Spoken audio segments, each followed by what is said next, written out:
Yo, all right, I'm just gonna start off early, you stupid, sexy humans. Welcome back, everybody. Crab, thank you so much for the follow, dude.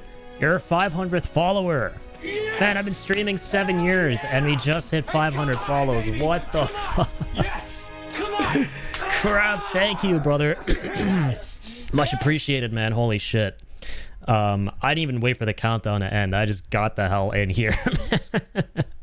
Crab, the fucking universe itself. Shout out to Crab. Yes, I've seen Crab around in Malik's community. Lovely feller. Thank you so much for the follow, my dude. And there you have it. Thank you guys so much. 500 followers on twitch.tv/Addy again. Yeah, for those of you watching the VOD on YouTube, as you may know, we cut out the first 10 minutes of the stream, so you don't see the starting soon portion. So you just see my hyped ass getting really excited over 500 followers. So what happened was, before we jumped on in here, we got Crab in the chat, who dropped a follow so kindly and is now our 500th. I want to thank you guys. Seriously, massive shout out to Crab. Shout out to Malik for creating such a warm community and having such amazing folks in there. That has been an absolute pleasure to connect with from where I'm sitting, and just everybody else on this incredible journey over the many years of us streaming. This is crazy. This is a big milestone for me on Twitch here. 500, that's halfway to 1,000. We have always grown very slowly but very surely. Slow and steady always wins the race. To me, it's not about getting somewhere as quick as possible, right? It's about savoring every step of the way, because this is my favorite thing in the world, and that is exactly what we've been doing. So good things will always come if you love something, and this is one of those many great things that has been an absolute pleasure to have finally hit with the 500 follower milestone. Thank you guys very much. Better late than never, famo. Exactly, man. Everyone's on their own timeline, their own pace. All right, the only thing to outpace, the only thing you gotta outpace is yourself from yesterday. That's it. Just try and be a better version of yourself every single day. That's all you gotta compare yourself to. You're on your own path, your own timeline. All right, take things slow, love yourself, respect yourself, be healthy, be happy. All right, and I promise you, good things will come. And this is just one of the many amazing, incredible things, as I said. Crab's a W supporter for real, though.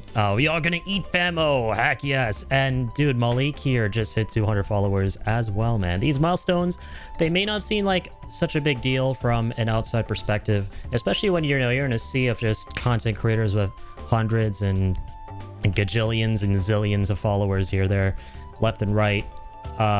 It may not seem like a very significant number, but I mean, it's still such a big deal. You know, you have to celebrate the little victories. You need to set yourself these little goals, set yourself these little victories, and, you know, once again, never compare yourself to all of these other numbers, everything else going on around you. Compare yourself to you. So never stop, just keep on keeping on, as I always say. Tony, welcome on in. Just dropping in to say hi. Don't want to spoil myself. Have a great stream. Will do, man. Thank you so much. Massive shout out to Tony as well. Another lovely fella here in the community. Another great streamer. I'm always celebrating all my small wins. Yes, absolutely. Every win counts. Doggo will blow another ball spot in your head, Addy. Feed him fast. Oh yeah, true. Thank you. Massive shout out, by the way, to Lazy. My apologies. Yeah, I jumped on in a little bit early instead of waiting all 10 minutes because of how crazy that was. So here we go. Let's feed the little man himself. Lazy's always starting to stream off right. Shout out to Lazy, and thank you so much for the hydrate as well. Length is a big deal. This is good news. We made it. Oh my goodness. Thank you guys. Seriously. All I can say at the end of this is thank you. Do something nice for yourselves. All right.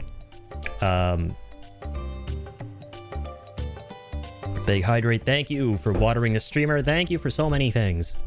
Honestly, not just this. As I always say, thank you just for being you.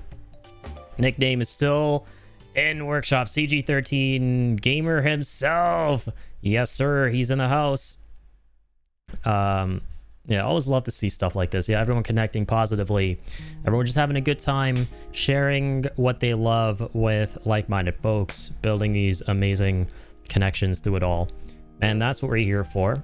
And with that said, what we're loving so far, what we've been loving lately, what's good in the hood, has been Chrono Cross. And we are on day 8. Day 8? Why does it say day 8 in my title and day 6 in the go live notification? What day is it? Damn, man, I've been playing this game for a minute now. Wait, hang on. I think we're actually on day 8 here. I was gonna make sure. All right, day 8 it is. I don't know why I wrote day 6 in the little go live announcement, but whatever, tomato. These are all days that we've been out here playing the game. All right.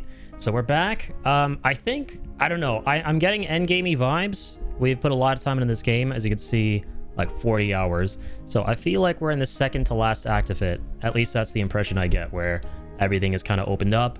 The world is your oyster to explore, side quest, and take on a sizable chunk of the main quest stuff too, before going for the final dungeon. And over here, last time on Chrono Ball Z, Surge realized, our main character, that he needs to get his body back, because for a while now we've been body swapped with the evil cat overlord, arch nemesis villain guy, Lynx. That's right, he just about almost shares the same name with this lovely lad here, who's not a villain, thankfully. But yeah, Lynx, everyone's favorite feline fiend, who it's really cool that we got to play as for a while. Chrono realizes he needs Lynx's body back, or rather his own body back, and from there he can go on to save the world, as is usually the case in these beautiful games. Let's choose a compromise and say day 8 minus 2 minus 8 minus 1. That works. That definitely works. We love our doggo Link. Yes, we freaking do. Ain't that the freaking truth? Man, just listen to that music right there, dude. I mean, I can go ahead and pause it because we're going to be listening to nothing but Chrono Cross music now. Now that we are playing the game. But what a beautiful day, man. Hit 500 followers, playing a beautiful ass game from a beautiful ass era of gaming. What is there not to love about all of this? Here we go.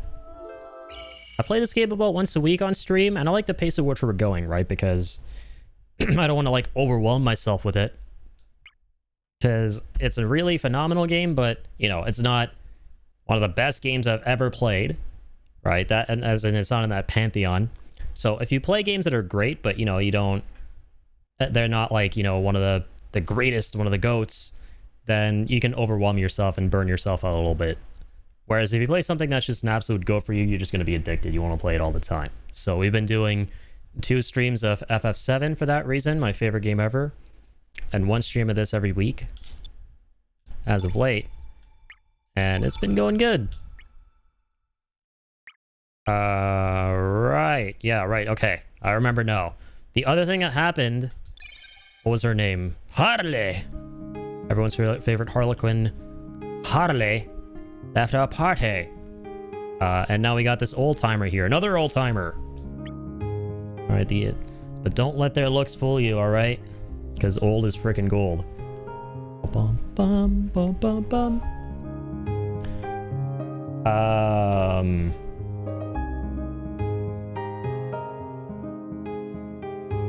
Gotta fix the delay a little bit. There we go. So yeah, we've had our old man Radius in the party for a little bit. And now we have Sir Viper. Doesn't have a lot of accessories, does he? I've also started a particular remake that I enjoy a lot. Again, this second time, FF7 Rebirth with a bunch of mods. Chadley and family are absolutely zipped. Inner Peace based. Hey, enjoy, man. Yeah, Rebirth is freaking awesome. It's a huge game. It's a very big game. So it's going to take you a little minute. But, I mean, that's a game that's just filled to the brim but content to keep you engaged from start to finish. So it never really feels like it gets boring, which is what I greatly appreciate about it. Because for a game that long, you best have shit that keeps the player engaged, you know?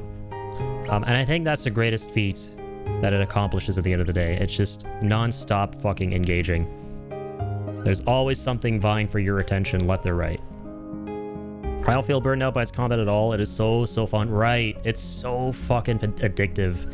Like the real-time bullet time combat, all the really dope-ass synergy attacks, unlocking them over time.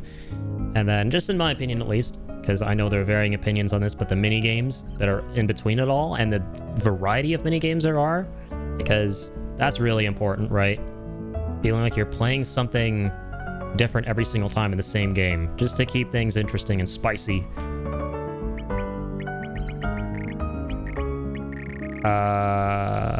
What did we get this guy? Ivory helmet? I don't know. Man, it's only when you play something like Final Fantasy VII and Chrono Cross back-to-back that you realize the confusion that brews as a result of like, wait, what did I have equipped in this versus that game? Huh? What? The JRPG brainworm. Let's give him some protection against anti-yellow if we have that, because he has a yellow dot. Okay, this homie is the only yellow dot here, and the other one is radius. Hold up, let me pull up my cell phone. Yeah. Is it the time shifter? It is not the time shifter, it is the astral amulet? Ah! What's the thing that pits up everybody else? Literally the first thing, bruh. The teleporter. Oh shit, but Harley dipped, right? So I don't have... Well, hopefully she left everything behind, including the anti-yellow dot. Or maybe we never had that to begin with. I don't even know. I don't want to take too long on this. Let's go give him... His physical attack is like really good already, right? So we should just keep buffing that. Do something for his hit percentage. Ooh, Dragoon's Honor. Attack power, hit percent, and magic. Yeah, that's pretty good. I'll keep it a buck. That's pretty fucking good. Also, yeah, got Monster Trivialize the minigame, so I don't really have to play them. Bless the moddies. Oh, you're not a fan of the minigame? That's fair. Glad that there are mods for that, to be able to kind of like gloss over them.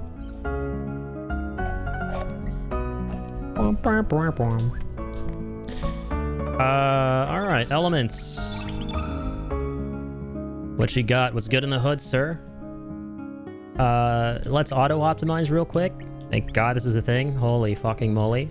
Would have been crazy if we had to do all this ourselves, which is how I played half the game before I realized I could just do this.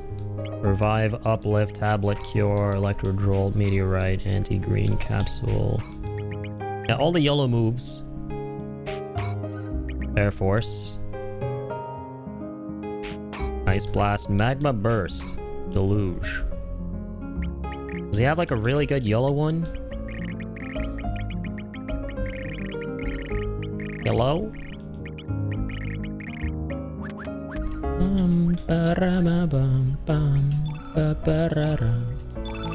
Alright, let's save.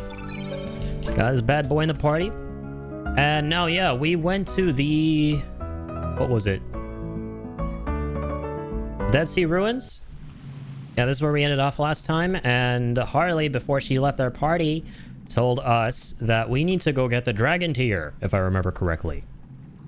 Or the Dragon Tears, plural?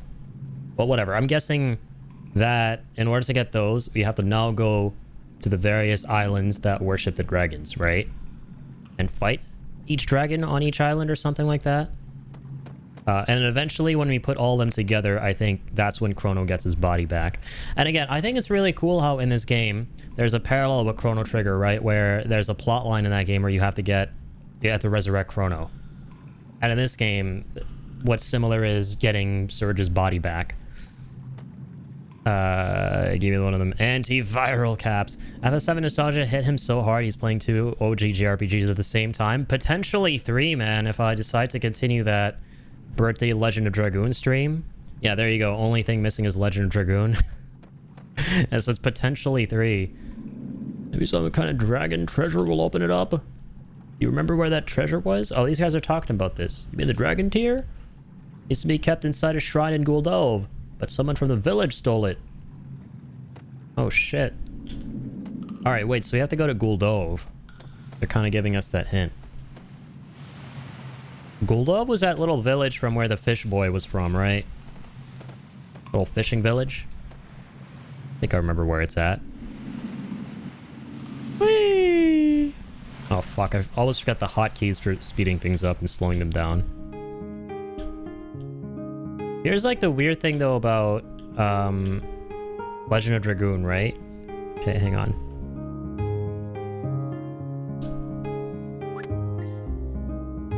Oh, there we go. Right triggers to go super fast. Left triggers to go kind of fast and kind of not. Alright, here we go, Gold Love.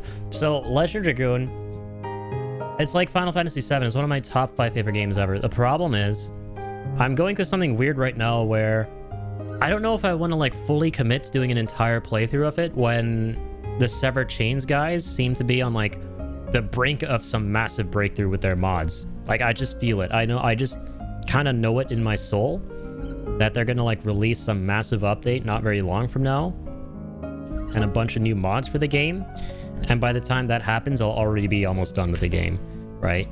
And it's like kind of cool, the mods we have installed so far, but I feel like there's some like way more sizable mods down the pipeline that are coming soon, and I would hate to be in the situation where it's like, oh, I'm almost done the game now and here's all this new shit that I could have been experiencing. So I'm kind of like on the fence about whether I want to play the game or not right now. I really want to on one hand because it's been like 6 years since my last playthrough of it. But on the other, it's like, oh man, what if I miss out? Shit. But we'll see. I'll likely do it anyway because that game is just... Fuck man, it's Legend of Dragoon. Sarge, isn't there something strange about this village? What's going on? People are gathering over there. And this is the good General Viper, which is kind of sick. The evil General Viper was killed in the other timeline by Lynx here, whose body we're in right now. Let's go find out what is up. Then we got a shit ton of characters who joined our party last time as well. Porray soldiers? In a small village like this?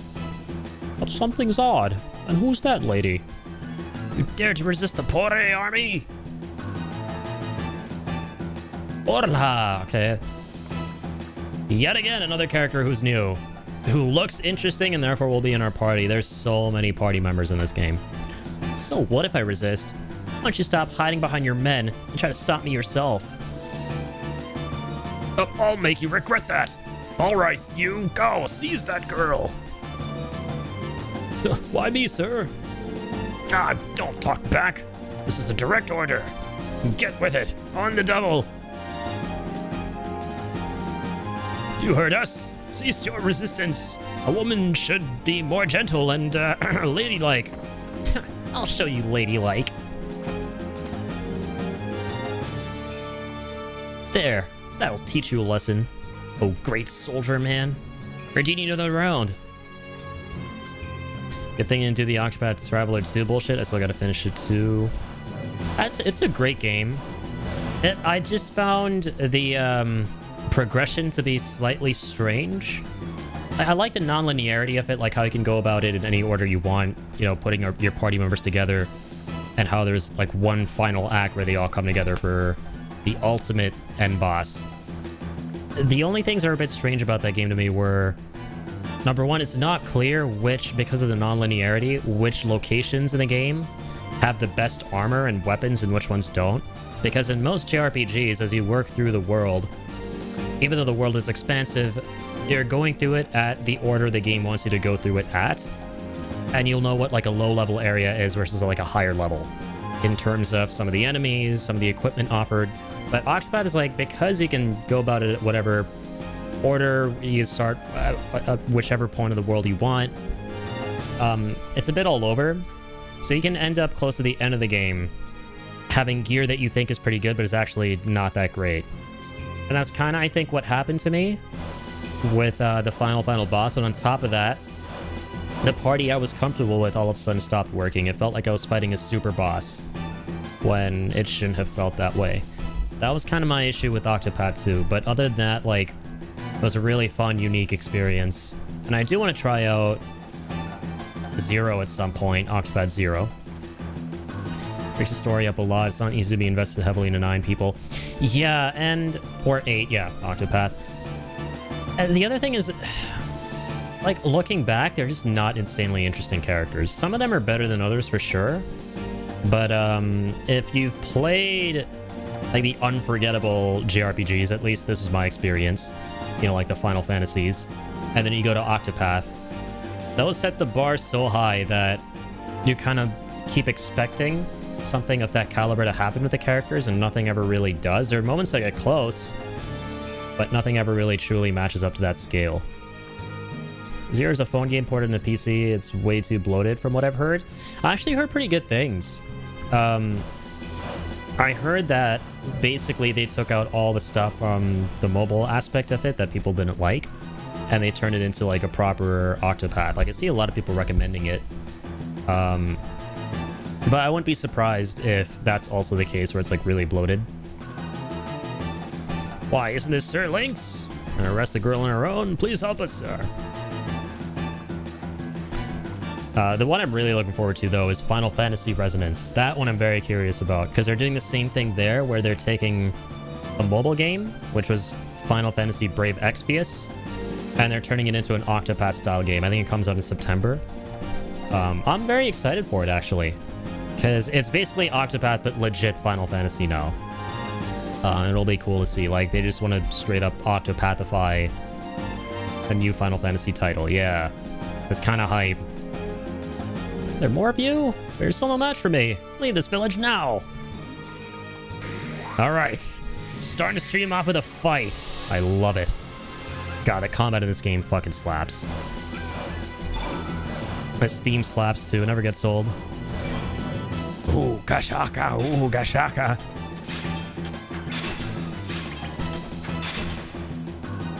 Oh dear. Don't kick me in the balls, lady. Thanks. No, no, no. I didn't mean to press that. Fuck. Chat. Oh, God. I just wanted to see what dot color she had. All right, let's go to Viper. Wait, she's blue. So you got to hit her with red stuff. Fuck. He doesn't have a lot of reds, except for at the end. Woo, he does a lot of damage, though. Dang, old man. Got a lot of bark. And bite. Fuck it, we ball. Kick her in the face. Sir, that's a young girl right there. Have some decency here, Jesus. Inferno attack. Magma burst. Brrr. Decency my ass. Hey, everyone who taints my armor, burn in the flames of the righteous.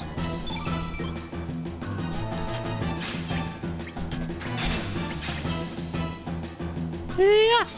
Ooh, that was good. Okay, not bad. Oh, multi-punch, Jesus. I'm gonna miss Harley a lot. I loved her Moonlight spell that protected everyone in the party.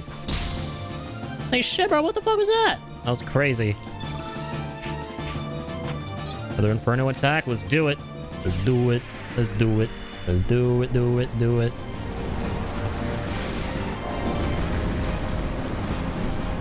$271. Oh, boy.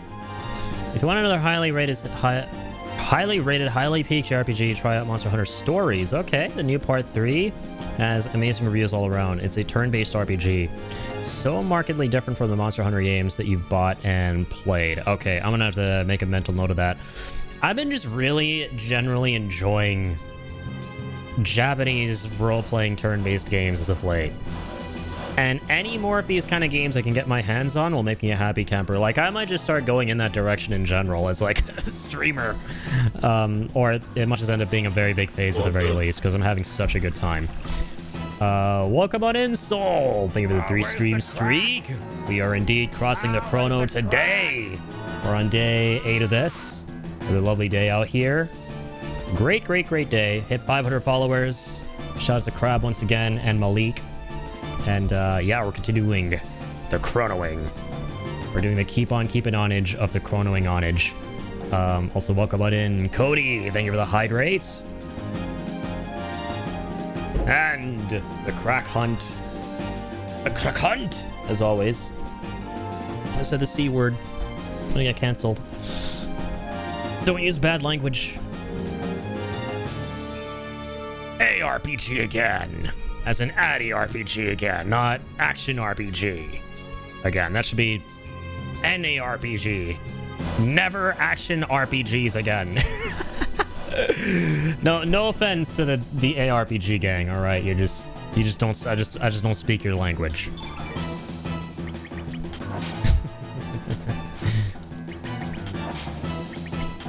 All right, Gramps.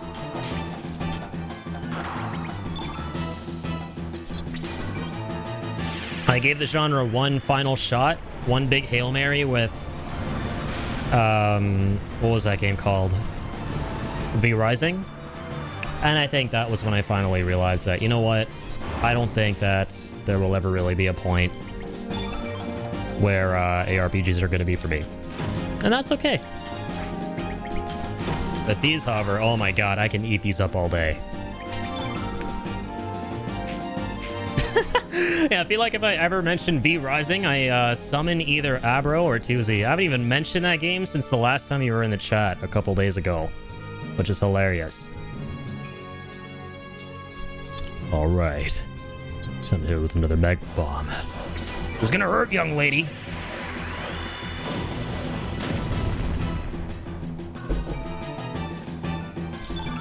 Woo, I got a lot of stamina here. Been here every stream. I just lurk a lot of the time. I appreciate you, man. Thank you for being here, Abro. Abro's a freaking real one, as always. Dude, what is happening with my hit rate? I've been hit with darkness. Fighting the darkness, holding me, dragging me through the ground. 361. Jesus, man. She can't take the heat. Just got done watching Sinners. You seen it? Absolutely, bro. I've seen it twice. I love that movie. I saw it once when it came out in theaters. And I saw it a couple months after that with my older brother. You gotta bring that movie up again when Jacob's here, because he absolutely loves it. I think that was his, I think that was his favorite movie of 2025. Or no, I think that would have actually been one battle after another. But Sinners is a close second. Here you go. I think it was pretty mid overall, just don't get the plot. It's a really good movie when you combine the action with the message it was going for about how cultural assimilation is the death of cultural integrity, right? That's kind of what they were going for with the story. Through the medium of, like, vampires. Shit was really cool. But yeah, I mean, it wasn't my favorite movie of that year. I really liked it, but for me personally, I did see better movies myself. Like, I think on my Letterboxd I have... what is it? For me personally, dude, Frankenstein was the best movie of 2025. That's my #1 movie on Letterboxd. On my 2025 ranked list. That movie was out of this frickin' world. Guillermo del Toro is simply one of my top 3 favorite directors. And man, he just knocked it out of the park as always with that. You saw Sinners once for each of the twins. Yes, exactly. That's the idea. The plot is vampire and singing and racism. I liked Obsession a lot. Obsession's my favorite movie of this year. It's one of my top 3 horror movies of all time in general, man. Yeah, we saw it twice in the theater. Which I normally never do. The last time I saw a movie multiple times in the theater was Once Upon a Time in Hollywood. Like back in 2019. I saw that like thrice because I really liked that film. But Obsession, I saw it twice this time around. We saw it once when it came out, myself and Jacob and another one of our friends, and then we saw it, I think it was last week or the week before, when it was about to leave theaters. because we just wanted to support the movie a little more, and also it's just a phenomenal fucking film. I'm so happy for Curry Barker, man, and everyone involved with that movie's production, because like that movie, man, they made that with $700,000 and it went on to make over like 400 million, which is insane. I think it's one of the highest grossing horror films of all time, and like one of the highest, like the highest grossing horror film made for less than $1 million. It's just a runaway hit.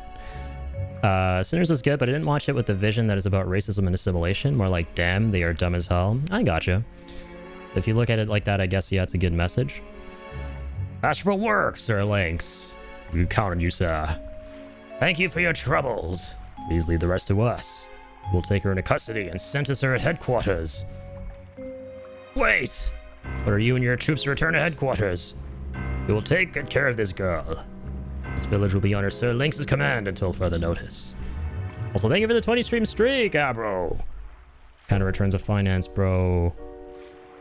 Would sell his lineage to Satan for. Yeah, the point is they're like just really stupid, right? They're a bunch of criminals, they're goons. And the only smart lass in the movie is, I forget the names of the characters, Smoke and Stack, right? The blue twin, the one decked out in blue, his wife, she's the only smart one who knows what's happening and that the vampires are after them. And she's smart enough to not open the door to the vampires, right? Because as part of folklore, they can't fuck with you unless you invite them into your home.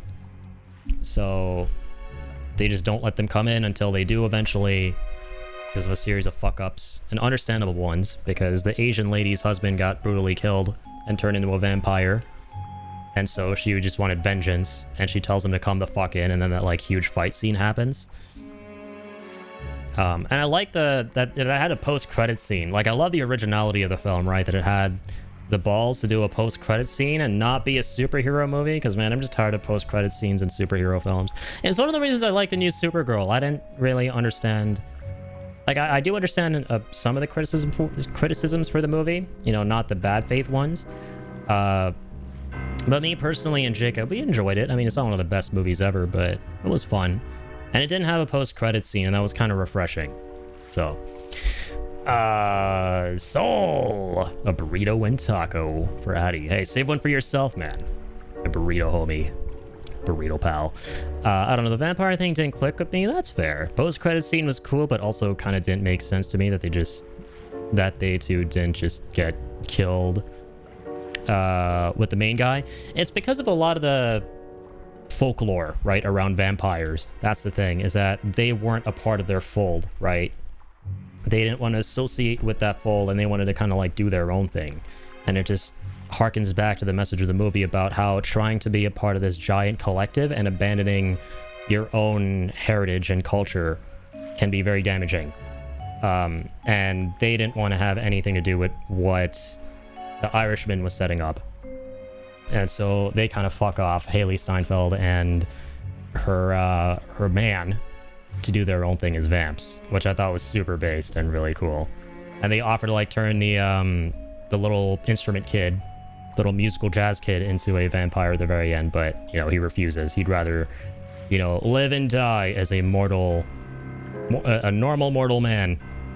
Like, come on, still beyond fucked. I loved it, but if I was there, I might hit her first. Dude, I loved the scene of the movie that was just out of this freaking world, that musical moment, right? Where the vampires, they approach the cabin, and then they see a vision of the future, and the entire pipeline of the descendants of the individuals in that shack and what their music would be like over time. They're drawn in by the music, and because vampires can see the future, they saw every generation that would follow in black culture. That was fucking spellbinding in the theater, man. Jesus Christ. It might be one of like the top 15 sequences I've ever seen in a movie. Happy 250th Independence Day also. Oh yeah, true. Happy Independence Day to my American neighbors. An eternity with Haley Steinfeld. Oh, dude, for real. Haley Steinfeld is a fucking smoke show, man. Holy shit. Josh Allen is a lucky man. Report that back to high command. That scene was so nice too. Goosebumps. Yeah, for real. That'll be too much trouble for. Didn't you hear? This is an order from your superior officer. You disobey, you'll be court-martialed. If I make myself clear. Yes, sir. We'll gather the troops and head back to headquarters at once, sir.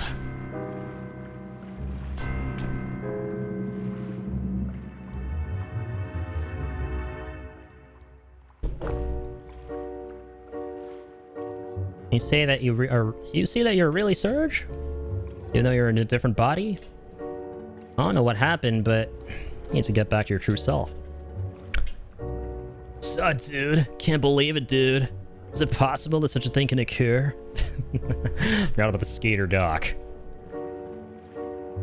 The skater stoner doc.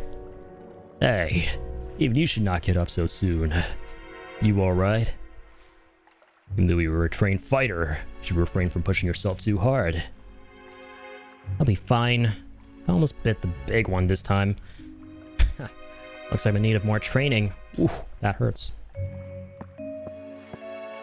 Allow me to join your party. I can't wait to hear that for the millionth fucking time in this game.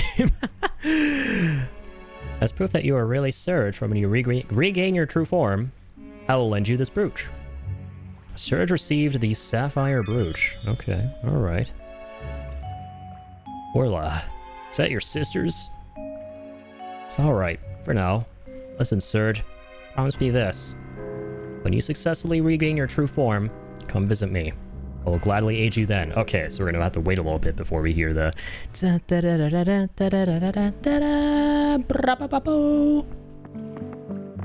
God, I love the music in this area. The music in this game in general, man. Caused much trouble for you dudes with this incident. As a doctor, I find it kind of embarrassing. Assuming you're gonna continue your journey, trying to take too many risks, man. I must live strongly, because life is limited. I rewatched Barry again with my dad, one of my top 5 favorite shows of all time. As like my 3rd time rewatching it. I actually think it's one of the most rewatchable shows. And I forgot that I didn't forget, but I just wasn't actively thinking about that character as we were playing the game up until now, but there's that one stoner dude, for those of you who've seen the show in season 4, who's just kind of like, his gimmick is the major characters will all at some point show up at his pastry shop and he's working at the front desk, and they like trauma dump all their problems to him, right? That's kind of like the gag. And he just somehow knows the perfect solution for each character. He's like, well, dude, if you ask me, I'm thinking of franchising. We could partner up. Maybe you should consider that and leave everything else behind. He says that for one of the characters, for example, and that turns out to be the best thing that character could have done in hindsight. This guy kind of reminds me of that dude. God, man, it's such a good show.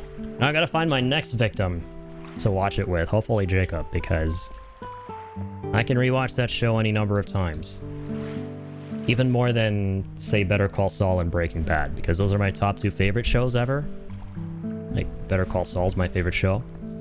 But that one, I'll have to give it a solid couple of years before I rewatch. I've seen it twice. And it's a lot. It's definitely a lot. I will rewatch it again at some point with somebody else who hasn't seen it, because I don't watch things on my own. But it's gonna be a little while before that. Barry, though, holy shit, it's perfect, man. 8 episode seasons, only 4 seasons, only 25-minute episodes. All extremely well-paced. Just perfect shit. Change up some of our elemental lineup from before. Lovely. As I thought, that's why I'm here. Cure plus gravity blow. Decreases opponent's defense. These are actually pretty good for our new character. Yeah, and I think we have an amount of those. Oh, we should buy more potions and whatnot. Oh, we only have 2 recoveralls? Oh, sweet baby Jesus. We need another one here. We need every character to have a recoverall. Yo soy abogado. El amigo del cartel. No! I really need to make time to watch Better Call Saul and El Camino. Oh, dude, Better Call Saul for fucking sure. El Camino was great too. I really liked El Camino. It's just a perfect trilogy. Better Call Saul, Breaking Bad, and El Camino. But I also have to rewatch Breaking Bad, which makes it harder. Definitely watch Better Call Saul if you haven't. I actually think it's better than Breaking Bad, but by just a little. Which is honestly huge commendation, because Breaking Bad is as close to perfect as something can get. And they literally captured lightning in a bottle a second time with Better Call Saul, which is not fucking easy. It's extremely good. It's a lot slower paced, because the thing about Breaking Bad is that from the very get-go, you're gripped. Like, holy shit, this premise is crazy. This high school chemistry teacher, he has lung cancer, now he's gonna make meth. What the fuck? It's insanely gripping, right? Better Call Saul is way more grounded with how it starts out. It's about Saul, you know, during his early days when he's struggling to be a lawyer, when he's living life as Jamie McGill, his legal name, or his original legal name. And the beginning of the show is him struggling to get by, right? Him just trying to make it through. But what happens is very interesting and plants seeds for what eventually happens in Breaking Bad in some of the most subtle but effective ways. And the tension just keeps ramping up, and then everything just culminates in season 6 in the most satisfying of ways. It's so fucking good. It's insanely good. And it jumps back and forth in time. It's not just a prequel. It's a sequel, a prequel, and an interquel, because a part of it also takes place at the exact same time as Breaking Bad. A small part of it. But a majority of it is, like, the way it's structured is every season starts out showing you what happens post Breaking Bad and where Saul is, and then the rest of the season flashes back to before Breaking Bad. It's so fucking well done. You don't need to rewatch Breaking Bad to watch Better Call Saul. The chicanery scene, I want to memorize that. Yeah, I think I did have it memorized for a little while. It's so iconic. I'm not crazy. I know he swapped those numbers. 1216, one after Magna Carta. As if I could ever make such a mistake. Never. It's so good. Sounds interesting as hell. From what I know, it really is. Yeah, I know it's about Saul's backstory, obviously, in the Mexican stuff. Yeah, it's about the rise of Gus's cartel. And yeah, the early days of Saul Goodman before he was a criminal defense attorney.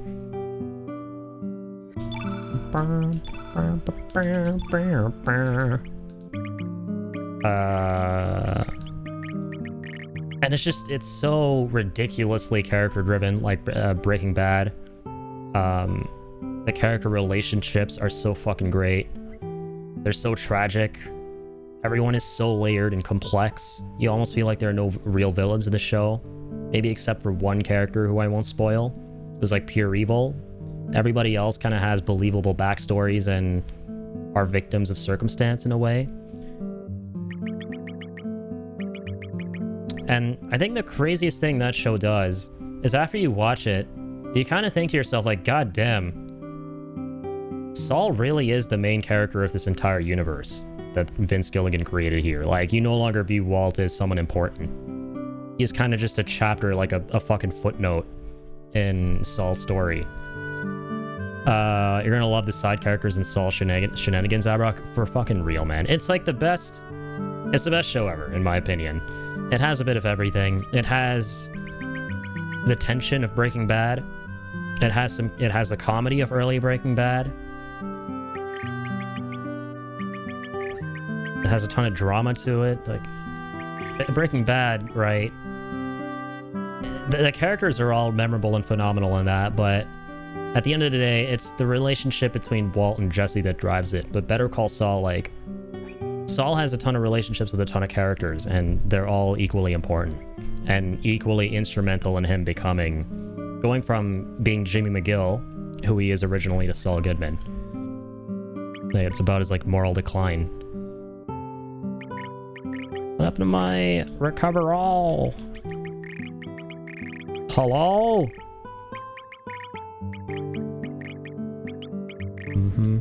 Oh, there it is. Level 3. Hey, you. Oh, wait, this guy already has it. Well, you don't have it. Nimble -1. What the fuck? Why do we have that? Ew. Cringe. Let's give him... Dias. Alright, tier 4. Let's see. What does the game want me to give him? What would the game recommend? Ooh, hang on.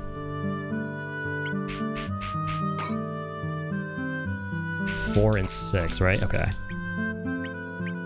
4 and 6 for radius. What do they give him here? Eagle Eye. Hit percentage.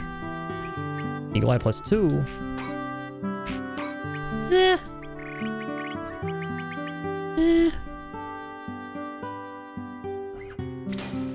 Here, Arrow Saucer 4. Take that. Thanks.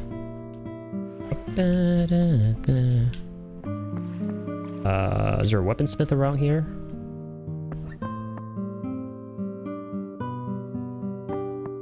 I don't remember. Oh, true. Dude, you know what's funny? I completely forgot we can craft in this game. Because crafting isn't really that important. Never really had to craft. Are you here to see my son? She says, maybe. Oh, this kid. What's up? Korcha. Who are you? Huh? You say you're Surge? Are you crazy? That guy was human. No matter how I look at you, you're a demi-human. That's a terrible joke if you're trying to be funny. No jokes. No jokes, kiddo. We don't do that here. What's going on down here? Mel, hey, you're not supposed to come into other people's houses. Not common sense? Surge? Are you alright, Mr. Catman? Mel's friend Surge is human. Don't go trying to tell jokes. No one believes me. It's just a phase, come on. Dude can't turn himself into a cat for a little bit.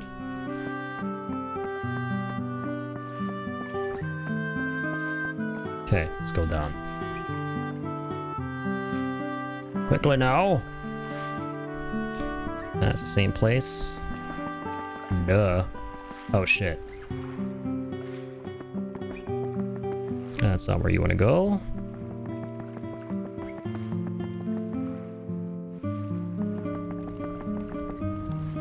To the Dragon Shrine. Be sure to act courteously on the premises. Okay, yeah, let's go talk to these elders here, because they told us a while ago about the dragons. They might have to say some new... They might have some new shit to say now. And what might that be? One must choose one's own path, but as long as one is human, one will sometimes become lost. I pray that your journey will be blessed by the guidance of the 6 great dragon gods. Alright, not a lot. What about you, Pura?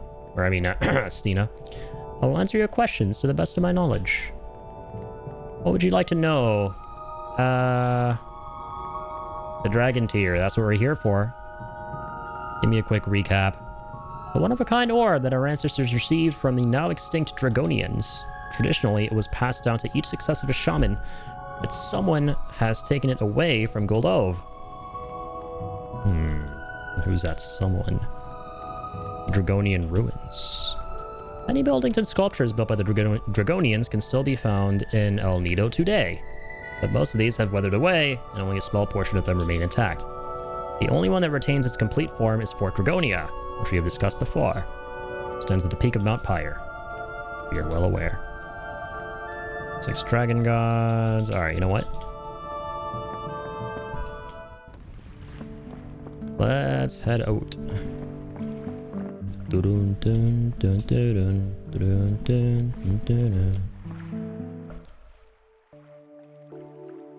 What's all this? I have a twin sister. Her name is Tia. Good to know. According to the legends, twins are a sign of tragedy. When I was a child, I was separated from my mother and sister who left El Nido. I only had my father. I felt as if half of my body had been lost. There was a huge void in my heart. Never told this story to anyone before. Strange. Sometimes, I really feel that there are countless worlds, and I am not the only me. Does this sound odd? But that might just be running away from reality. One thing that always helped me was when I felt weak was the sapphire brooch. It is a token that's been passed down through generations in my family. It is cracked in half now. One half belongs to me and the other half to my sister Tia. I don't have to return it just yet. This blue gem, this is the only one that exists in this world. That means it is proof you are the real Surge. So please, keep it with you until you have regained your true identity. That's smart. Have some kind of token. Oh, right. Yeah, this dude. Upgrade equipment. Oh, man. Weapons. Forge ahead. No. We have a lot of this shit. This is all much better for Lynx here. Monsieur Lynx. Then a Dorite gun.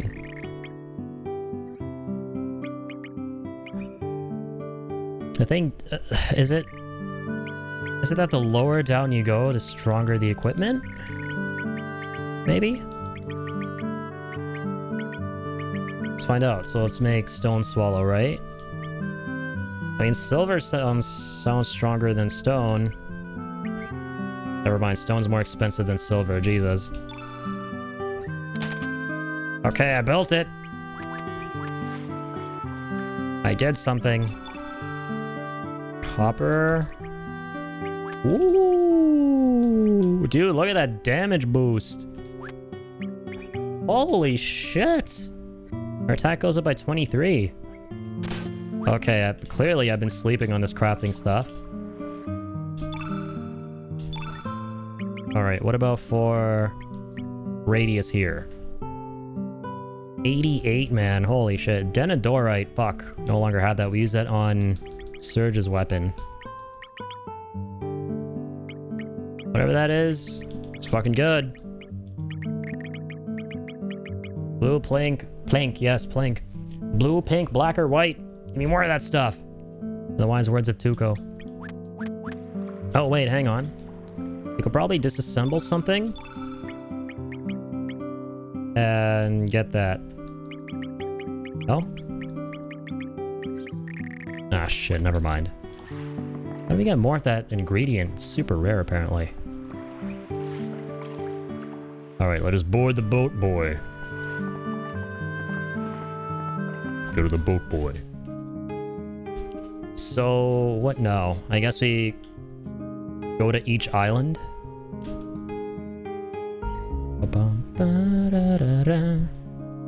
Sky Dragon Isle.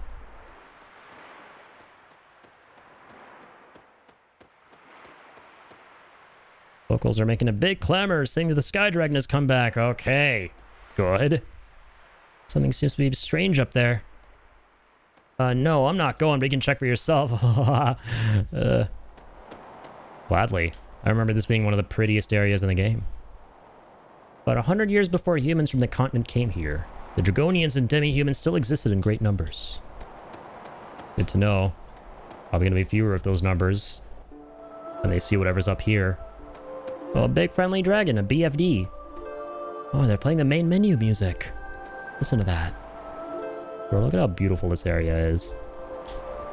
My grandma, when I was growing up, she kind of lived in an area similar to this, and she had these, like, stairs that kind of led to a small area like this one. There's nothing but lush greenery, man. So many good core memories. She had a dragon like this, too. Sky Dragon. Welcome, humans. Oh, is this the dragon who saved us from the Dead Sea? From the previous stream, or the one before that? I'm the Sky Dragon of the White Element. First, gain the protection of the 5 dragons of the world. Water, earth, fire, black, and green. Return to me once thou hast gained all of them. Sounds good. I like this dude. He's just a chill guy. He's like Parthunax. Unless you piss him off. If you're a psychopath. All my playthroughs of Skyrim, I could never bring myself to fuck up Parthenax, man. Parthenax is he's a nice guy. He's my friend. He should be yours too. Water Dragon Isle, sure, okay. Start with water. Water. Because I know just how much you guys love them hydrates. I'm doing this for the people. Hydrating the stream. Hard to believe, but according to the fairies here, the legendary dragon god really exists. The thick wall of ice blocking the entrance to the underground cavern proves it. El Nido shore is full of mysteries. Wait, I feel like we already did the water island, no? The place we were standing was covered with water just a few days ago, but now it's dry due to the unusual weather we've been having lately. Not a pretty sight. Oh yeah, in the other timeline, this area is still covered in water. That's right.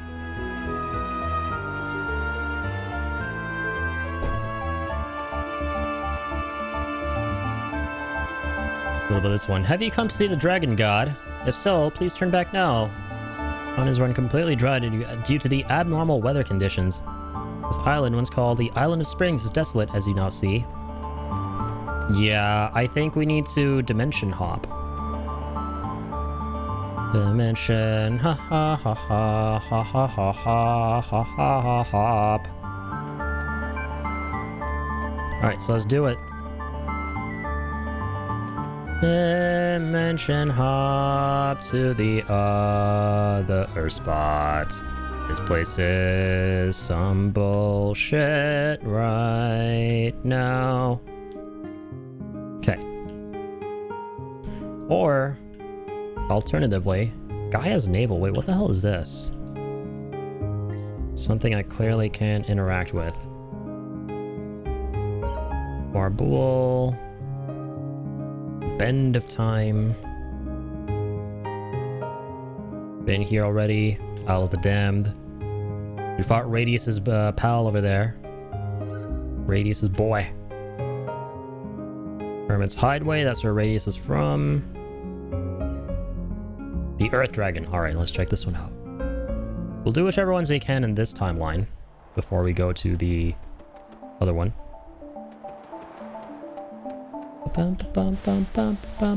Ooh, the geysers.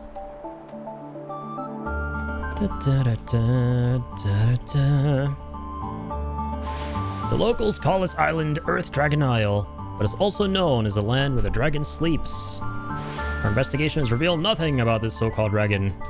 Could it be a hoax? Maybe this is another case of us having to go to the other timeline. Big hole leads to an underground cavern. Some of our men are down there now. Alright, let's jump down again. We've been here a while ago. Let's give this another shot.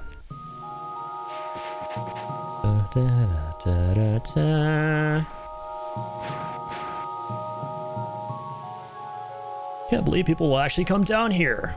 What are you? Just curious or just stupid? Sorry. I'm just rude by nature. Don't let it bother you. That's one of the best apologies ever, said no one ever. Sorry, I'm just rude. Blow a load in this guy. I mean, get a load of this guy.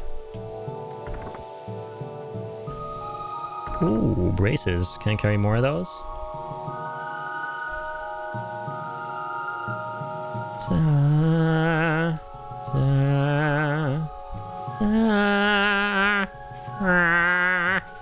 Sorry. Can we fuck this guy up now? Remember when we fought him a long-ass time ago and it took us a while because we were really under-leveled? Well, Pepper Ridge Farm remembers. How about now? Alright, you big bozer. Ooh, look at all this damage we're dealing. With the new weapon we've got. Slime attack. Oh my god. Okay then. Also, let's go! 32 treats! From the man that meant the compulsion. Here you go, Link. Oh, you got the compulsion to eat the treats.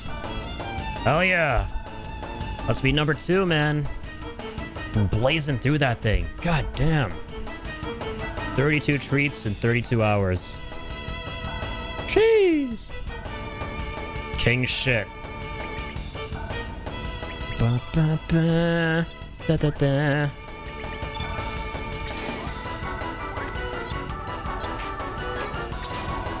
Alright, yellow dot. Send him with the green stuff. Bushwhacker. Ba-da-ba-ba. Not a lot of damage.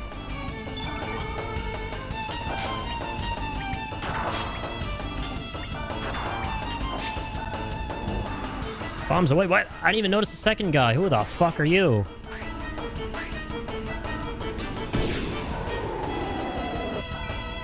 Okay. I'm just gonna keep hitting you. Because you're big and ugly. Just gonna keep it real. Okay, yellow. Arrow Blaster +2. Yeah! Take this! 249! 99999. Oh, really? Those are the damage numbers. Oh my god, he's got no yellows? Man, that's some bullshit. Or fuck you. Take this. Take this! Yeah! Not bad.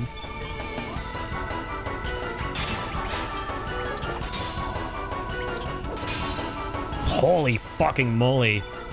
A level 2 basic attack does that much damage? Seal all diminish. Alright, here we go. Feral cat attack! Yeah!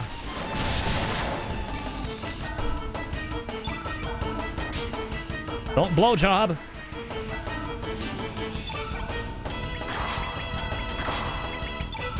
Okay. Recover all, that's it. Weak-minded, quick draw. Okay, fine, we'll do quick draw. Draw! Draw attack! 96. Poke, poke, poke, poke. Single enemy. Utilize gravity's pull to swing sword harder. Okay. Let's check out his text. Well, anyone again? This guy's gonna blow up! Ow! Thankfully we won. Okay, that's that. I guess. Oh, true. I remember this whole area.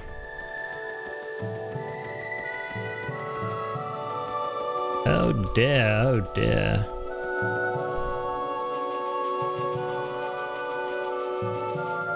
Oh. Oh. Oh. How do we get up to this strip here?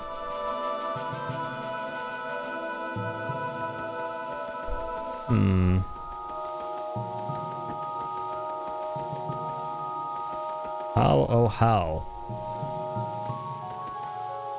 Must bear witness.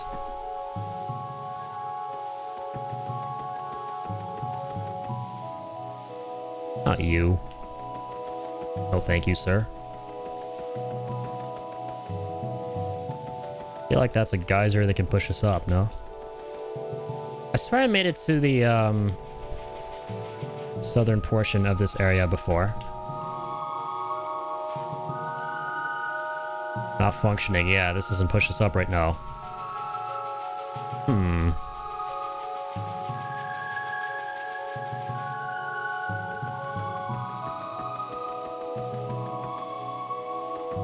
Ba, ba, ba, ba, ba, ba. Okay, yeah. Literally the same shit as the as before. Which was a long ass before. The same before nonetheless.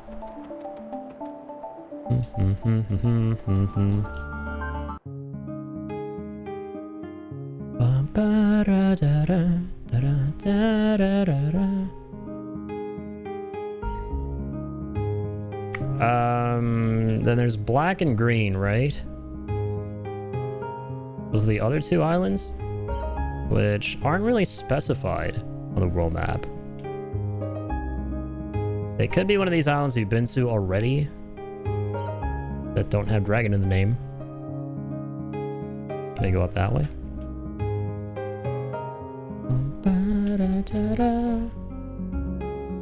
Alright, let's head back to Arnie. Good old Arnie Swartzy. Then Opasa Sukasa.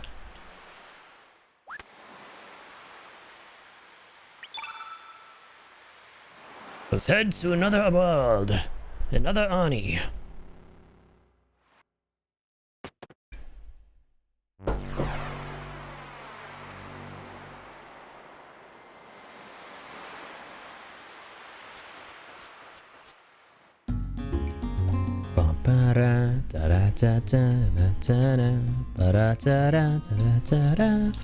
And here's our delightful boat waiting for us.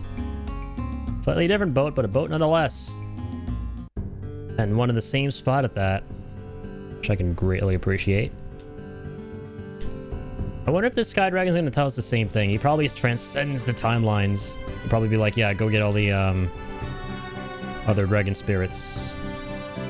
Okay, so let's check out water once again. And yeah, I remember going through this area. Whee! This is really fun. I like how the vibe is completely different. It's nice and quiet, pensive, relaxing.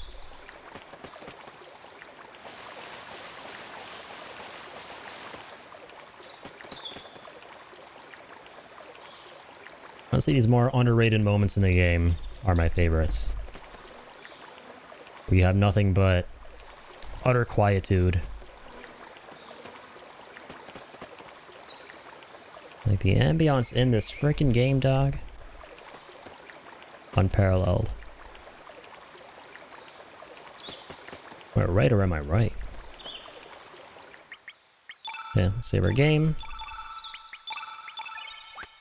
Cool beans. So I remember going through this, fighting a boss at the end, getting a summon. So have we already done the Water Dragon Island, technically?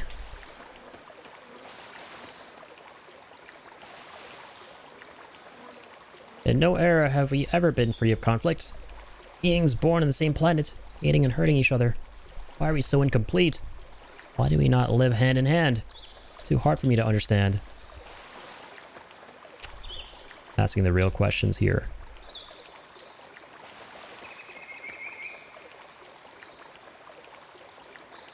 The birds and the bees.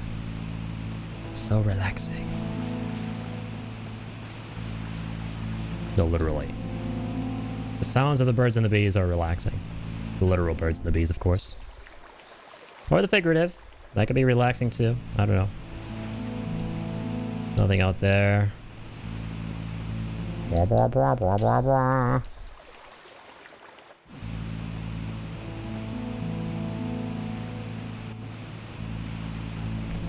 I remember there was like a big battle here, wasn't there? Holy shit, those are some big boys. What sham hell is going on? Alright, there's a little path behind this guy. I don't know if we ever explored it. Well, let's find out. Just for kicks. Oh, these are the Aquamen that we were once assuming control of in that one Coliseum fight. I remember these suckers.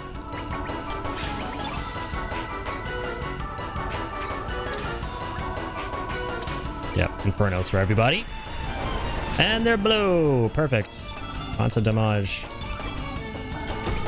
Rah! Take that! I shall slash you to smithereens!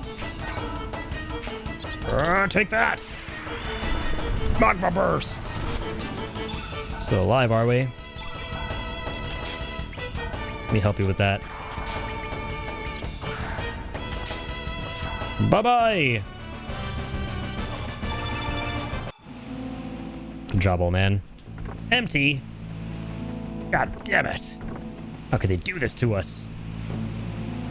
The gall. Alright, let's fight you, big boy. Scabadoo. What you got? Not a lot. Oh, where's the crack? Alright, let's go for the Inferno. Oh, where's the crack? Nice. Yo, Tail. Welcome on in. Thank you for the crack, my good sir. Let's go. W crack. W Tail. How's it going, man? Good to see you as always. The man, the myth himself. Mateo. How are you doing, man? I'm doing amazing. Thanks for asking. Today's a good day. Just playing some more Chrono Cross. Hit 500 followers, which was crazy at the very beginning of the stream. We're at 499 for the past couple streams. We were like really, really close. And then Crab from Malik's community tuned in and dropped the follow, which was super duper kind of him. And yeah, now we are at 500, which is kind of a huge milestone. After almost 7 years, we made it. Doing good, just relaxing at my aunt's house, visiting for a couple days. Hell yeah, man. Always nice to spend some time with family. Hope you're having a good time.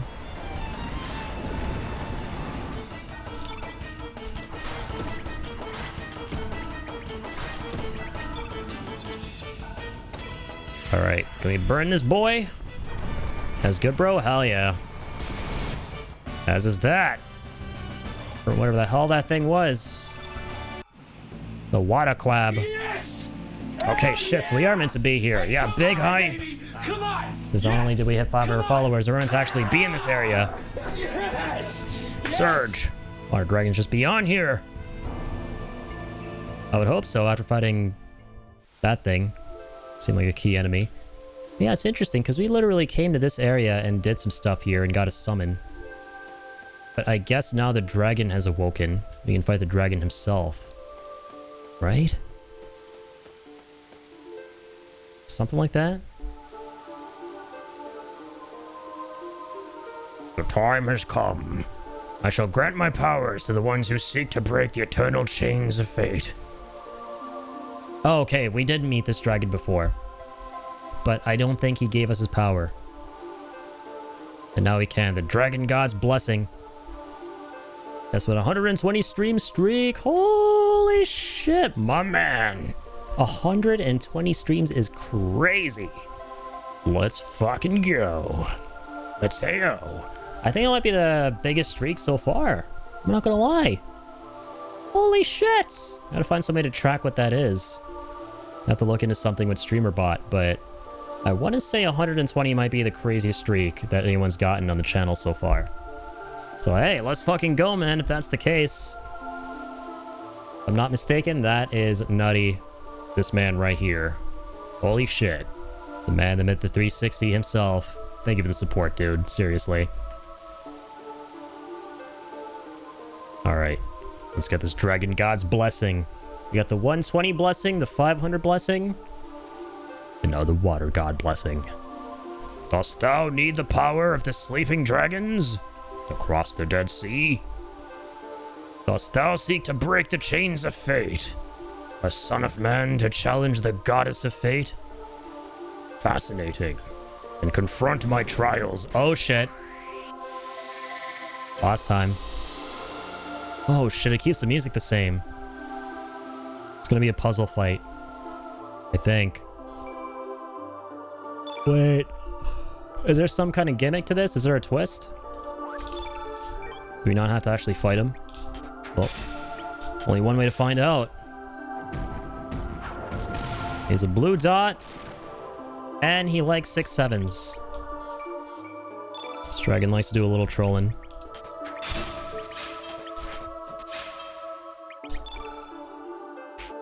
So lovely. Love how it plays the main menu theme. So now we can retroactively determine that the main menu theme of this game is the theme of the dragons. Alright, here we go. Inferno attack. We have lots of funny numbers in this game. a concerning number of funny numbers, if you will. I do see a lot of 6-7s.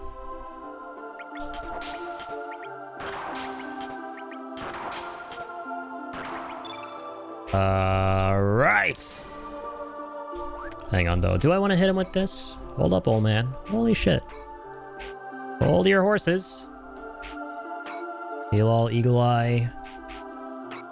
What's the move that gets the enemy? Well, that debuffs the enemy and gets him to do less physical damage. That's what we need. Weaken? Yeah, attack power. Okay, beautiful. Ooh, shit. It's a red move, too. That's a red move right there. It's probably going to debuff him by a ton. Since he's blue. We already got some red on the board. Tsunami beam. Oh god, that's magic though. BRB sounds good. Does this sound good? That wasn't too great. I keep it real, that wasn't too great. We're still in one piece. Not multiple. Poke him. Poke him, old timer. Poke him and burn him. Inferno! Not bad, not bad. Right, Radius is getting back there too. Ka-ching, ka-chang. And hit with another magma burst if we want. Might be wise to heal everybody, but I think we should be able to get away with some more damage for now. So let's do this.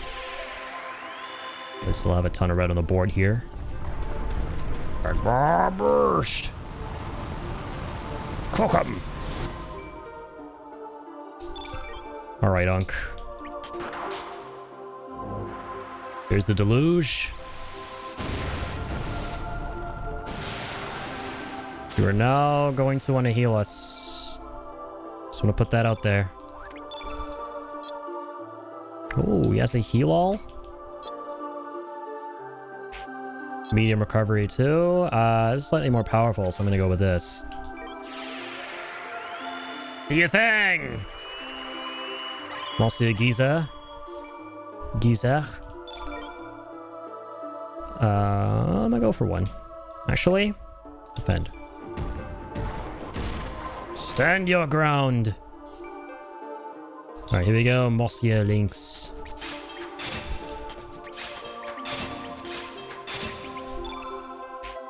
Very good. Seal all. Has elemental damage. Temporarily.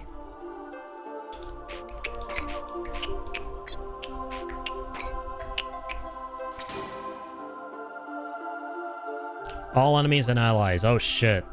So it worsens our elemental damage too? Yeah, it modifies the field. Oh shit. I'm gonna do some of my cats. I don't know about all that with the field modification. But I do know that I'm gonna need my feline pals in here for now. Oh, there's no shot we missed one of those. Alright. Here comes the big one. Another big one. And here comes another recover. Heal, old man, heal! Keep us alive! Do not let us fall on this day.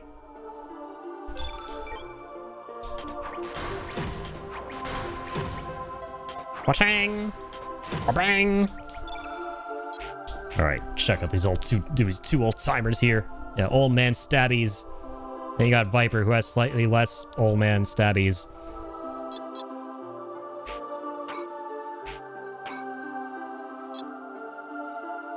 Decrease defense, increase our defense. Oh, but for a single ally. Fuck. Seals green elements, electro jolt. Now we're gonna go with Magnum Burst too. Big Damag.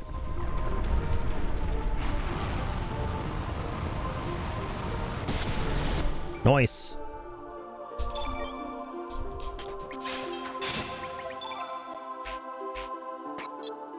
Another magma bomb here.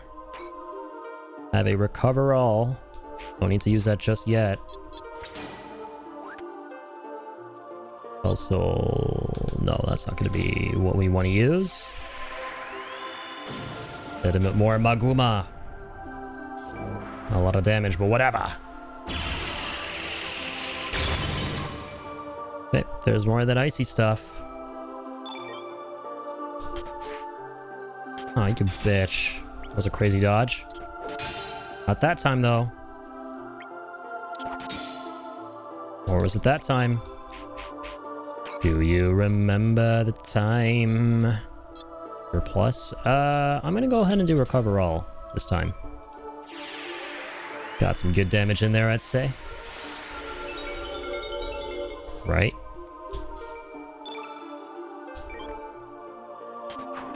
Alright, Vippy Vipper.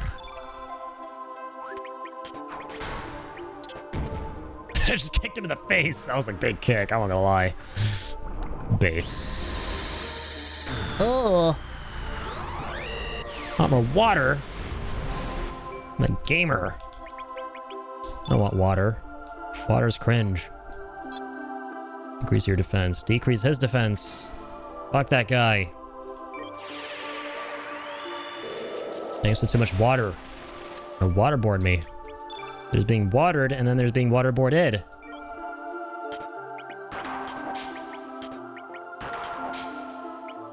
The latter is not fun. Okay, big uppercut.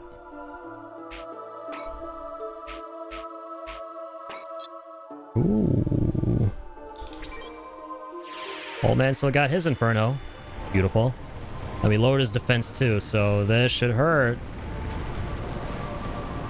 Ooh, not bad, not bad, not bad.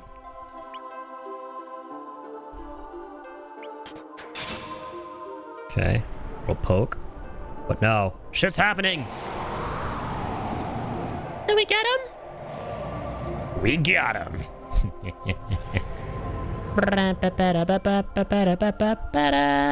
Never mind.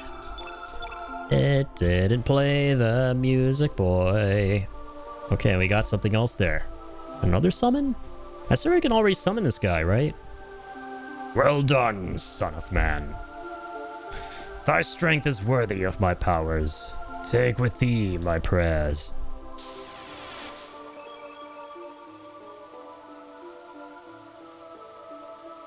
Beautiful. Lynx has been bestowed with the blue relic. I too shall watch over thy fate. How thou strugglest to live and how thou facest death. Thanks, big guy. I don't know why we have the flu, but okay. I'm gonna cure ourselves of the flu. Maybe. Ointment. Ah, recovers the flu. There we go. Eat thine medicine. Take thine Benylin.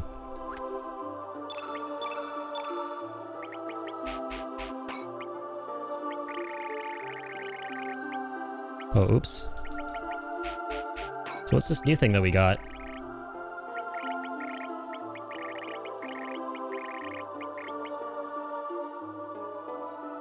Only if an 8-color blue, call on Neptune's anger to create a tsunami. So it's an ultimate for a blue dot character. Ooh, and there's a cure-all that we can also only use if we have a blue dot. Oh, fascinating. Right, 4 and 6 for him as well.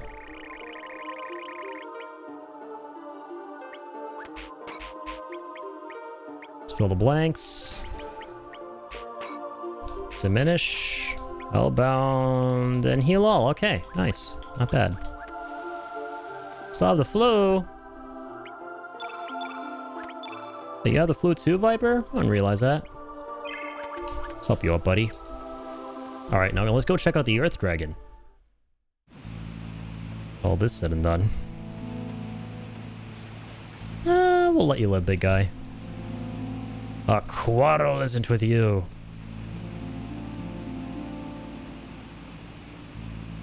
Da da da da da da. Sevgem. Alright, let's bear witness. Time to leave this beautifully haunted place.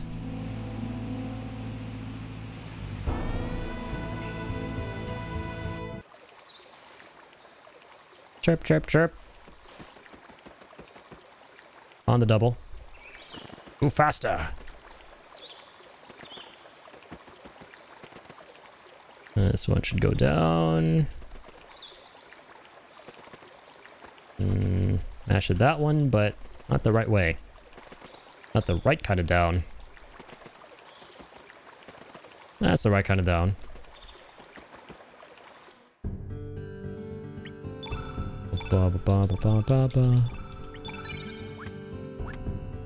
Okay. That was water. Let's check out Earth. I don't actually think I've ever checked out the Earth Island in this timeline. Captain told me our next exploration site would be safer without any threat of monsters. But look at this place. All you got here is a heap of sand, rocks, and all the time in the world. Perhaps there would have been more excitement if I had joined the Marbool team. Sag. Sag and Surge. The situation is sad, and the person here is Surge. Rather, Sag. Situation is Sag. Boy, is it hot! Why the hell do we have to explore a desert island, huh? Cuz, man. Hey, guys, it's quicksand over there. Step in it, and you'll never see the light of day again. We can't even go into this cavern. Jeez. This timeline seems even worse for this place.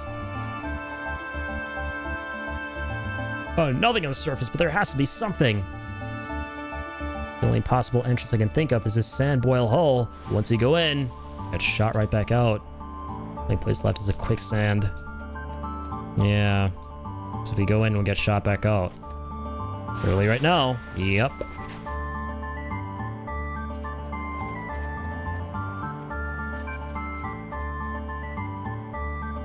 You're just coming here for your own curiosity, and I guess you're one of us. Don't tell me you're here seeing the powers of the sleeping dragon. You really believe in that stuff? Actually, this place is known as Earth Dragon Isle, but as you can see, there's nothing but sand. True shit right there.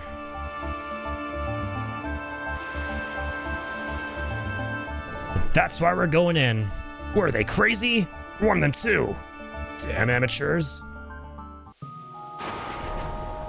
Seems more mysterious in this timeline, which makes it all the better. All right, let's go down left this time around, hopefully. Yeah.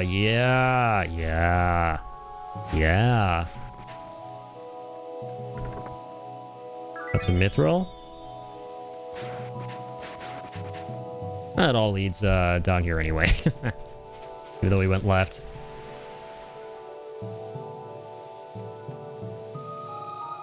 Oh, we can't climb that?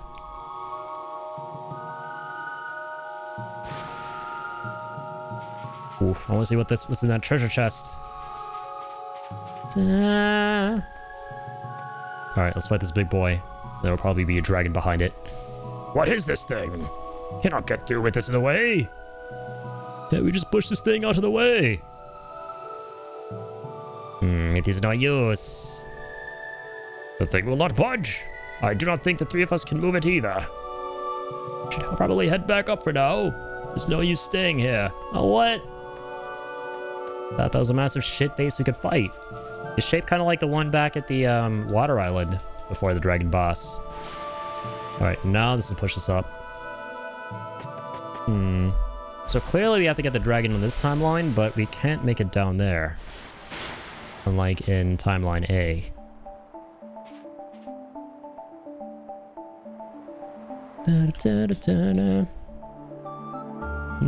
You have something to say, boy. You guys alright? Thought you were goners for sure. So the quicksand is the entrance. And a sand boil is the exit? Now, why can I figure that out? Is there something blocking your way, you say? Okay, let's take care of it. May take some time, though. Let's see now. We need to assign some men to investigate and prepare explosives to move that rock. Would you mind coming back in a little while? Yeah, I have some preparations to make. Thanks a lot for your help. A while? What's a while in this world? Can't time travel. We can timeline travel. This ain't Chrono Trigger, man. I can't just come back here with my time machine when you're done.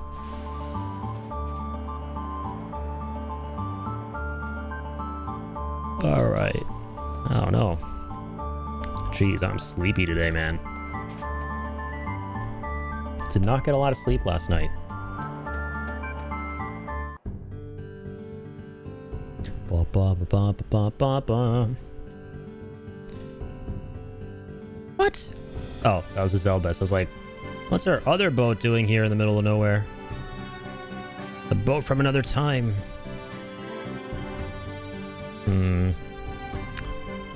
So, what else can I do? On the water island. Then there's Earth that we're trying to get to. Sky's right here. Let's go talk to our Sky buddy real quick. Let's go do that. Let's go do the doings.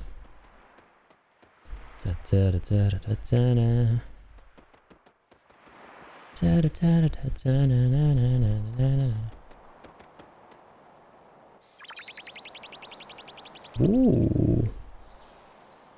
Oh, dragon in this timeline, huh? What is that? Who goes there? Who goes here? There's a gigantic monster here! Seems that the monster won't attack you if you don't have the star fragment. That's empty. Give me star fragment. Who the fuck is that guy? Oh my shit balls. What the fuck? That's no dragon. That ain't no dragon I've ever heard of. What in the fucking Pikmin is this bitch? Mega Starkey. Okay. What up, Mega Starkey? You like getting pokeyed? Oh my god, he's got a ray gun. How do you roll that shit from the mystery box? Well, guess it'll forever remain a mystery. Alright. What don't you like, my friend? Here's a white dot. You picked the wrong cat to mess with. Try this on for size. Barrel cats. Barrel katsu dinner. Devoured his ass. Yeah. Rah. He. Ooh. Ha.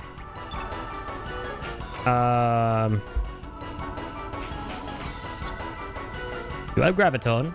Old man can hit him with a good dose of Gravitone. 118, nice. Radiation. It's about to read that as race station. Alright, he doesn't actually hit hard for shit. Don't make us laugh, little big man. Emphasis on little.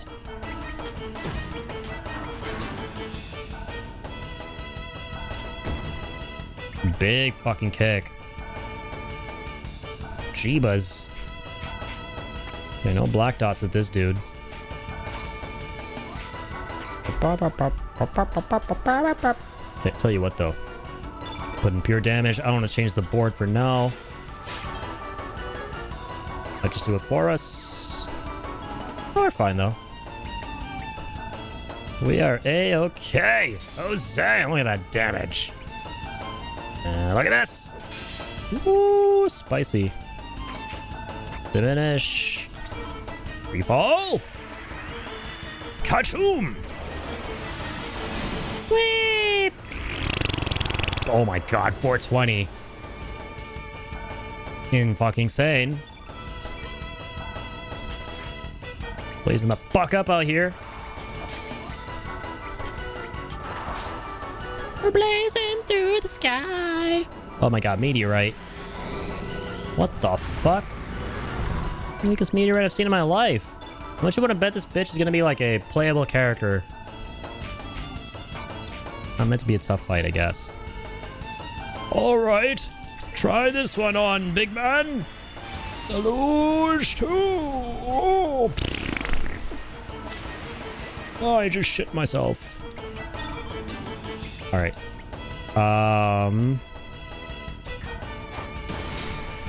Yeah, because why not? Yeah, because why not? And with another deluge +2. Snoop Dogg number, exactly. 0, 2, 4 backwards. We'll have to see it. Well, we missed. Of course we did. Revive me, I have ray gun. Shut up, bitch. Ain't no one reviving you. Remember, you picked this fight, not us. Wait. Hellbound? Ooh, we're gonna do this one. Light hook attack. Jeebus, man. Almost killed that guy. Not that I'd be complaining, but this guy, he seemed pretty adorable. Hate to kill something so adorable.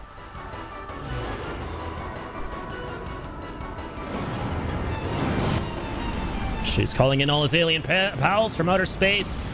The calamity from the skies. That's why he's in a spacesuit, man.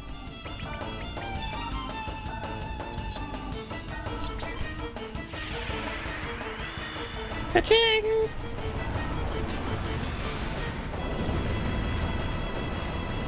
Hey, let's go. Da, da, da, ba, ba, ba, ba. What magic did I get? So, the real body of the monster was this small? Nah, I'll catch him with A. Oh, we gotta go chase him? It's kind of funny. It's well funny without fun. Okay, maybe it's not as fun. JK. That was fun. I shocked. I caught. You win. Who the hell are you? I come from faraway stars. I knew it. He's a fucking alien. A Starkey's ship fall from sky. Star fragment is Starkey's ship fragment. The ship turned to fragment after crash. Ah, so that's why you were collecting fragments. If we're lucky, your ship might still be intact in the other world. Really? Whoopee! Starkey will come with you.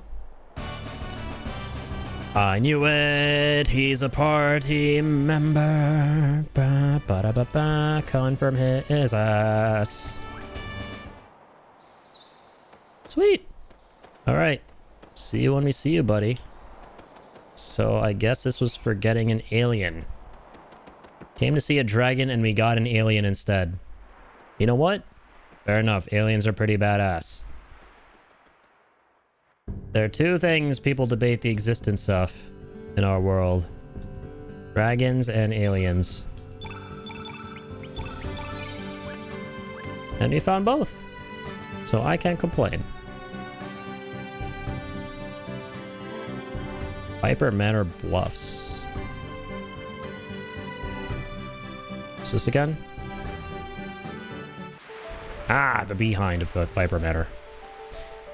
That's not where we need to be. Okay, how do we get the other dragons? Alright, instead of phoning in Google, if I know where I can potentially get a hint, I'm gonna go there first. Now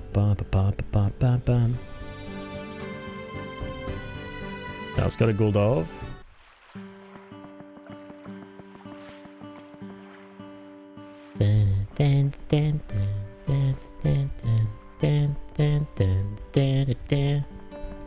Just go ask the Elder about the Dragon Islands. So we can get some directions. Ah, judging by your appearance, you're foreign-born, huh? Halt! For reasons we will not explain, foreigners are not allowed to enter the tower. Leave the premises. What should we do now? At this rate, we won't be able to borrow the Dragon Tier. Speaking of the Dragon Tier... Okay, so apparently we needed to come here. Should not we return the broken tier to the shrine in the other world? The shaman in the other world might be able to help us somehow. Okay. Cool. So we need to come back here in the other world.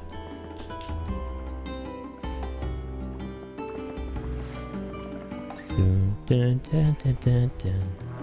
Dun, dun, dun, dun, dun, dun, dun. Ba ba ba oh pasa. Pasa pasa pa pasa. Ba ba ba ba ba ba. Is the astral amule. La la la la la la la la.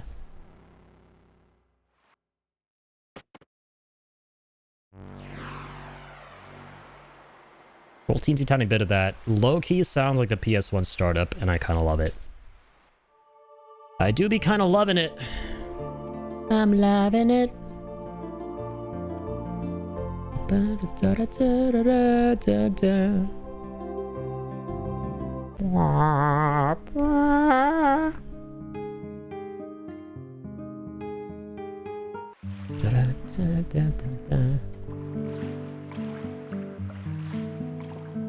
Okay, let's see. Let's take this dragon tier that we have.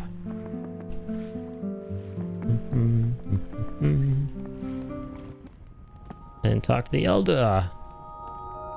Oh, never mind.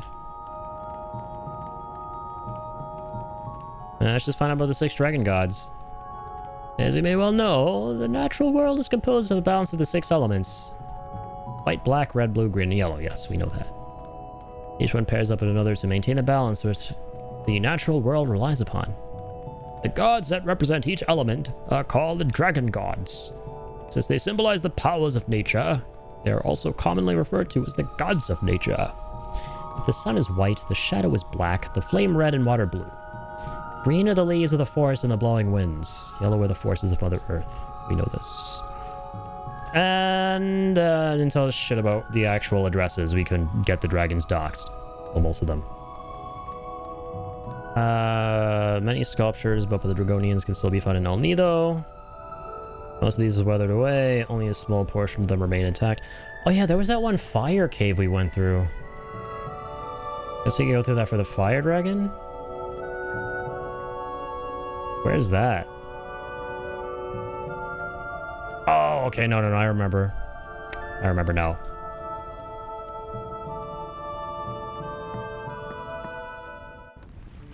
Okay. Every time I hear Dragon God, I'm reminded of the movie Dragon Ball Super that kickstarted the Super series, or maybe I'm just heckin' nostalgic for DBZ. I mean, yeah, DBZ is just peak, man. The greatest anime. One of the greatest animated shows ever, in fact. Not the best, in my opinion. Never fully watched Super. I know what happens in it, but I never watched the whole thing. Wasn't a huge fan. I think the Super series or Super timeline has the best movies, though. Or not timeline, but rather that portion of the Dragon Ball franchise had the best movies release. With Dragon Ball Super Broly, Dragon Ball Super Superhero. And I like that they're canon to the main storyline. Because otherwise all the movies are non-canon. Went a bit too far with one of the greatest bucko. Termina. I'm trying to remember the Fire Island. Ah, Pyre Shore, this one. Okay, here we go. You save right here. Went through this for the story a long time ago. This is what we went through to get to Mount Dragonia. You have the passive was it a passive item that protects us from the flames here? I want to say it was. Okay, let's just fight this guy and go all the way to the right. See if that's a doorway.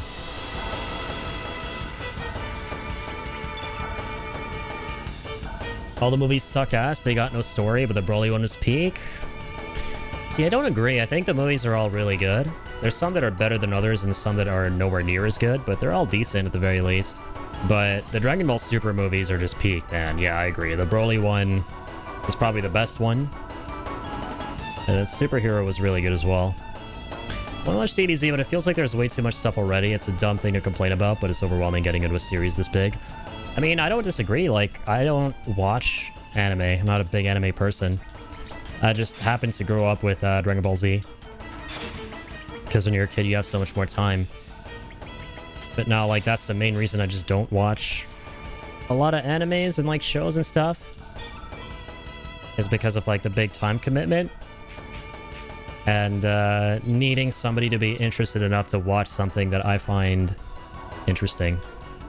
And them willing to spend that time with me watching it. Because I don't watch things alone anymore. It's just way too boring.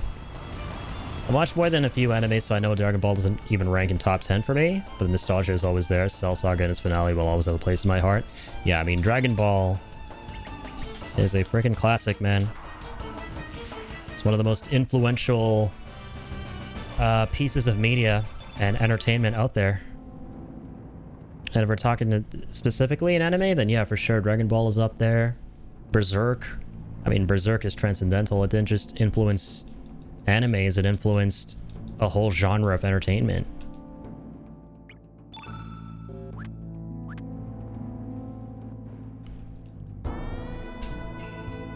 And it influenced that genre across multiple mediums too, right? Like dark fantasy. Not just in anime, but also gaming. It do be like that.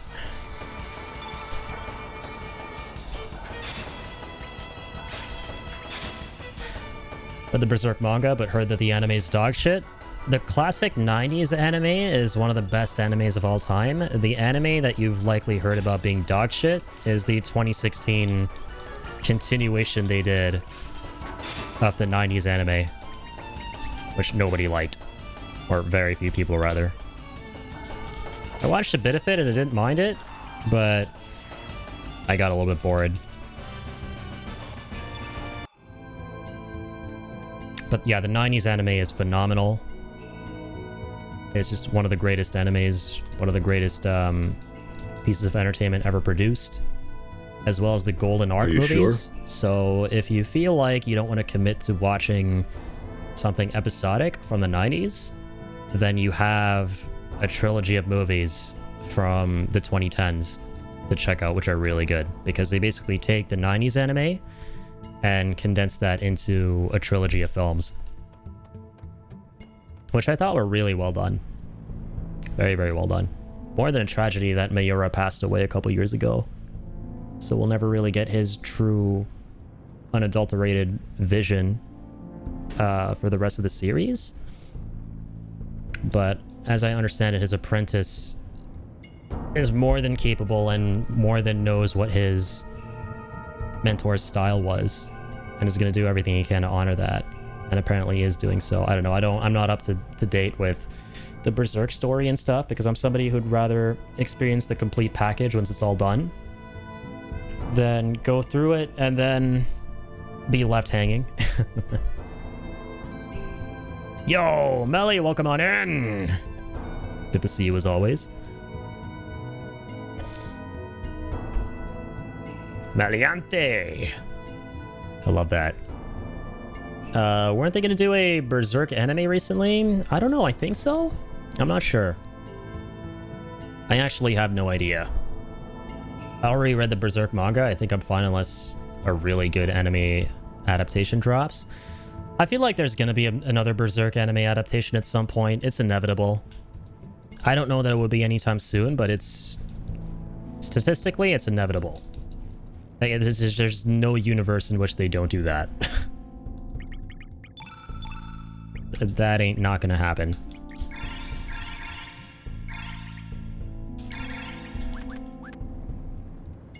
Blah, blah, blah, blah, blah, blah.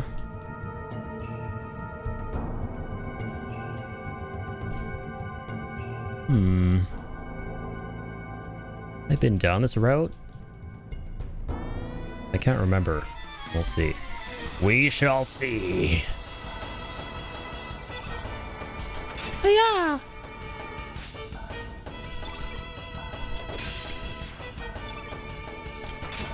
Yeah. Still alive, are we? Not for long. You earn weekly rewards. Weekly rewards? That sounds exciting. With what? I like rewards. Ba, ba, ba.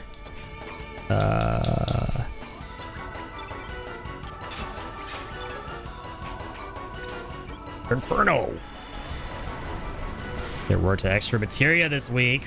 Beautiful. Music to mine own two ears.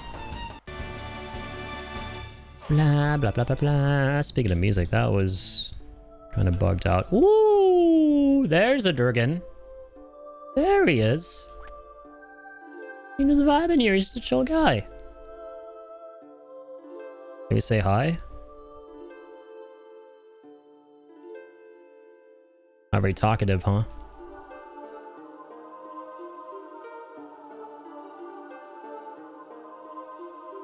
La la la. The fuck is this bitch?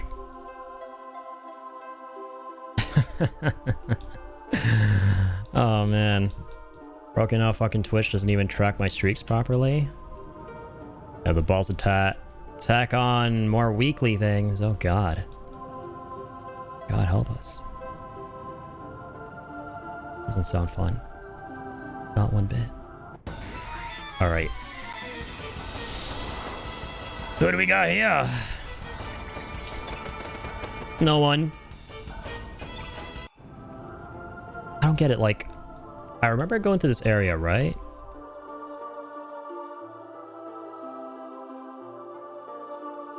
Oh, must we seek communion? We gotta do this in the other timeline? Oh, who's this dude? Fire Dragon. Oh, we gotta talk to the little guy. Hey, lad. So we meet again.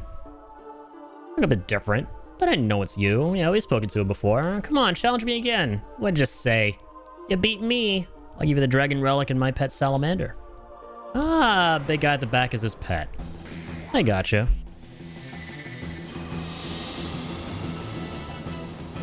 Alright. Good call on my part, remembering this fire-themed area, the fire biome. Going for it in hopes of finding the Durgan. And here he is. Alright, little man. I like how I got a bit debated, right? Because I thought that the big, hulking salamander in the back was the dragon. But he technically is a type of dragon. But the Durgan was this little dude.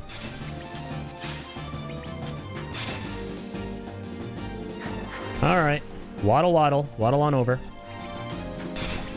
Let's get this over with, buddy. Goes over before you even knew it, but... You know, I'll entertain this fight.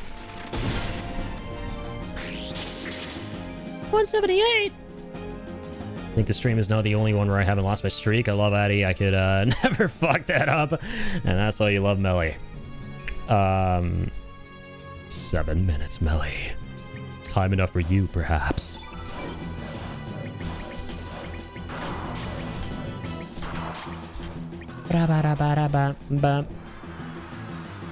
Fiery breath. Breath is indeed very fiery.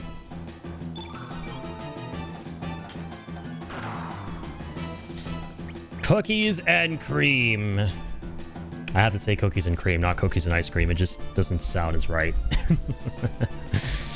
Come on, man. First you come in here with burritos and tacos, and now you got the cookies and ice cream.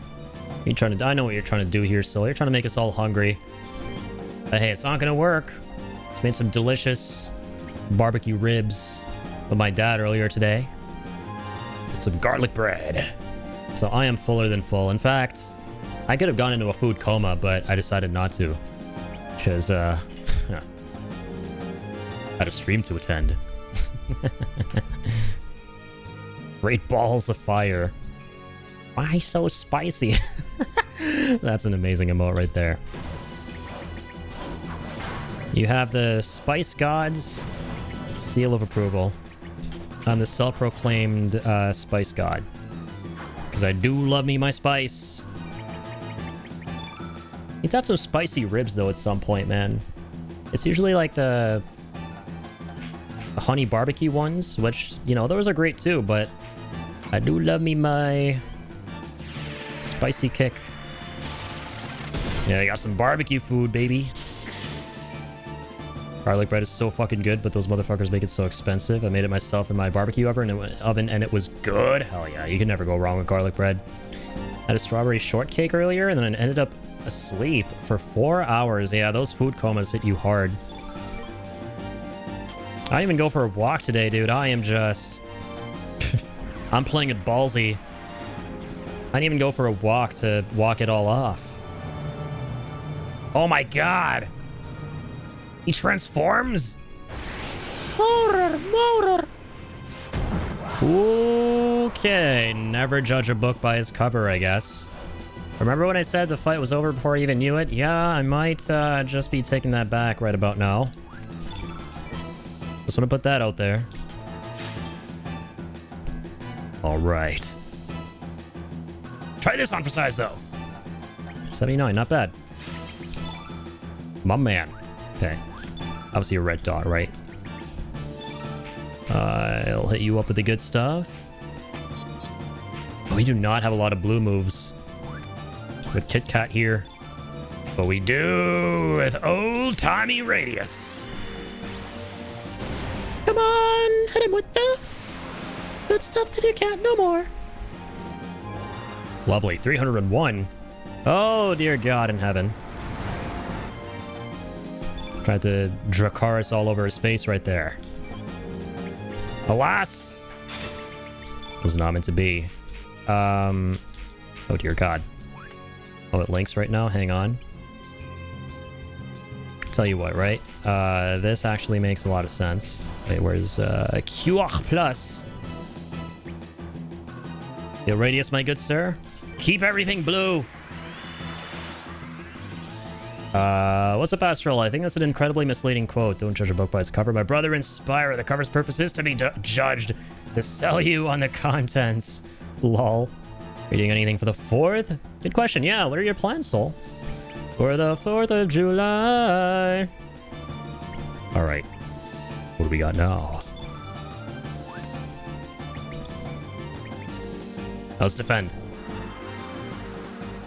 Get some AP back.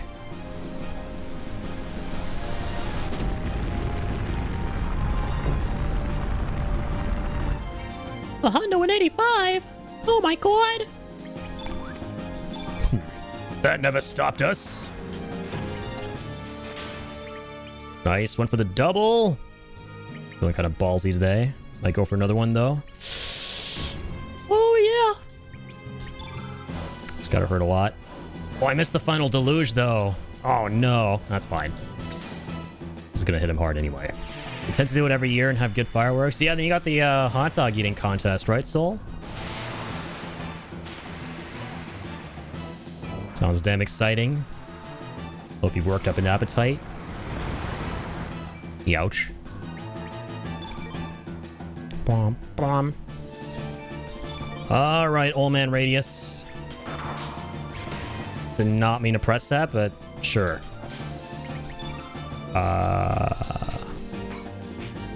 Let's see. Nice Lance heal. Where's Recover All? There it is. And there's Heal All. Beautiful.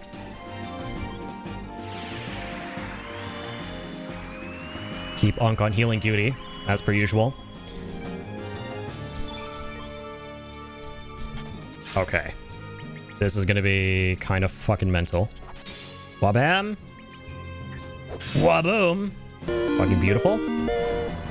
Astral, thank you for the treato for the Doggerino. And welcome to the treater board. My first treat. Yes, sir, indeed. Would love to see it. Yo, little man. All right, the treat buff. The fiery treat buff. To fight the fiery fiend. We got this. OMGS suck, lol. You're good, Melly. You still have time. You still have time to retain thine Number 2 spot in the treater board. But watch out! Compulsive approaches.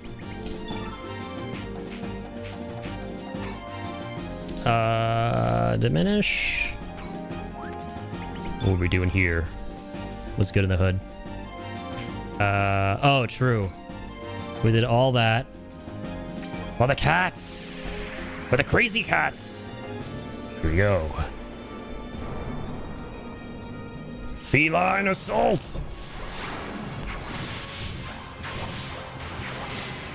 Beak! Oh my god, he even tripped over one of them.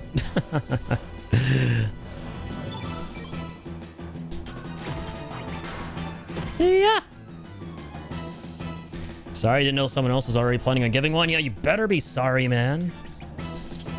You plan for each and every individual specific person to give one out. How could you beat them to it? How could you sleep at night? This is ridiculous. Nah, you're good. It's first come, first served. You snooze, you lose. That's how it works. That wasn't how it worked. We don't have the treater board in the first place.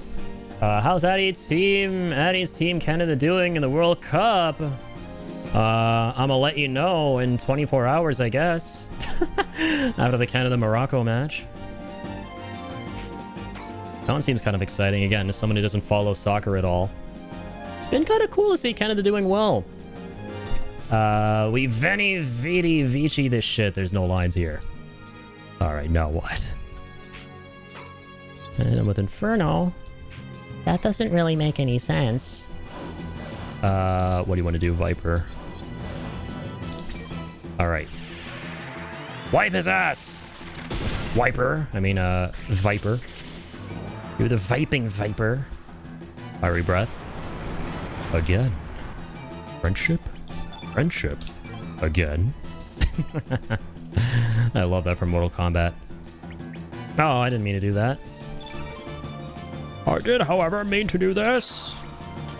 As long as I have vigor in my body and Viagra in my pocket, you shan't escape the Arrow Blaster. Good, sir? Oh, lovely. That was actually not bad. I'm getting his magic stat up in the world, dog. Alright. Two more of those will go a long way. I typically sleep at night or normally don't. Normally just pass out with when the exhaustion. Yes, exhaustion, not the exhaustion. Sleep is not friends with me. Yeah, join the club. Stay back. The Viagra in my pocket. Not afraid to use it. On myself. No, quite clearly, of course. As you see. Yeah. Oh, wait, I'm the wrong character. Never mind. And commentary. Let's go use... HP is totally fine, bro. I'm gonna fuck him up with some free fall if I have it. Yeah, fuck it, we ball.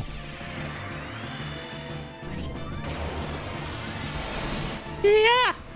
I said slay the dragon, Addy, not lay the dragon. Oh yeah, I'm gonna do both, dog. I'm gonna slay him and then lay him to rest. That's how we roll around here. So literally, we're gonna have to stop, drop, and fucking roll, because that did a lot of damage. We be on fire. Big time. Recover all, glide hook. You need a little revive. Dun, dun, dun, dun, dun, dun. Alright, get his ass up. Dun, dun, dun, dun, dun. Do. Oh yeah! Oh yeah! Yeah! Oh, no, wait. Okay, good. We're fine. Holy shit, that was close. Ah! Alright, recover all. Keep us alive! Those are some fiery ass flames. Alright, Unk. Keep on keeping on here. Inferno! Oh god. That's the move we use. Not allowed to do that. He did it anyway! Bastard! Okay, recover all. Quickly. Bounce back from this. You get to come back. Strengthen. Oh, Jesus Christ. That's not good.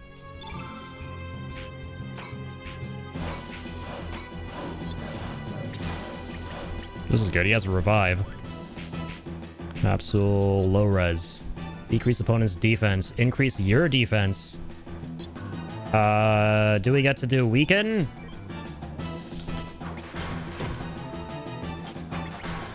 Let's find out. The deluge +2. Holy shit, this is big. Might actually hit him with that. Air Force. I want to weaken on this character, right? G-Force. Alright, no, I'm gonna go for the damage. Don't waste your time. Doggone damage mine. Having a slushie on the hot day is the best. It really is. Oh, not this again. Okay, just on one character though, bet. That's totally fine. That is totally... fucking okay.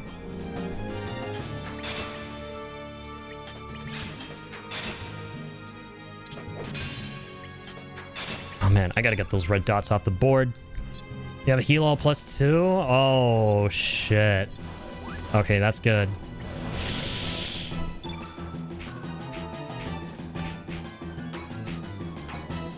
Halves elemental damage. I might do this and then finish this fight off with physicals. No doubt won't off the top of his head, but I remember seeing a recipe card for it stashed away. Ah, family recipe. Let's go. This man's got the secret family ingredients. What's my favorite snack? I have a lot. Not a super snacky person, but I do like Nutri-Grain bars quite a bit. I do like those. It is officially summer, my dudes. Yes, it is indeed. Summer is upon us all. Stay cool, my friends. Or as Teo says, stay safe, stay cool. Don't be a fool. At Dunkin' Donuts? Yeah, Dunkin' Donuts got pretty common. It became pretty widespread in South Asia. In the 2010s, I remember. Like, we started getting those in India a long-ass time ago. They did have really good donuts. They did. I had a Dunkin' Donuts right next to where I lived. When I lived in India many years ago. Many a moon ago. The new name for the type of heat Europe is getting. This ain't no summer. Yeah, dude, it's been really hot here too in Canada. It's been like around 35 degrees on average where I live. And our AC was broken for weeks on end until it wasn't. And despite our AC being repaired, my room still gets like almost no cooling in this part of the house.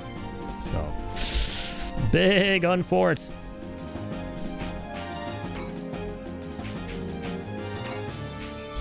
Okay, all right. So me ballsy. I'm gonna defend. Oh shit. I'm gonna defend with him too.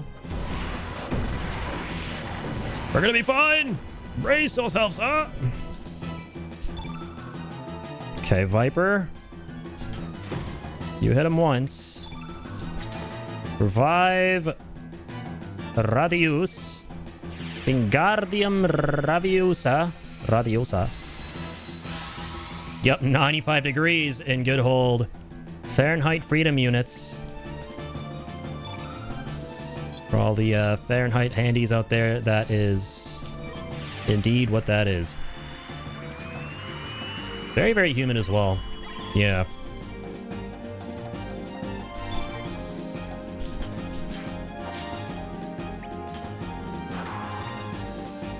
Okay. Good.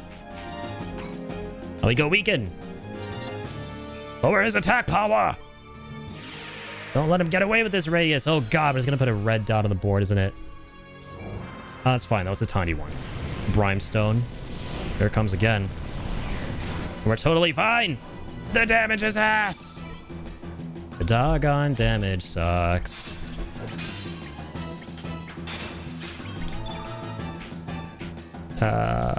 Purify? Oh, status effects. Okay, true. Have another heal all there. All right, time for the glide hook. The hottest you had to deal with was 110 degrees freedom units, or about 43.3 degrees Celsius. Jesus, man. That's almost up there in, like, India numbers. Like, Jesus, man. That's, like, almost a typical day in India. Which I do not miss the heat over there. I do not. I do not. Oh, here this shit comes again. Can it not be for everyone? Okay, it's for everyone. It really hurts. Oh my god, but we're almost done with this fight. What on earth? Melly! Thank you for the gifted sub to Astral. W Melly as always. Holy shit. 114 gifted subs from Melly. Look at this legend out here. Look at this leg end. Seriously, guys, thank you so much for the support today. And just in general as of late. And overall, the many years we've been out here. It's crazy, man. We hit 500 today. And I'm just so happy about that, right? Regardless of how many numbers we have coming through on stream, I'm always going to be greatly appreciative of any and all kind of support that comes my way. And I'm just going to be out here loving this until the end of my days, and cherishing every little step of the way. So thank you guys very much. Do something nice for yourselves. W Melly for the gifted sub to Astral here. Melly with a gifted meatball subs for real. For fucking real. I did hit 500, yes, and shout out to Malik, by the way, for that. We started off stream today, and Malik brought over Crab from his community, and Crab was Crab very kindly decided to follow the channel. So yeah, massive shout out there. Thank you guys so much. So what this calls for? 24-hour stream. Man, we get close enough out here. With the 10 and 12-hour streams, we're pretty much halfway there, like 3 days a week for the most part. But yeah, one day I do want to do like a proper full send 24-hour stream. I think it would be pretty interesting. With a just sleeping or I'm only sleeping category.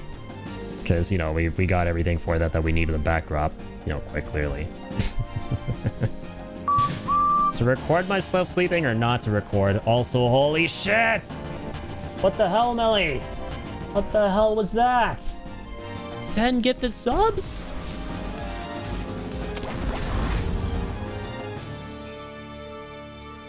Holy fuck! Melly, thank you so much. You did not have to do that.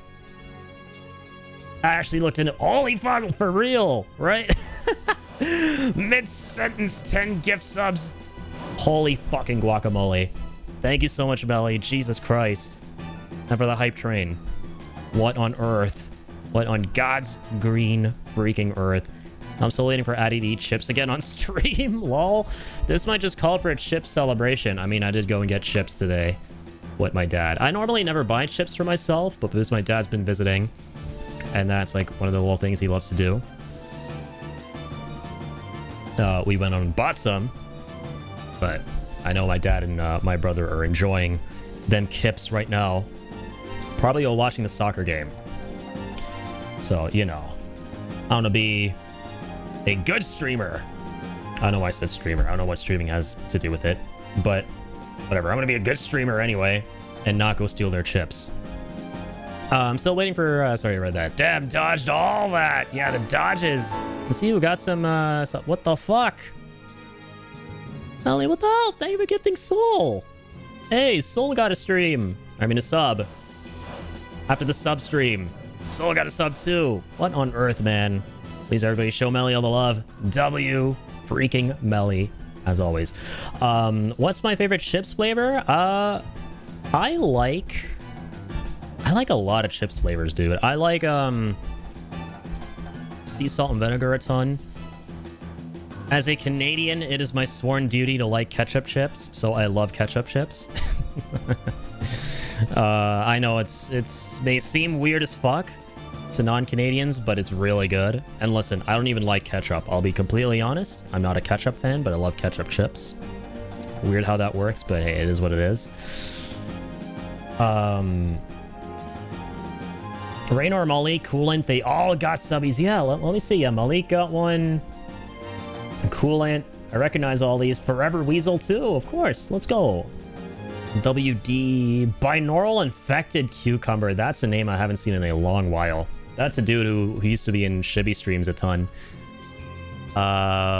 Raynor, let's go. Yeah, we met Raynor the other day on Malik's podcast. Some awesome dudes out here. Streamers just see the name and think it's for streamers sleeping.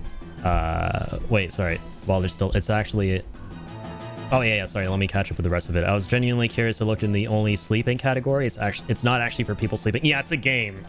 It's a game. Yeah, I did see that. Yeah, exactly. A point-and-click adventure game from 2005. It's pretty hilarious. I feel bad for those developers who made that game because... You know, you would think that, oh, hey, if I see my category for the game I made on Twitch, that means everyone's playing my game, right? And you just see a bunch of people sleeping in their beds, and it's like, oh. Never mind, I guess. Sad. It is hilarious, though, yeah. It's fucking hilarious. Ketchup chips are so good. I grew up with them, but only realized it recently. The ones we have in India, and I'm assuming in Bangladesh as well, where Compulsive is from, is Spanish Tomato Tango, which is not quite the same. If that's the one you're thinking of, the one by Lay's, it's not quite the same as legit just ketchup written on the packet here in Canada by Lay's. Very, very different. But those are great too.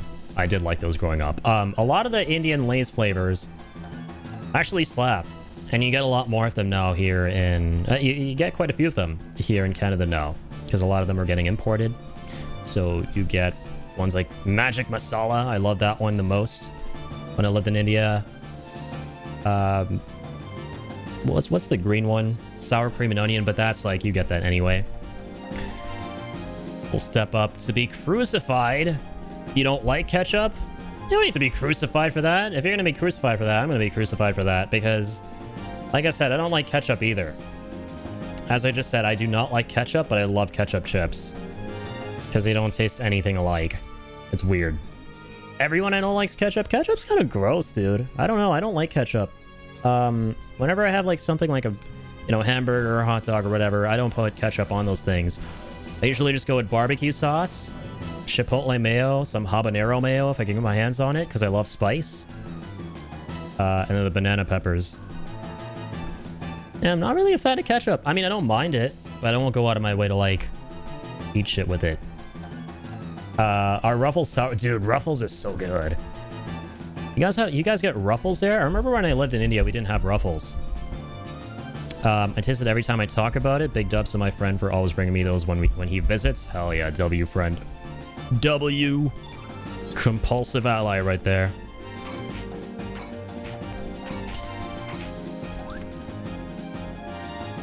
Oh god. Did I not switch to links? What the hell's going on here? Shit. Have the tablets and the basic cure. Oh no. Oh, revives though. Meteorite, recover all. Anti-green. Seals green elements, not the red ones though. Should just go for pure damage. YOLO! Rah! Actually, this finishes him off. No, it did nothing. Oh, I'm second. Ah. Ooh. Ooh. Oh, fuck! Say it! Oh, say it! For real. Holy shit. Photon beam. Heal. Heal, Lynx. To save Viper. Viper, stop viping. Start wiping. Wipe him off the face of the fucking planet already. Oh god. Oh my god, he fucking killed Lynx. Okay, we're gonna have to finish this shit, old man. No, you missed. Oh, come on. You can't be for real. Be so for real right now. That was crazy. He transformed halfway through. And just went absolutely apeshit. Muller. Alright, go away, gain. Damn, dog. That little dude packed a massive punch. What they say, massive things come in small-ass packages.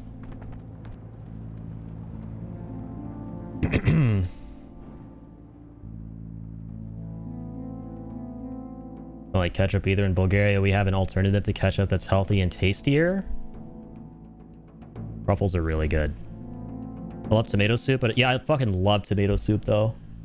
I don't have anything wrong against tomatoes. I love tomatoes. I love putting tomato slices and stuff. Yeah, I just don't care for ketchup that much. It's not that I hate it, I just don't care for it.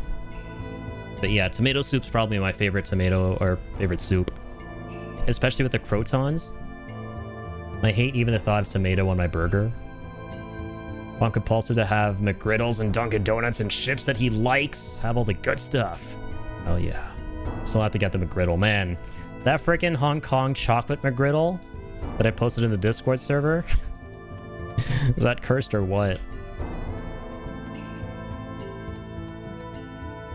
Like that Melly's actually excited for at the prospect of getting that. Not gonna lie, but the boss was almost dead. He was, yeah, he was weak and shit. That's interesting we struggled on that boss. Because there's some really tough ones we got in our first go. But the main reason for that is because Harley is just so fucking OP in this game. And when he had her moon ability, like the moonlight thing she does, like really hard carried. I think that protects like the whole party. Okay, save here.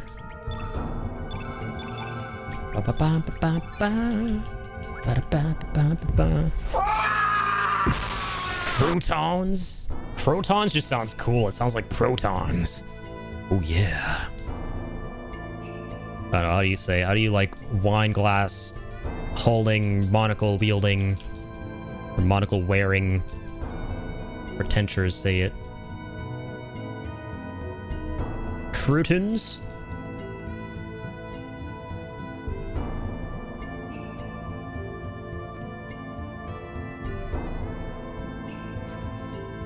Pizza and birria. Dude, birria tacos are to frickin' die for. Those are good.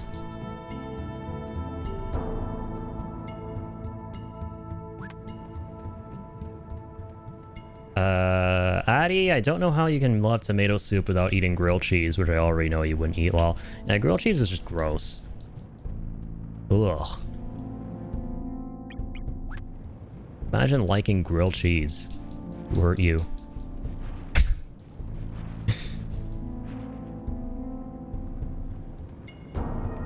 Also, I'm very confused. I am very confused right now. Do we not have to go through this way to fight the Durgan? I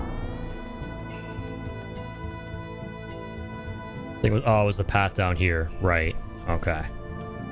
Okay. And can you not? We'll be taking our leave. Oh shit, can I not pass through that? Can't see shit. Oh, Blob, sag it. No, now I'm trapped in the fucking corner. Oh, come on. Come the hell on. Don't do me like this, game. Okay, thank God. That just carries us all the way out. Oh, dear. Oh, dear. Grilled cheese with good cheese slabs? Yeah, I'm just not a fan of cheese, largely. It's not that I don't like all cheese, I just don't like a majority of it. Generally avoid it.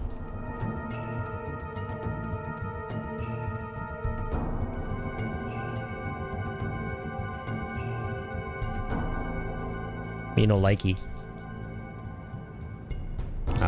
here we go. That makes more sense. Have it a light grilled cheese, sir? Yeah, I'm just weird. I'm in the minority. I know tons of people love cheese. And don't get me wrong. I don't mind cheese when I'm eating hamburgers and stuff. I like poutine a lot. It depends on like the combination, the type of cheese, once again, yeah. Like if I have something like poutine, which is just really nice because of the gravy. Oh my god. Like that's just divine. But if I have something like a fondue or I don't know, like something just with a ton of cheese in it, it's just very gooey and strong, I'm just not a fan. Like grilled cheese and like the cheese pulls, that shit just looks kind of gross. I'm not gonna lie. I don't look at cheese pulls and get hungry. I look at cheese pulls and go, I might have a phobia if such a thing exists. Poutine is just fries, melted cheese, and gravy, right? Pretty much, yeah. And you get different kinds of poutines too, depending on where you're eating it. So if you go to Harvey's, for example, which is a Canadian fast food chain, I think pretty much the best one here in Canada, they have a bunch of different poutines. They have the best poutine. Like they'll do this jalapeno one with crispy peppers, and that absolutely slaps. Me likey. All right, let's get some blue stuff. Let's go to the blue stuff out here. Final Ice Blast of Delusion, nice. Inferno, not nice. Two Magma Bursts, definitely not nice.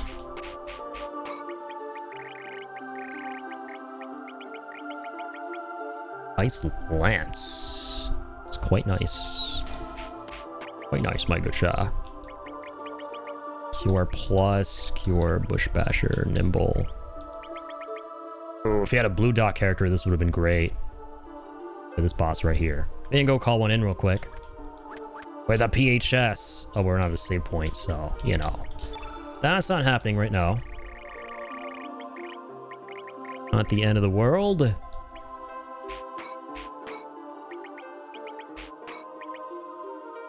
Yeah, we can decrease the opponent's defense right out the front gate. And then just blast him. Blast him with the good stuff. All the good stuff. Stops everyone's elements. I don't know if I want that. You don't like the one with the fungus that's intentionally expired. That sounds terrifying, but I'm not surprised it exists, man. There's bad cheese, and then there's just diabolical cursed cheese that makes me question if even the most die-hard hardcore of cheese fans would even be okay with that existing. Like the maggot cheese that's just banned in a ton of countries. Gotta put some blues clues in the elements, exactly. Got a little bit there in the diet now. Just a little bit. We just gotta debuff the guy right out the front gate. And then we should be good in the hood. Well, maybe not immediately, but as soon as he transforms into a big boy, that's when we go for the debuffs. Let's not blow all the whatchamacallit, blue elements right out the front door too. Gotta save the elements for later, for a rainy day. Go for the melees first. Be strong, Mossy Links.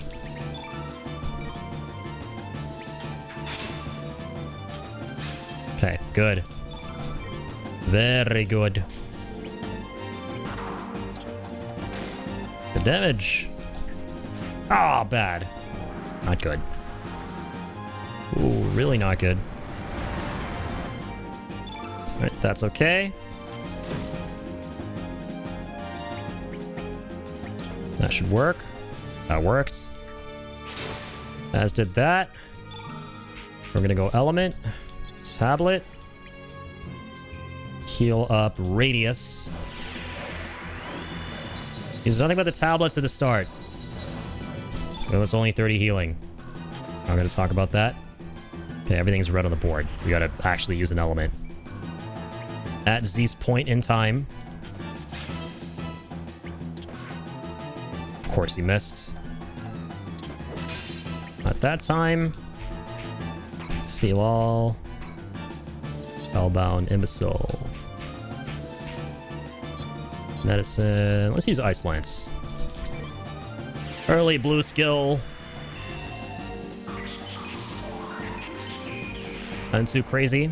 Just gonna change the color of the board. That's it. Nice, that works. We're fine, we're fine. Nice one, old man. Alright. I was gonna become a big boy. And now we start using the good stuff. See you. First things first, right? The first item of business. Blah, blah. Blah, la, la, la, la, la, la. Decrease that defense. And commence going to town. Deluge +2. Oh, it's gonna hurt. Yeah. Suit 59, baby. Fiery breath. Do your worst. Everyone knows the best defense is an even better offense. Exactly. That's how it be. That's how it be and how it do. Yeah, I could go for another Ice Blast here right about now. Don't mind if I do. And don't mind if I do. For the 249.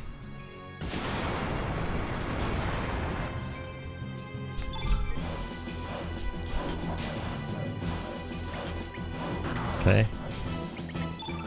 Go for the little old man, little old timer stumpy hits. And let me catch up here. Swiss cheese is perfect in one specific situation. A ham and Swiss sandwich. Want that ham and Swiss sandwich. Some bitch. Love to hear it. Blue cheese is gross. I accidentally ate some once and it was horrific. Yeah, blue cheese is just disgusting. There you go.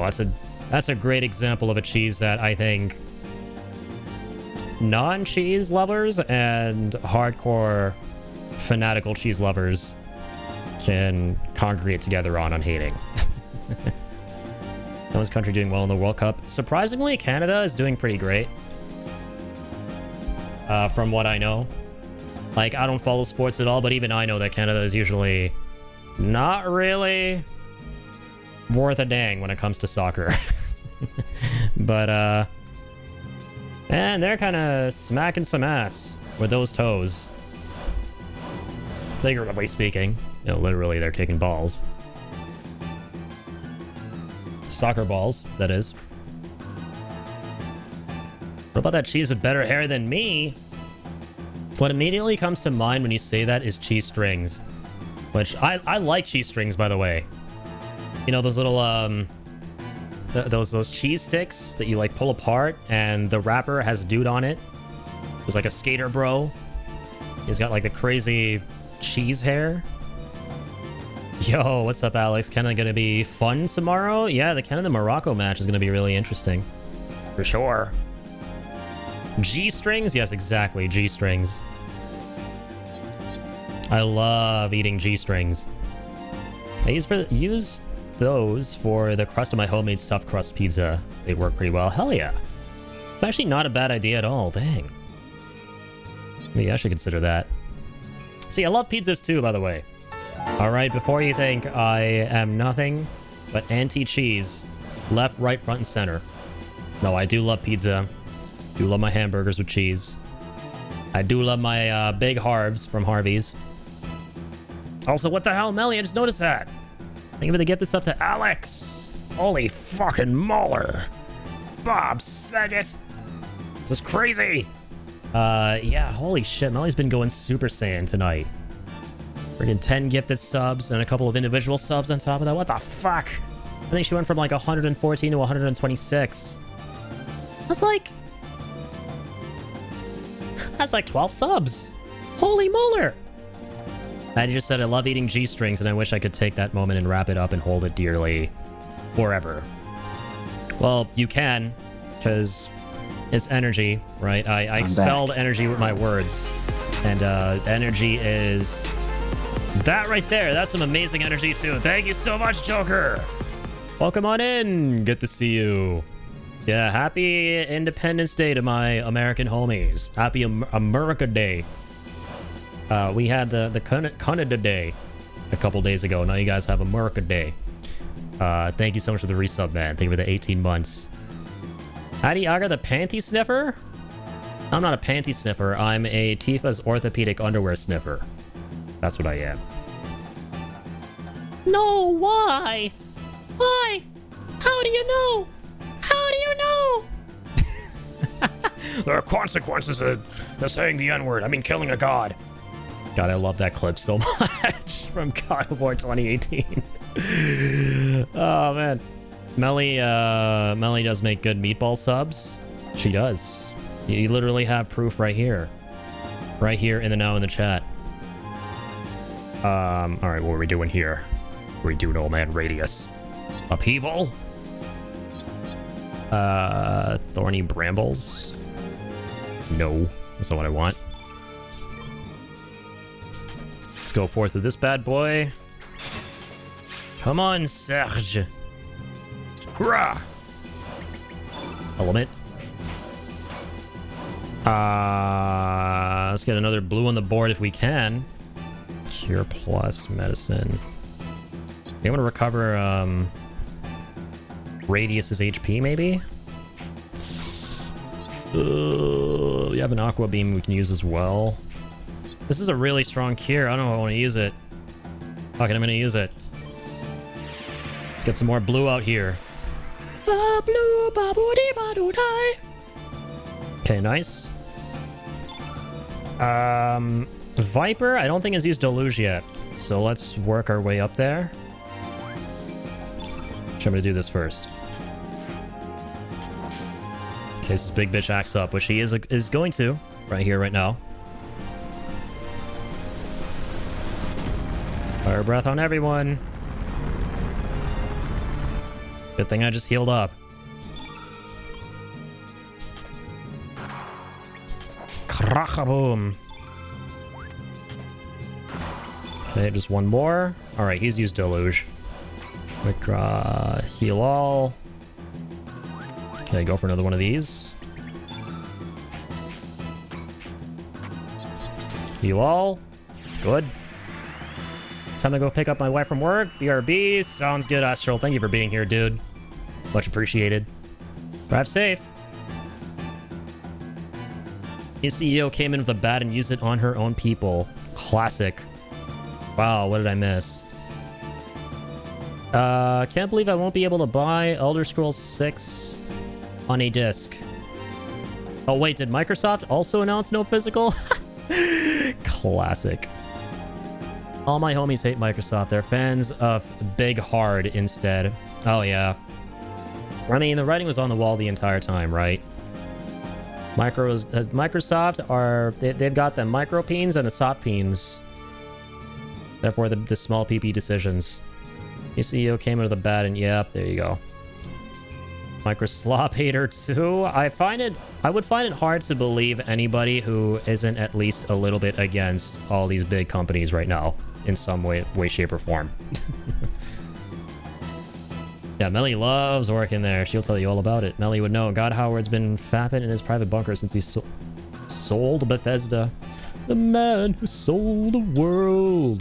Fapping in his private... His bunker? You mean the Fallout shelter? Surely.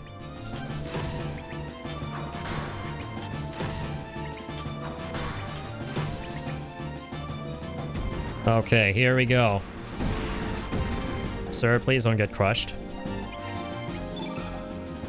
Elemente! Deluge! Deluge attack! Let there be water! Oh, not this bullshit again. Nah, he's totally fine. Rah! That would work. Yeah! That would work. Rah! Yeah, that would work too. Fantastic. Don't heal all just yet. We could do Inferno. Ooh, what could Radius do? Hang on.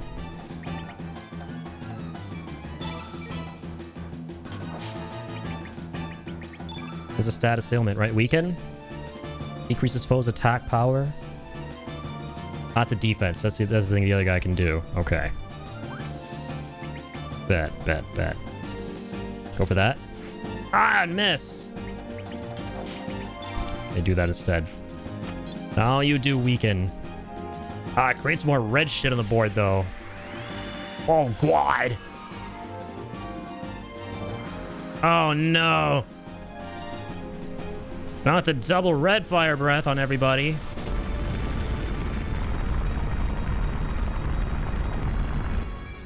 Does he only do that if you have, like, 2 reds on the board? Potentially, right?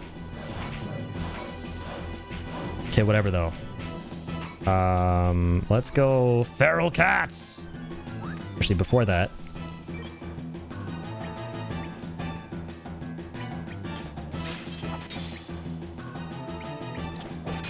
Get a lot of damage in there. Let's do this.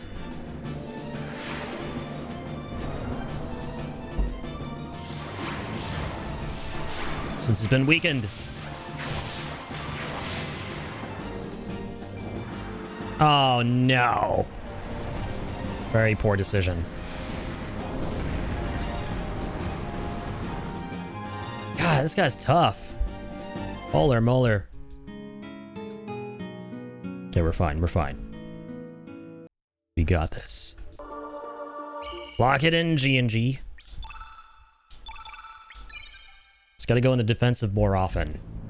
Yeah, so I think I've confirmed that, like, if he has double reds, he'll always use fire on everybody for a lot of damage. Okay. Good to know.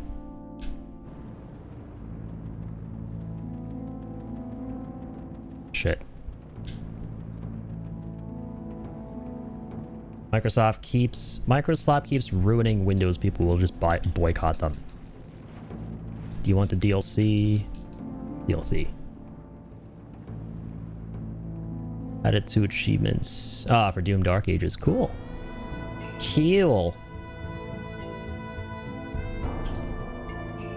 Yeah, Millie's got all them codes. All them Bethesda codes. Ba-da-ba. That one on Tuesday? On Taco Tuesday. That's kind of Tuesday. Stay tuned. Oh my fucking god, fuck you.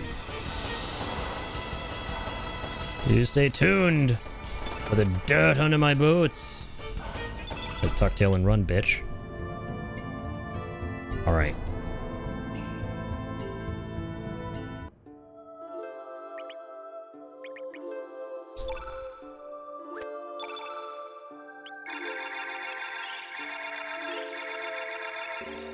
Okay, got this time. Alright. Lock it in, Sonny. Allocate. Here's what we're gonna do. Here's what's gonna happen.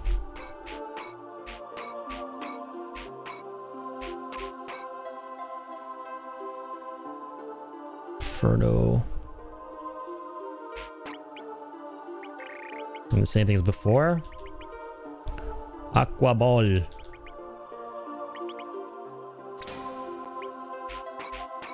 La la la la la. Meteorite, anti-green. Have a good heal all? We don't. Ice Blast is good. Heal all is also really nice. Hold on to that. Increase your defense. Uplift, Graviton. Decreases foe's attack power. That's nice, but I don't want to use it actually, because that creates red shit. And red shit is not nice shit. Don't know? Don't know this. It's not good. Ice Blast, Inferno, Free Fall. Don't need the Inferno right now. Oh. Swap that.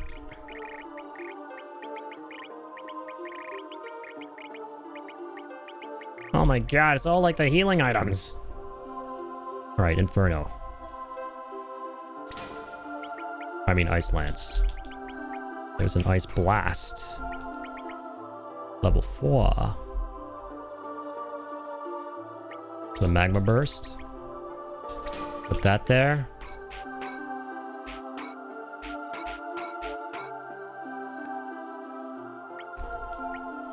Heal all +2 all the way to the very end, okay. Diminish. Fuck it, put on another Ice Lance.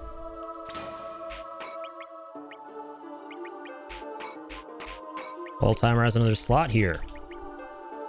Aqua Beam. Use it.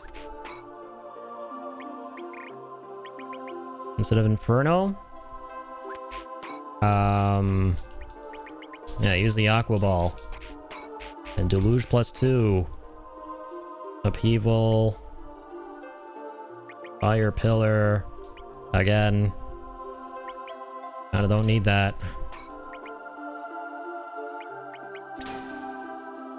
It's a weaker Aqua Ball. That's gonna be good though. Alright. This is it. Here I stand. Third time's a charm. Melly, the code deliverer, for real.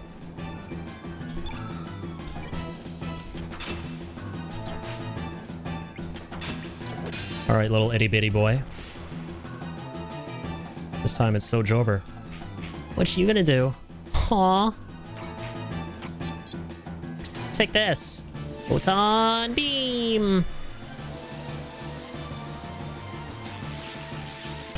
Do not let there be red shit. Do not let this happen.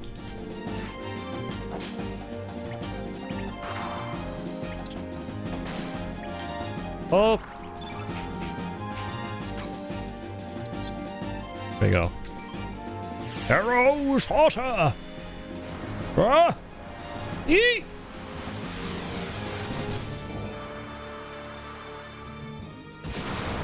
Ha. Do your worst with that. What's up? Rah! Big girth deck attack! Alright, now go. Like, go jolt his fucking ass here. Yeah. Use all these low level spells for now. It's all good. All well and good.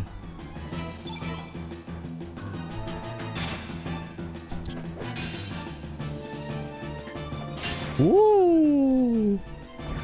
The sauce, though. The sauce, though. All right. All right. Show us what you got. This will make us laugh.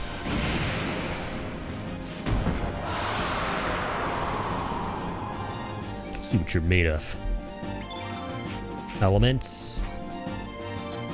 Ice Lance +4. All the blues. I didn't realize I had this many blues for some reason. That's why I didn't equip a ton of it on the last attempt. 6, 7. Sorry. Okay. Let's check out what you can do with your good dick. My good senior citizen. Deluge +2. Fuck him up. Let's go full send. Just talking damage here. All right. Send in all the damage. Yeah. Exactly. While repeatedly raising your left and right hand. For no particular reason at all in the chat. No reason at all whatsoever. Poke, my good sir, poke! Oh dear God. Some more red shit on the board. I don't like that. I do like this. I like it a lot. Okay, here comes this bullshit again. But not for long. 1 moment. The moment hath been given. You have more than 1 moment, because I'm just cool that way. Hey, FF7 Rebirth peeps. What do I do about the Titan's barrier? Any tips? I'm gonna try fighting him at full power, but the barrier dries up my courage. I fought all the summons at full power, and let me tell you, I don't remember shit about how I got through it all, but what I do remember, which is very important, is to cut your losses if you are attempting to fight that summon as early as it is available. Like, don't fight that shit as soon as it becomes available at full power, alright? You're gonna be hitting your head against a wall for hours and hours and hours. Come back to it later on, and then beat it. And then be happy. And if that isn't enough, then go ask me from 2 years ago. Because you are asking someone who doesn't have a good memory for shit when it comes to gameplay details and strats and stuff.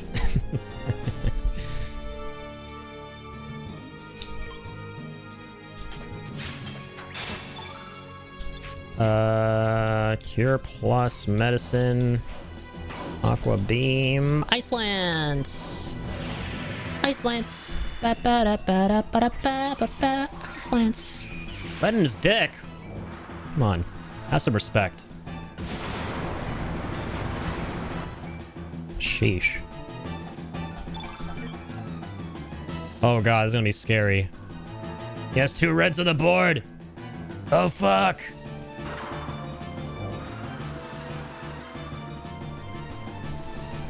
Shit! He did the thing! Oh, he motherfucking just died! Okay, we're okay, we're okay, don't worry. Nobody panic.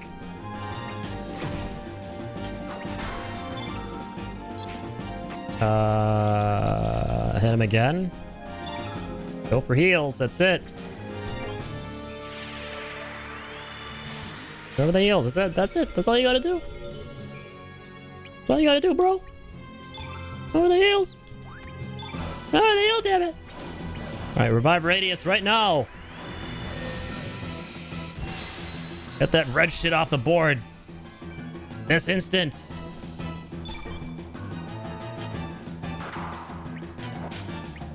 Alright, Radius, can you heal us all? Yes, you can. Motherfucker, you keep us alive. Cure us, cure us. Cure las plaga. Oh, now he's got no red, so he goes for the melee. Stupid little lizard.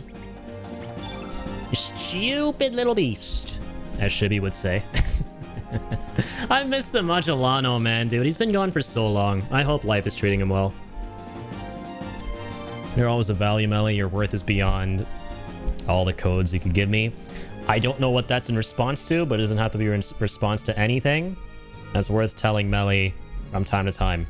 All the time. I completely agree with this statement. I think we play as both Corpo or Emily this time.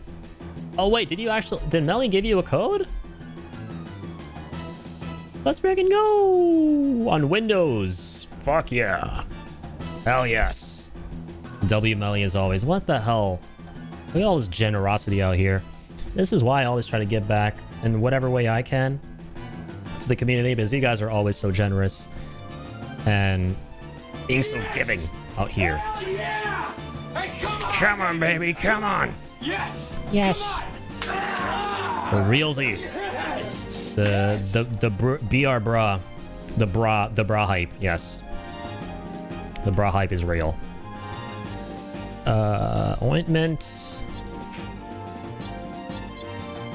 Guys, what do I do? Oh, we're all like good HP. Kind of.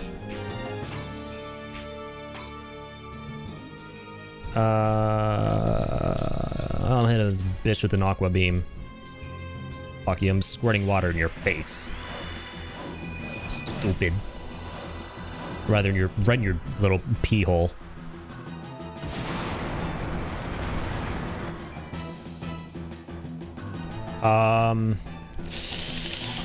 Okay. This is awkward. Cure. Cure the kitty cat.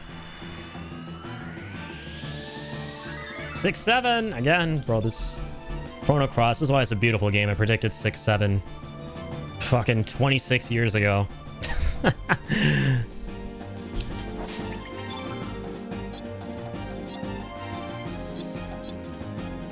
Aqua Beam, here we go. You know what, my good sir. And I hate this dragon so much. I've been in this fight for so long. He's making me say that number way too much.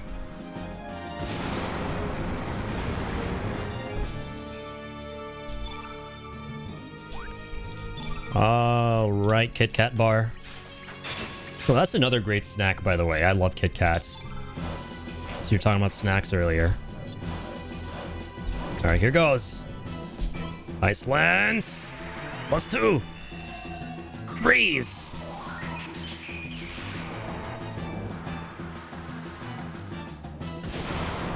Okay, nice, nice. We're fine. Ba-da-ba-da-ba-da-da. Da-da. There's so many of those, man. How embarrassing. G-Force. So that's revive. I mean, that's good.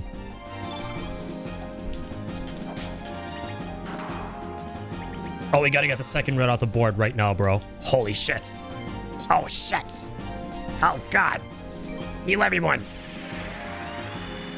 Because if we let him attack... Ooh, boy, that's gonna be bad. Okay, nice. The red's gone. If there are two reds, he goes for the fire on everybody, and it hurts kind of bad. All right, here we go. Aqua Ball +3.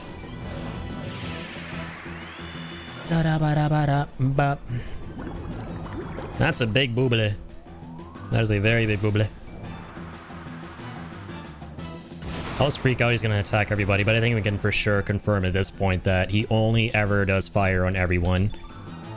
If everybody is weak... Or, I'm sorry, if he has two fires on the board. I don't know why I said the other thing. Oops. Yeah, how about now? Another Ice Blast? Cure Plus. Do it. Do it. Do the roar. I love you, Daddy.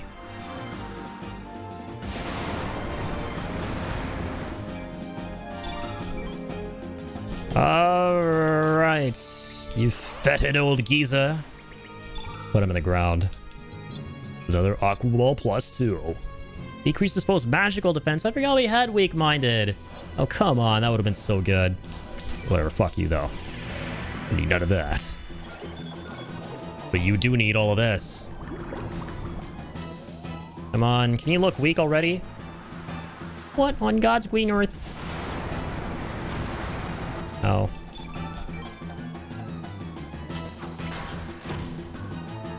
Bop, bop. No fucking hit him with a meteorite right now. Get that red off the board. Get it off. Ah. Nice, good shit.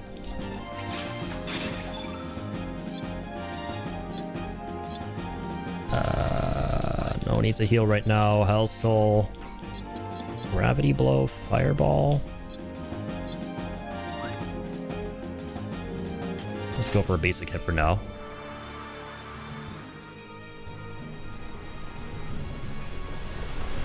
Eesh, she actually goes for everyone?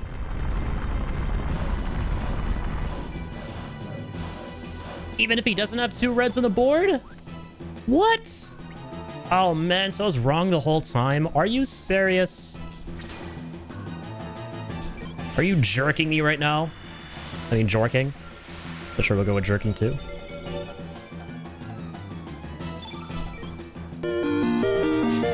That's some crazy business. Well, so is that. Thank you, Lazy. For the Trito for the Dockerino. You miss it again, Melly. New. Here you go. Little Linky. Little Itty inky dinky linky. Hype piece as fuck regardless. For realsies. Link is a true hero, man. He's gonna get us through this fight. Courtesy of Link himself, obviously. And lazy. For me, the Redeem had 50 more seconds cooldown. Yeah, what the fuck? Dan Clancy? How could you do this? How could you, Dan? Dan's rigging the system, I tell ya. Yeah, the quick Andar jumps over the lazy melee. The irony, though, because that's lazy Andar.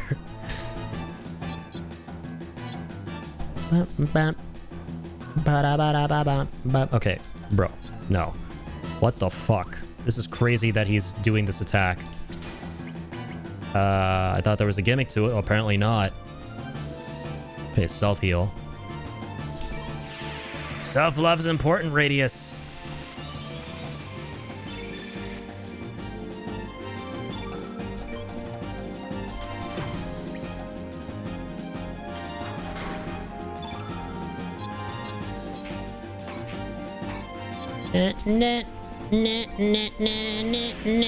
Let's do Electro Jolt just to keep the fucking red shit off the board. Fuck this fucking shit. I missed that. He's gonna do Inferno anyway. Bro, how strong is that gonna be? Are you kidding? Really strong.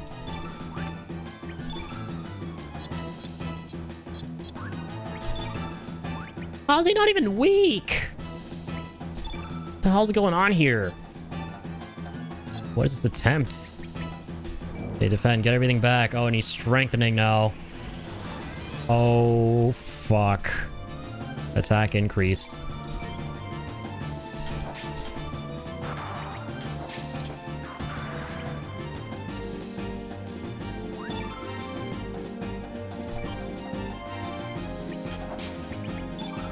Okay, element. There are 2 reds on the board. Shit. Okay, heal all. Keep us all alive, sir.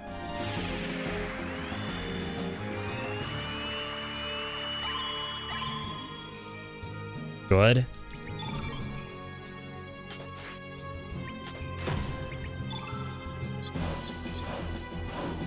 I would say do uplift to get... How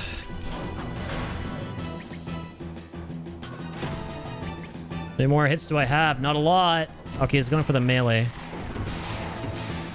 Oh, kill him, please.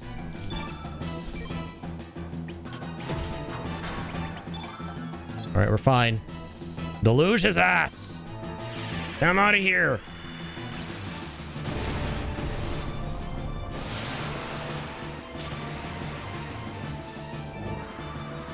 Okay, fiery breath. Okay, it's a solo one. Cool, we just about lived it. Massive. Big damage. Here we go. Ice Lance +3. Viper can die if he needs to. You're weak, Durgan. You're weak. Wrong target. Last mistake you'll ever make. Would have been funny, but Andar swooping in was even funnier. Lol, snatched it from both of us. She is anything but lazy.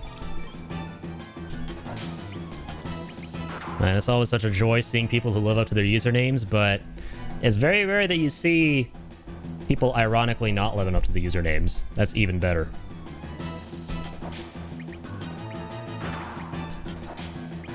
I would know as someone named Irritable Indian who likes to think I was not very irritable. You know. You know. Where's... Oh, we have the shit-ass cure all the way to the bottom, bro. Ugh. Okay, that's fine. Viper can die here. Can revive him pretty easy. I'm gonna go for some damage first. Oh, that did nothing. Holy shit. Totally fine. Nobody panic.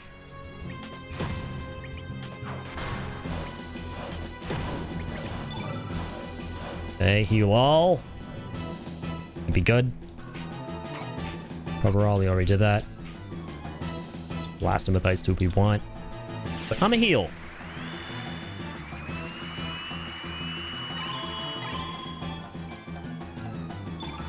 Good. Brah!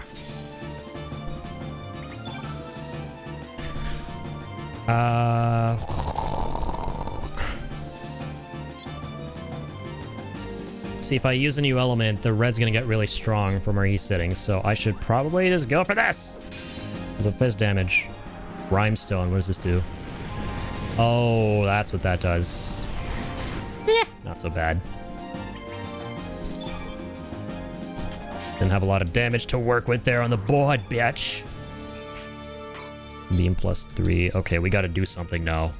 Definitely not weaken. Do not do that move. Quick draw. Okay, this might be kind of good. Or you have some green on the board too. All right, old man. Give it everything you got!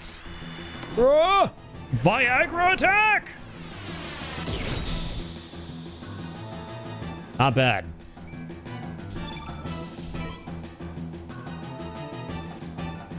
Okay, Lynx has some shit here. Woo! For the heal all, baby.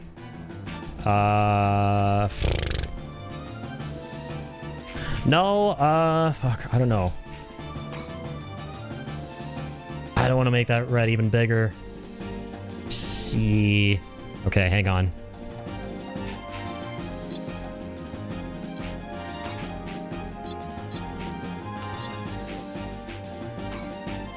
We used all that? Oh, well, I guess if it's the same spell, even if you have multiple copies of it, you can't... Yeah, you can't reuse that spell. I forgot about that.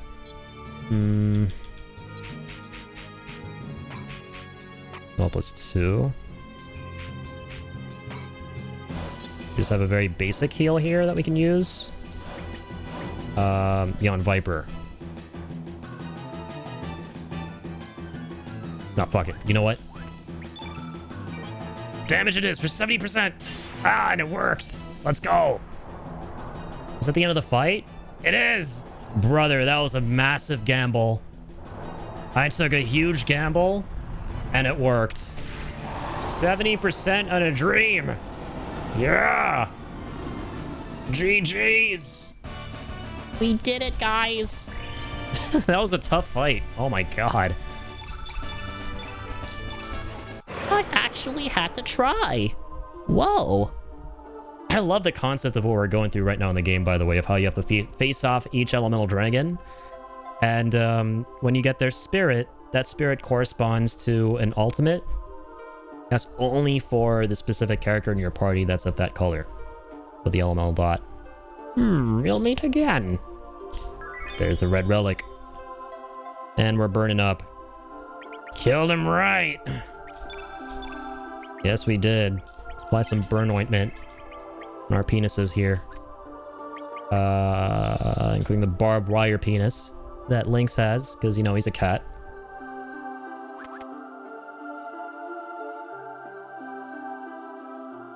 So, yeah, well, unfortunately, we're not going to be using that summon for any of these characters here. Because none of these are a red dot. We got to go for yellow. So that would be lightning. And then wind. Yellow and green, and then black, darkness. We want these three specific characters to benefit. Benefit. Benefit. Ba ba ba ba. All right, let us leave this scorching place. Should rebrand to a broke gamer, and then I'll be a broke non-gamer. Based. Oh god. How do we oh, we can only really heal everybody after battles without using consumable items. Right. Also, I need to get the fuck back to the fire spells I had before. Let's bear witness. Well, the customization. Customization. Ice Lance plus 2, Ice Blast, Ice Lance 3, Ice Lance 4. Oh dear God. Volcano! Don't need that. There you go, Inferno. Put some reds in, right?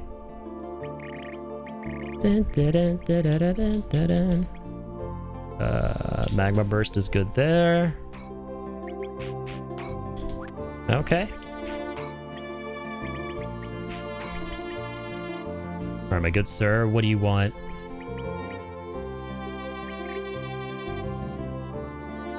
Doesn't have enough reds. Obviously, because we confiscated that shit from his ass.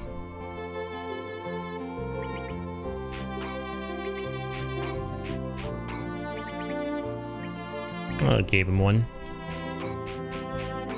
It's all good too, I guess. Okay, fine. Don't want to think too hard.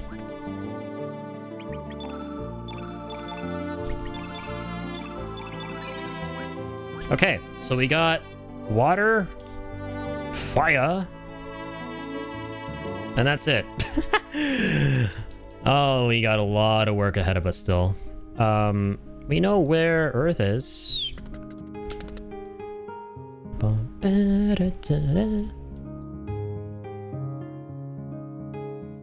These bozos said they had to work on some stuff. Are they done? Oh, yes, they are.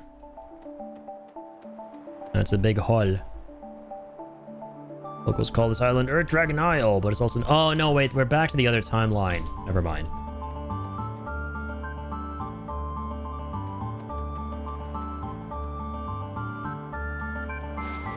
Right?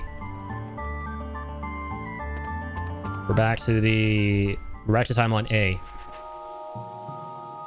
where there was already a hole here they didn't need to work on. Yeah. Da-da-da-da-da. Can't use this to get back up, I don't think.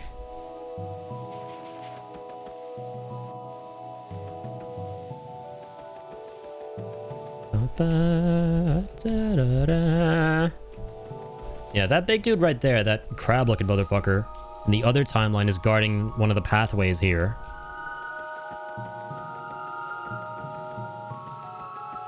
We can't move him out of the way, and they said they would work on that. Ah, here we go.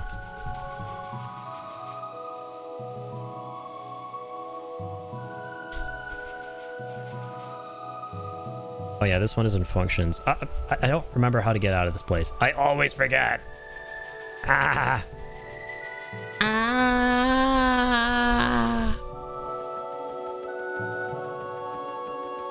I don't know what I was really going for there. I was trying to do an impression of Tom from Tom and Jerry when he's in pain. That's probably the most pathetic one you're ever going to hear.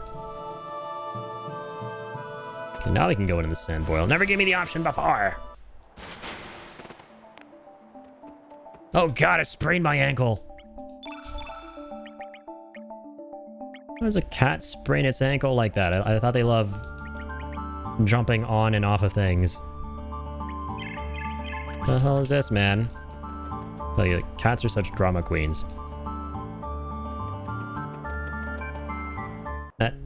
Ah! It's more like that. Possibly difficult. That shit used to like... I fucking loved Tom and Jerry growing up. That shit used to make me die laughing every single time, without fail. I only saw one woman on Instagram do it perfectly. Yeah, I'm not surprised. I can kind of picture it. The Dead Sea Ruins. Marbule Shore. Marbule. Alright, what if Marbule has something? I have nothing to say to you, humans. I'm not a human, dumb... Yash. Do I look like a fucking human to you? I'm a fucking bipedal cat. Alright, there's more shit going on here, I'll say. Let me advise you. Many in our village detest humans. There's something you wish to know. I may be able to help. Only on the condition that you leave soon. Oh, okay, the black dragon's here. Sweet. I had a feeling there'd be a dragon on this island. That. You may have already seen the black dragon residing in our village. It's been asleep for many a year now. No one knows why, but the last ruling elder often spoke as follows. The black dream of the black dragon, unable to return, it continues to wander. I know not what it means. Continues to wander, huh? Likes taking walks around the park, just like me. Around the neighborhood, rather. You and I are gonna get along just fine. I need his power, too, because I have a black dot character here. Should I play Skyrim? I'm pretending to think long and hard as if I need to think, and the answer is yes. You should absolutely play Skyrim. Skyrim is a must-play at least once in thine life. If you consider yourself a gamer, you owe it to yourself to at least experience the Dovahkiin, suck my cock and my cum. Alright, oh what? Dude, that black dragon looks sick. Can we talk to him? Kinda doesn't want to talk to us. Fusrota! Da da da! Da da da! Da da da! Man, that trailer still gives me chills to this day. I remember when I was 12 years old, and I saw that trailer with my brother, and man, that was so fucking magical, because I loved Oblivion as a kid, and my brother and I could not wait for Skyrim. We couldn't believe what we were seeing. The graphics, the scale. Like, that kind of world building at the time was just witchcraft. Yeah, but literally, any time of day is a good time of day for Fusrota! I have the Elder Scrolls V Skyrim Special Edition on Steam. Oh my god. You have it, and you haven't played it, which you need to change. Because that is the game of all games, my good sir. Or one of the games of all games. Not my personal game of all games, but I can recognize objectively that it's one of the most important games ever made.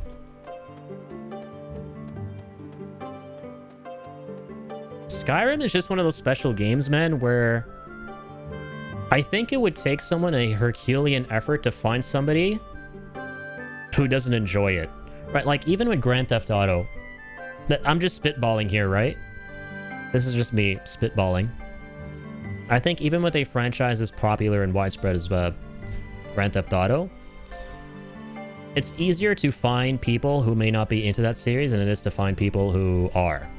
With Skyrim, it's next to impossible, because it's just one of those games that has something for almost everyone. I mean, fuck, if you have Grandma Shirley or whatever her name is, the internet's coolest grandma who basically built her entire channel around playing Skyrim and having fun in it, and now Bethesda are going to be putting her inside of Elder Scrolls 6 as a model, then you just know that that game has some of the most unanimous acclaim. Oblivion has mixed reviews on Steam, sus. That's more so because of the performance, because the remaster that they dropped is Unreal Engine 5 based, and UE5 has a lot of problems for a lot of people. Didn't even know it was called Elder Scrolls 5, only called it Skyrim until recently. Yeah, there are 5 of those bad boys. If you like that game a lot, you should definitely check out Oblivion, especially now that it's been remastered. Mileage may vary though, so watch out for that. There are a lot of issues with the game on a technical level, but I believe a lot of those problems have been ironed out, which is good to hear. I'll be that impossible, Lamam, not a fan of Skyrim. That's fair. Not everybody is going to love a game, but a lot of people.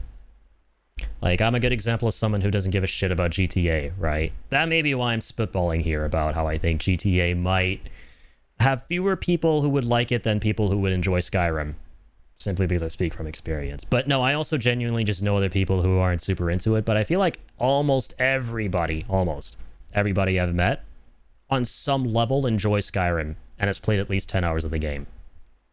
Like, it's almost impossible to find a person who, at the very least, hasn't played at least 10 hours of Skyrim. Can people stop making games on Unreal Engine 5? That engine is made for movies, not for games. Holy fuck, it's annoying.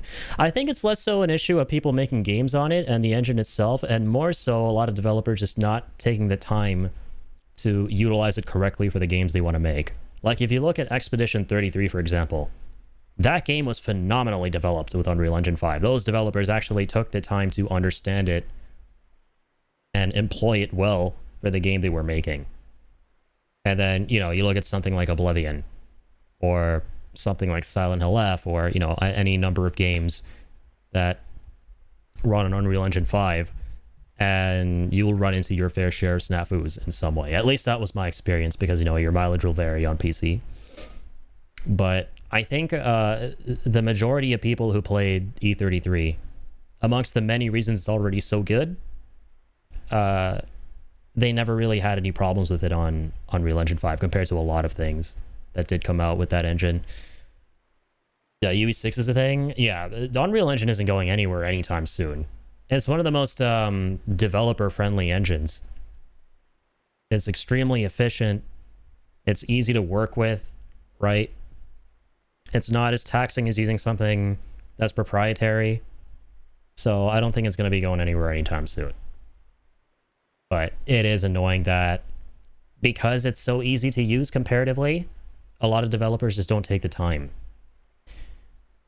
We only had one PC and my brother would play it for way too long and I would watch. For it, for sure. Oh, I got you. Yeah, you know, I definitely relate to that growing up. Because my older brother, I only have an older brother, right? Who's like almost 10 years older than me. He's like 8 to 9 years older. So I would watch him playing a ton of stuff. Eventually I got to play a lot of it myself, but it was mainly me watching him. Joker's brother knows ball. Same though, same. Like 90% of the reason I love so many of the games that I do, and just gaming in general, is because of my older brother. Like shout out to all the older siblings who introduced the younger siblings to gaming. I have E33 on Steam, haven't played it. I still think people are overhyping it a lot. I don't think so. If you haven't played it, you should play it. And then, you know, make up your mind about that. Because it really is as magical and special as people are saying. I mean, it's my 4th favorite game of all time. So, I mean, I'm going to disagree. It really and truly is an extremely special game that harkens back to a lost era of gaming that people have been yearning for a very long time, but that the industry won't deliver. Because a lot of the industry is filled with developers who somehow just have this idea that the kind of game that E33 is just wouldn't work in this landscape, and guess what? Somebody made that game and it worked. And they made it extremely well. I've played through it, Abro, and lived through the hype of E33, and I don't believe it's overhyped at all. It's very peak. I think it's rightly hyped, even though it's a lot. Yeah, that's the thing that I get anxiety to. I'll put it this way. I get anxiety to telling people how much I like that game, and I shouldn't. Because then you get people understandably reacting the way Abro is. Where they go, there's no fucking way a game can be that good. There just isn't. Like, and that's not just it, right? Because then those people will play the game and their expectations will be so insurmountably high that by the time they're done with it, or like when they're 40% of the way in, they'll be like, well, this isn't all that great.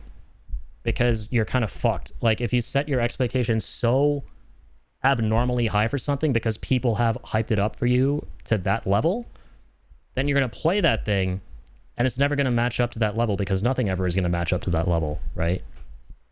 So it's important to, like, if you're trying to sell someone the idea of playing something, you know, if you really want them to try and have as much of a blind experience as possible and enjoy everything that you really enjoyed to the nth degree, to temper what you tell them about the game, to not set their expectations insanely high as they go into it. Because that will happen otherwise, where they might go, hey, this is good, this is whatever, but one of the best games of all time, what are the people talking about? It's happened to me. It's happened to, like, I'd wager it's happened at least once to everyone here, where someone will tell you about something being so insanely, crazily good, and then you go experience it, and you're like, I mean, that was fine, I guess. But you wouldn't have that reaction had you not overhyped it that much. But the thing about E33 is that it's so good that despite being overhyped, despite being as glazed as it is, it's still very likely that even if you go in with all those expectations, you're going to still be like, oh shit, okay, yeah, this is actually as crazy as people say. It's the same thing with Final Fantasy VII. It's the same thing with, you know, all these classics. Bloodborne.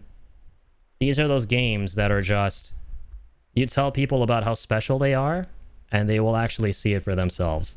Or they are likely to. Like, more likely than not.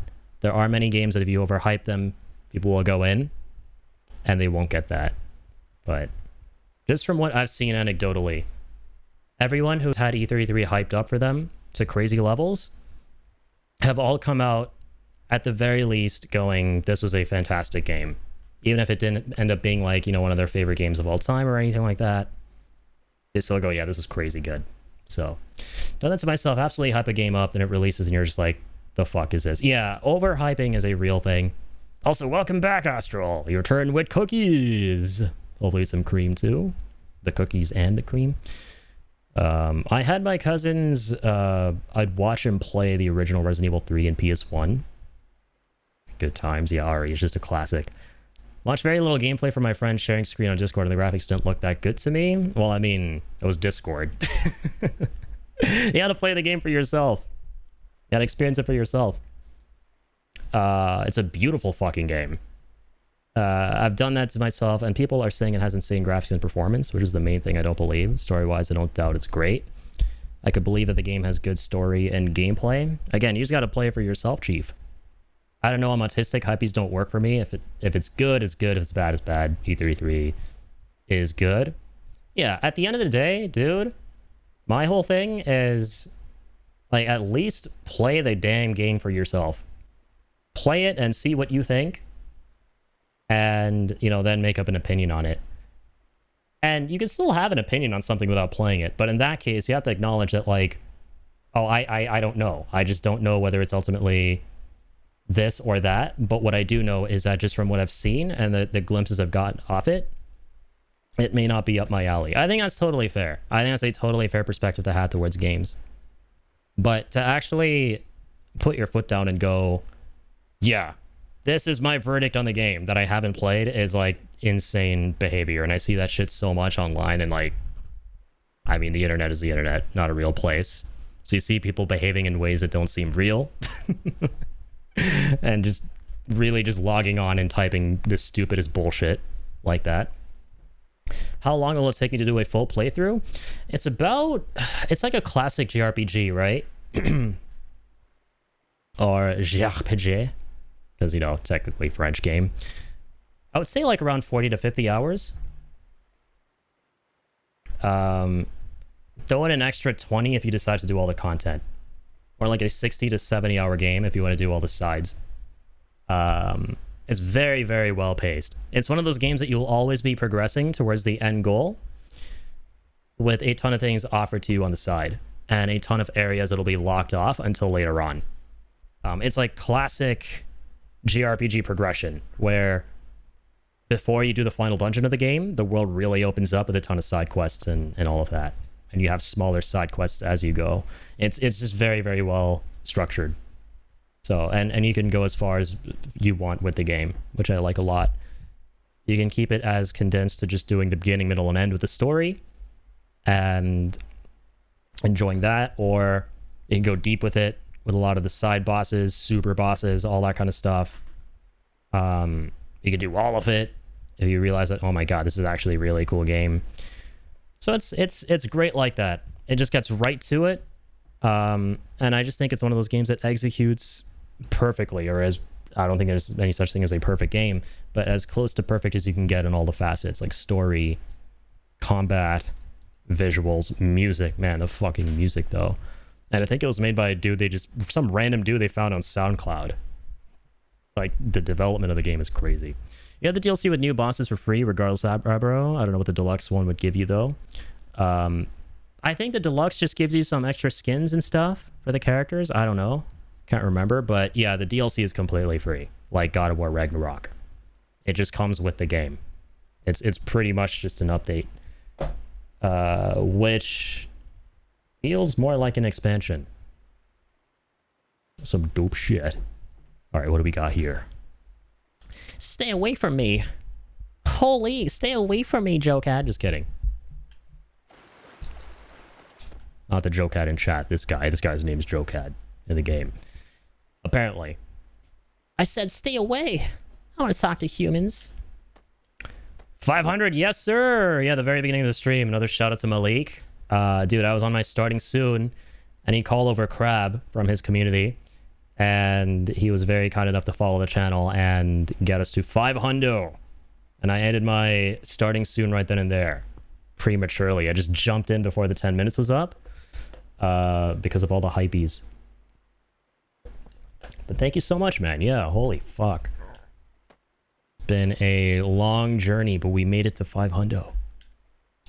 We made it. We did it, chat. Games being downloaded? Hell yeah. My man.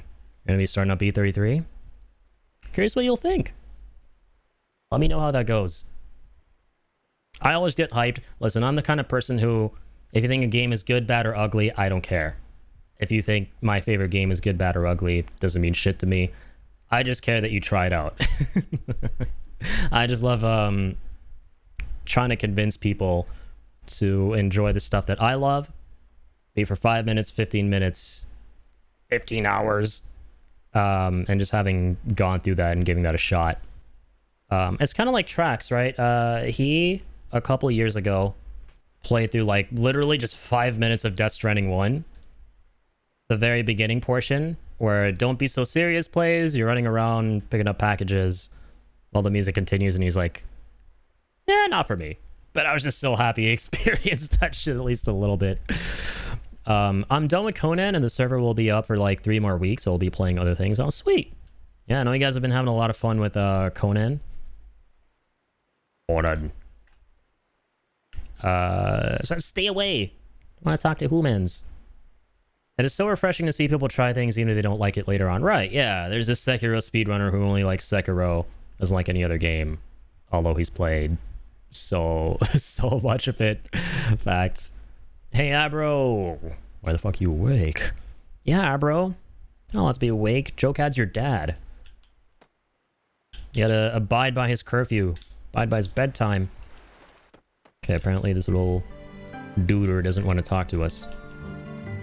Go sleep at 2-ish? Yeah, what's the time there now in Greece? 5 a.m.? Wow, you're such an early bird.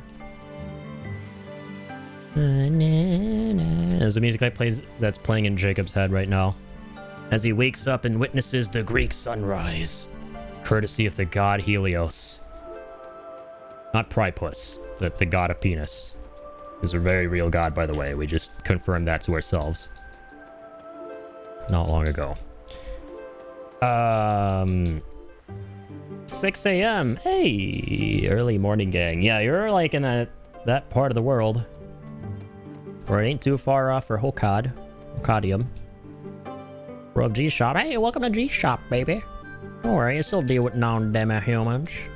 Alright, what you got? What's good in the hood? Capsule. That's some medicine.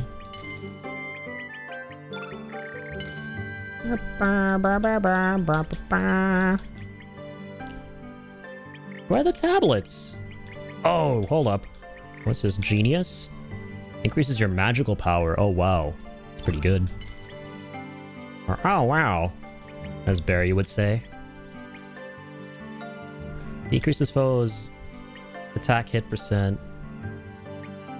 Your attack hit percent. Alright, alright. Tell you what, I'm gonna buy 2 of these. 2 of those.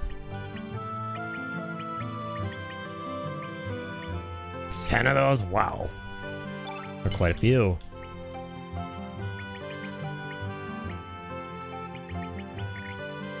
Good. Alright, Guillermo del Toro's favorite fish man. Oh, they've got us with the downloads here. But see, these are like tricky because you never know which enemies are going to cast these attacks to be able to steal them. Magnify. Whoa. Multiplies elemental damage by 1.5. That sounds kind of fucking gnarly. I'll take 3. Molar, molar. Molar, molar. Can drive to Jacob if I want to. Yeah, you're actually not too far off. Yeah, you're in Bulgaria, right? That's not very far. Hang on.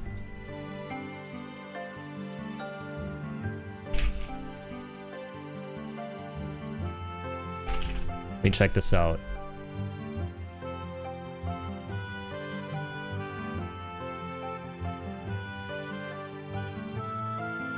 Yeah, damn. Okay. Okay. That's not crazy. How much is that? Literally sharing the border right there, man. As I thought.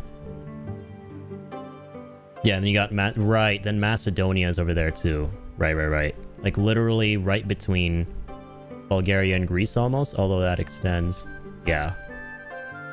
Been a while since I saw that portion of the map, so I kind of forgot. But yeah, you literally border Greece. Half a day of driving away. Yeah, I can see that. Got flying cars back in 2015, right? 2,000 people said we will. Yep. We already have flying cars right now. We've had them for 11 years. Right, literally, yeah, the south part of Bulgaria. So that's even closer. Damn. Not a lot to travel. What the fuck? Literally, like, yeah, let me show you a map. Let's see if I can pull something up here.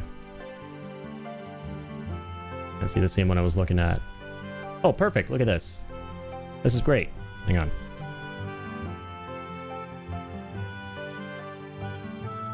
Literally right here. Look at that. So, Abro is like somewhere down here, I guess. Here at Thessaloniki, maybe. Imagine I'm in Plovdiv. Oh my god, doxing stream. I'm doxing a lovely dude in chat. It's not even the streamer is getting doxed. And a city next to it. Liddy. Larissa. Patra, Corinth, Athens, Volos. Well, see to it that if you try and go to Greece, you don't no-clip out of the map, because you never know. It could be like an Elder Scrolls situation where you try to go to the other province from the other game, like Skyrim to Cyrodiil, and then you just like clip out of the world map. Like Compulsive will know what I'm talking about.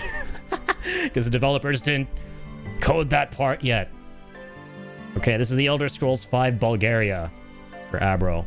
And if he tries to go to the Elder Scrolls 4 Greece, he's just going to no-clip out of the border of Bulgaria and Greece. It's like no-clipping out of the border of Skyrim to Cyrodiil. Yeah, I'm teaching you guys some Elder lore in a way you can understand.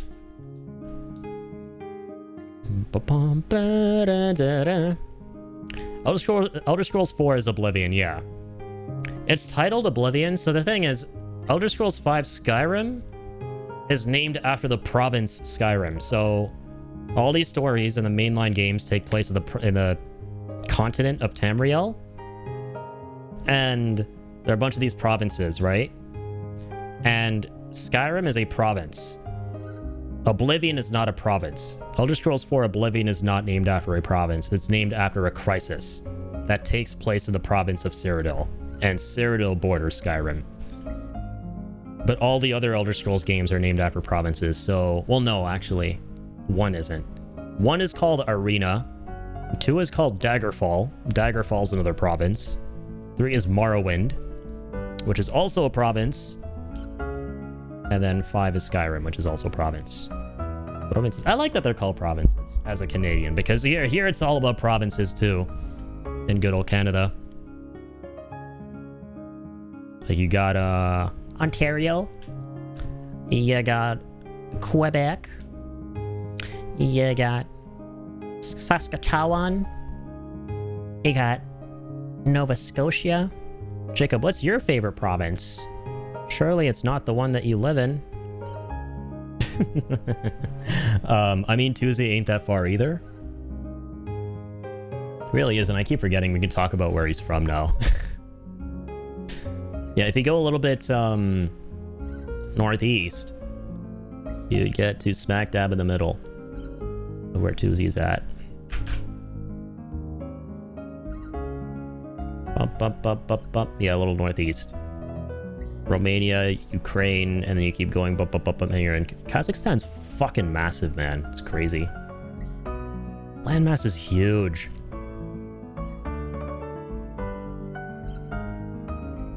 I know where Tuzi is from in Kazakhstan. Like, I won't say, obviously, but I'll just think to myself in my head.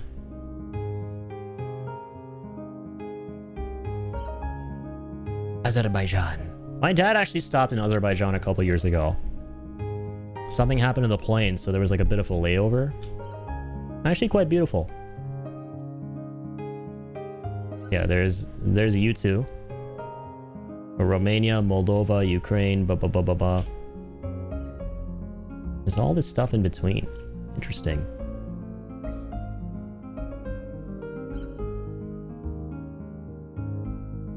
Oh, okay, there it is. That's where he's from. I don't want to say how, like, whether it'll actually take you a long time to get to him or not, but okay, that's interesting. So I don't want to give away any, like, clues.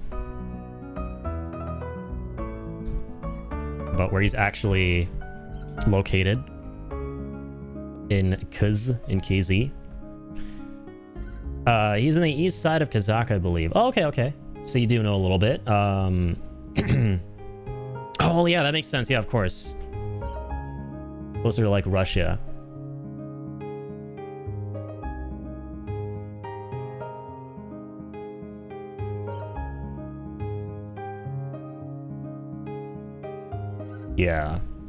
Yeah, that makes sense. Pretty sure to get to Tuzi, I will have to drive as much outside of Kazakhstan as inside. You're not wrong. Oh man, Russia's pretty damn big. I thought Russia was the size of a small African country. Look at how big Russia is. Just kidding. I shouldn't joke about geography because people's geography can be all over the frickin' place. It's hard to be sarcastic with geography because people can take you very seriously if you don't know, like, something like that. But I am kidding. So interesting, man. My memory is so shit, though, when it comes to some of the specifics. Like, I've seen some of Jacob's friends, like, dude, Jacob, like, freaking Daniel, man, his fucking memory when it comes to this stuff is insane. Like, I used to be hardcore into all this stuff a long time ago, right? But I've forgotten so much of it. Like, I remember, like, a decent bit, right? The big stuff for where things are located, where things are relational to one another. But for some of the smaller things, like, okay, yeah, I know Bulgaria is kind of close to Greece, but where exactly? Jesus, man. You see some people who haven't looked at this stuff in, like, years, potentially, and they'll just be able to, like, tell you right off the top of their head. Like, oh, yeah, this is just over there. And that's over there. And, like, you see them just completely acing shit like GeoGuessr. Like, almost rainbow levels of precision and memory, and it's crazy. I don't know how those people are built the way they are. How do we get that power? Poor guy worked months on his software only to have it guessed first try. Bruh. That was sad. That was really fucking funny, but also really sad. And he, like, told a story about it, right? Wasn't it, Peace who kind of started the rumor that he was from there? I forgot what the story was behind it exactly, but Peace figured something. Oh, it was from a fucking can. It was from Monster Can, dude. He saw a picture of Tuzi's Monster Can and then started sharing the rumor that he could be from Kazakhstan or that region of the world.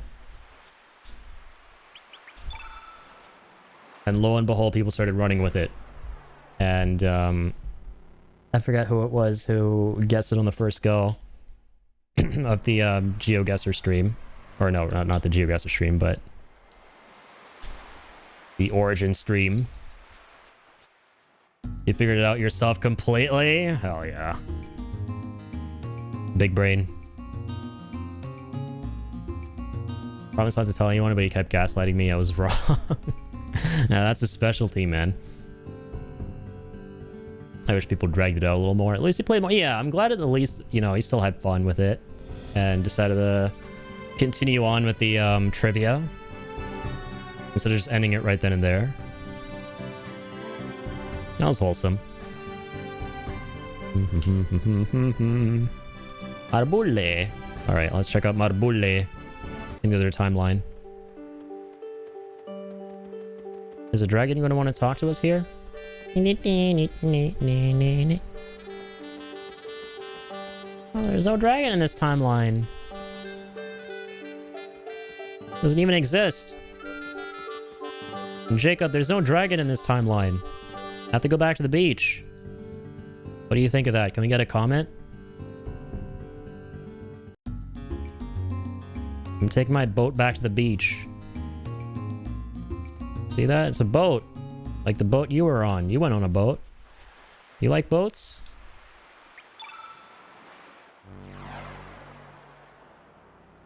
Going back to the beach? Just like me for real. Look, I'm at the beach. Oh man, you travel 9 hours to go to a country where you can go to the beach? Whereas I can just do that from the comfort of my home? Ew. Get a load of this, dude. Ding, ding, ding, ding. Alright, I'm gonna board my boat. Already put 200 hours in Conan, by the way. Hell yeah, man. I like the game so much. I love that for you. I'm glad you guys are having a lot of fun with it. Yeah, I lurked a bit in Tuzi's Conan stream. The first one he did. And a little bit the other one too. With Tuzi's wife. Oh yeah, it was awesome to see you guys just having a great time.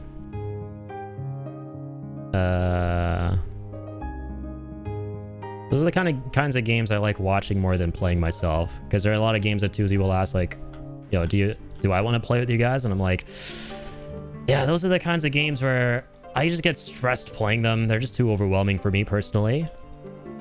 But I respect the fuck out of them. And I get why people like them a lot. It's just fun to see you guys goofing about. Jorcat also owns a boat by the beach now in Greece. This is factual. Server's been up for 2 weeks, so in 2 weeks I put in 200 hours. Holy shit balls. 200 hours in 14 days. Yeah, it's crazy. Respect. Respect the grind. Respecto. Respecto patronum. Unemployed. Real.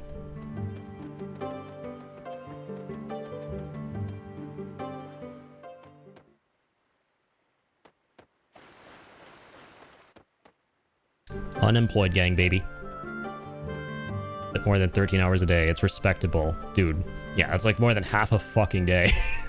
For 2 weeks. Respect the shit out of that grind.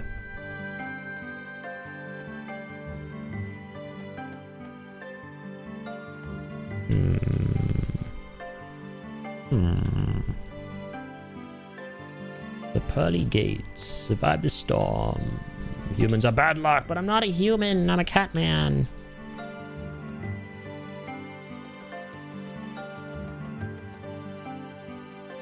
How do I talk to that dragon in there? Where's the village elder at? Hello, let's talk to you again. The black dragon. I've seen him already. It has been asleep. Yeah, we gotta wake him up. Continues to wander. Do we need some kind of harp? Like in Majora's Mask? What do you wish to know about the Sea of Eden? Even if I told you, there's no way for you to enter it. Poisonous leaves that cause instant deaths around the sea. Anyone with a head on his shoulders would not dare go near there.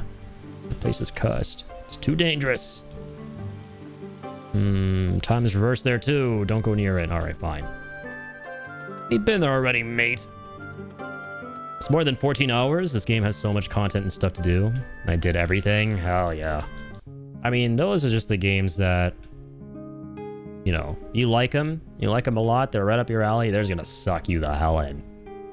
And you're just gonna want to do absolutely everything there is to do in that kind of game. And hey, you know what, you're talking about E33 not long ago? That's exactly what E33 was to me.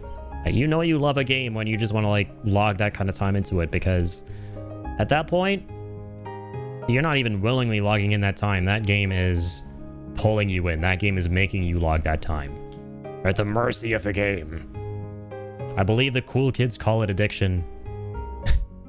But hey, that's my non-professional opinion. Sad that the game is undercooked though. Yeah, it's one of those games are gonna update over time, right? Like it's like a survival crafting type experience. It's filled with bugs. That sucks. Thought I know life Yakuza Like a Dragon Infinite about finishing it with 80 hours in 7 days. Respect. 80 hours in 7 days, baby. Yeah, I know there was a lot of love for Like a Dragon. I saw a ton of people playing it when it came out. And yeah, again, big shout out to Astral for gifting me that one. I believe that's the one Astral gifted me, right? It was Like a Dragon? The turn-based one?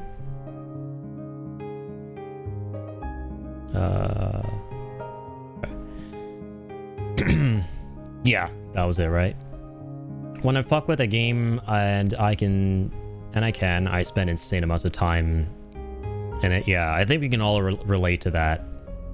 Everyone has that one kind of game, man. That's the beautiful thing about video games, is that it's such a very diverse medium with so many different freaking flavors for different folks. There's something for everybody, and something that everyone can resonate with. You can resonate with that feeling of, man, this is roping me in. I can't put this down. Let me triple check something with that. Yeah, go for it. Yeah, that was very, very kind of you. Yeah, because I Like a Dragon Part 1, Infinite Wealth is the... Okay, right, that's how they're connected. I think you guys mentioned that too a couple weeks ago. Had over 24 sessions in Silksong and in Conan. Holy shit. Yeah, I still need to play Silksong. I loved Hollow Knight. Haven't gotten around to Silksong yet, though. Yeah, Abro's I mean, he has gamer in his name. That's a gamer right there, buddy. He literally says it in his name. Wow. You dare doubt his gamerism?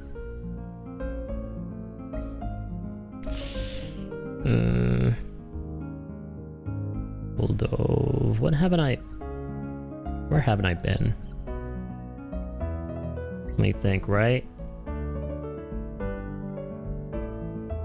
The silver dragon would be on this island. Or the white dot dragon? Yeah, the sky dragon. White has to be sky. Yellow's earth. Green is wind. Black, we know where that is. Fire, we've done. Maybe a hermit's hideaway has something? It's kind of verdant. Burned out. It's a small area.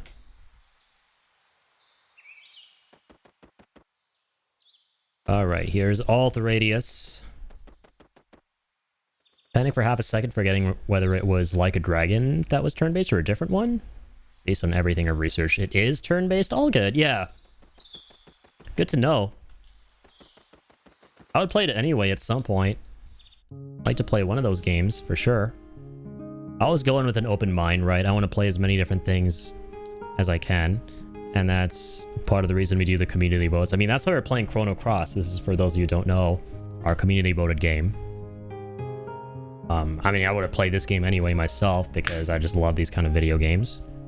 The stars just happened to align and this got picked. But a big reason we do those community votes is so that, you know, I get to try new things, which I love doing, and you guys get to see, you know, your favorite games in the streams. Who voted for this? I thought this was your own. No, this is our current community voted game. We've been playing through it very slowly though, hence why it's been a while since the last wheel spin, but this was voted for by Squish. Squish voted for this game because she's got great taste. Squish and Yays both voted for this. And I'm very happy it won. Because this is a freaking childhood classic of mine, man. But yeah, it's just wonderful because I never finished it and now I get to. End of time. Wait, what does this do? Oh, we can go to the end of time here, of course. So fucking cool. The same area as Chrono Trigger. Just going in circles. I'm trying to think. Yeah, Pyre Shore, we did that. Viper Manor Bluffs.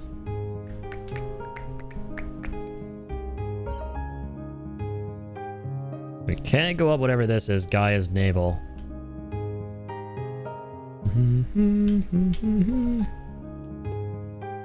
Do you have like a schedule on what days you stream and what games you stream on what days? I didn't see anything that popped out in the Discord. I do, yeah. I post it every Sunday in the Discord server in Stream Notifs. I post a schedule for the week, what we're going to be playing. And on the days that I do stream, I always go live at 7 Eastern. I occasionally will also post, like 9 times out of 10, the schedule on the Twitch page itself. I just didn't get around to it this week. So yeah, when you hit the schedule tab on Twitch, it'll tell you. But yeah, I always announce the days of the week every Sunday in the Discord. I ping everybody. I do an @everyone and @StreamNotifGang. So if you don't want to be pinged as part of @everyone, you can still mute the server and everything. But if you still want the go live announcements, you can grab the StreamNotifGang role for that.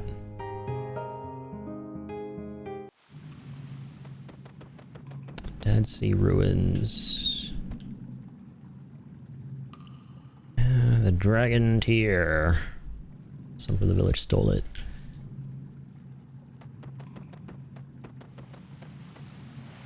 But who? Scroll up 3 posts in the Stream Notice channel and it was just you posting live and your schedule was the 4th post from the bottom. All I had to do was scroll up just a few more inches and I would have found it. All good in the hood. Yeah, I keep them all in one channel. Because I don't like having way too many channels in my Discord. So I kind of just keep those together in one channel there. Just one place, that's all for the go live stuff. I believe you should have another channel for going live and do the schedules summer. Also, yeah, there you go. As soon as I said that. Yeah, no, I'm just not a fan of having too many channels because I think everyone can kind of relate a little bit to when you go into a Discord server and you feel overwhelmed because there's like something for everything, like, and all of them are like highlighted in white, like, okay, wait, there's this place and there's that place and there's this place too.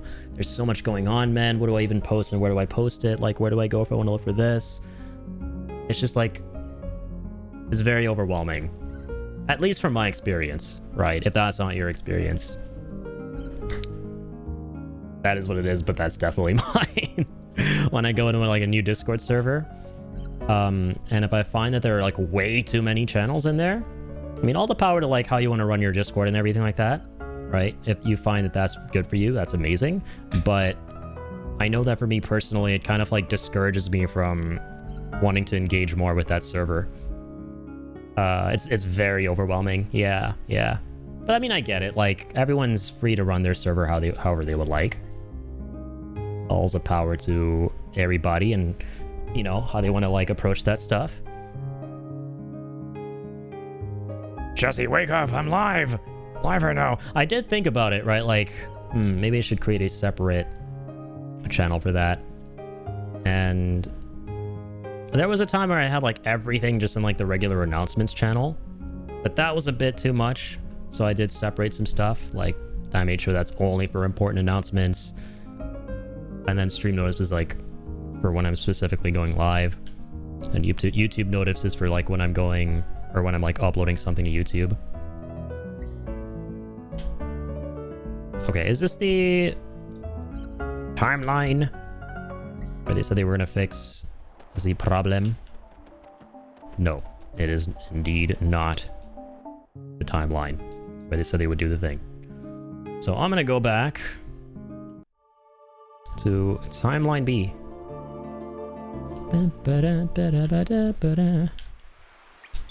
Let's use this. Come on.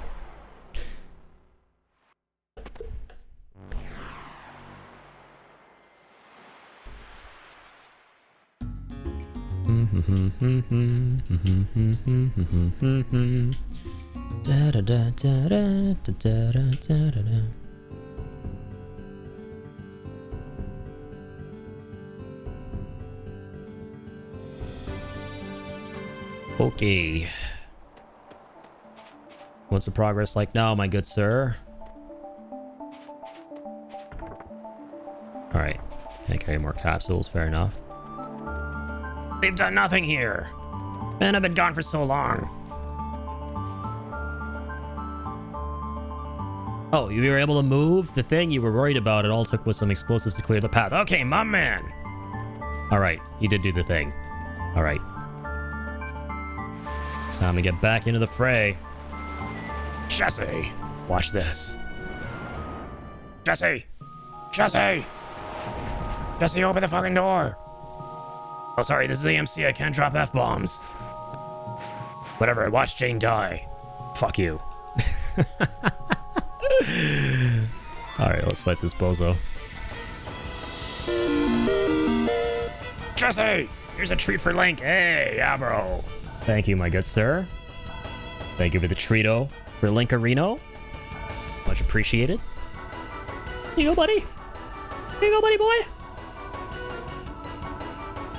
Don't be fooled. He's always pretending to sleep. He's always pretending. Always pretending. He just knows when that's coming. Thank you, my good sir. Abro with 2 treats now. The double trouble. Speaking of trouble, gonna give this guy nothing but trouble. Bombs away. The internal clock every hour. Yeah, he's just conditioned now, man. Every hour to being treated by you lovely folks. Guys are training him without even realizing it. What dot is he again? Yellow.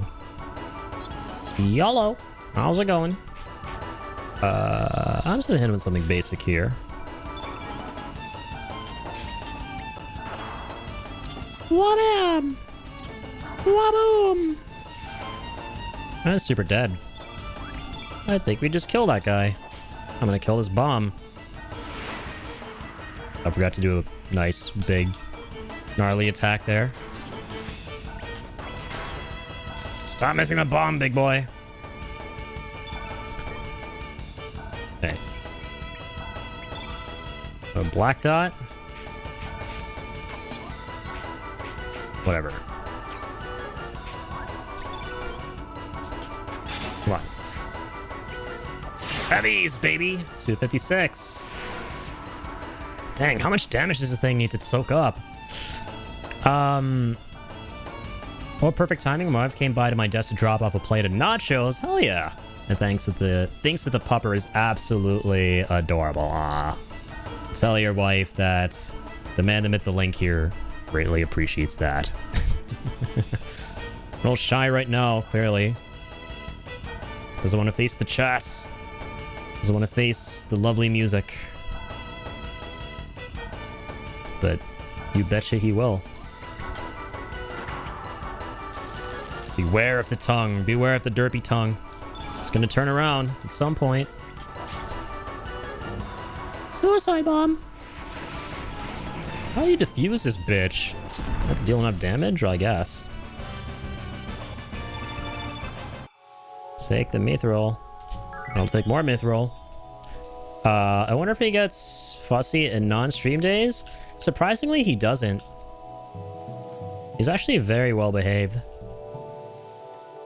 Like, he kind of just, he's really, really smart. He just kind of knows that, you know, when he's going to get treats almost every hour.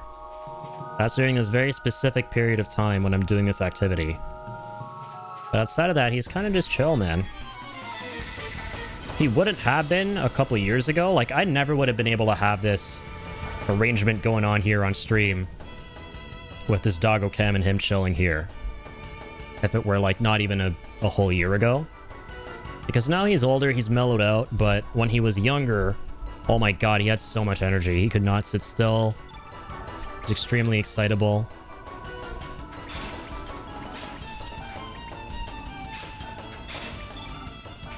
Now he's older, he's wiser, he's quieter. He just kind of wants to lie around. Be very low-key.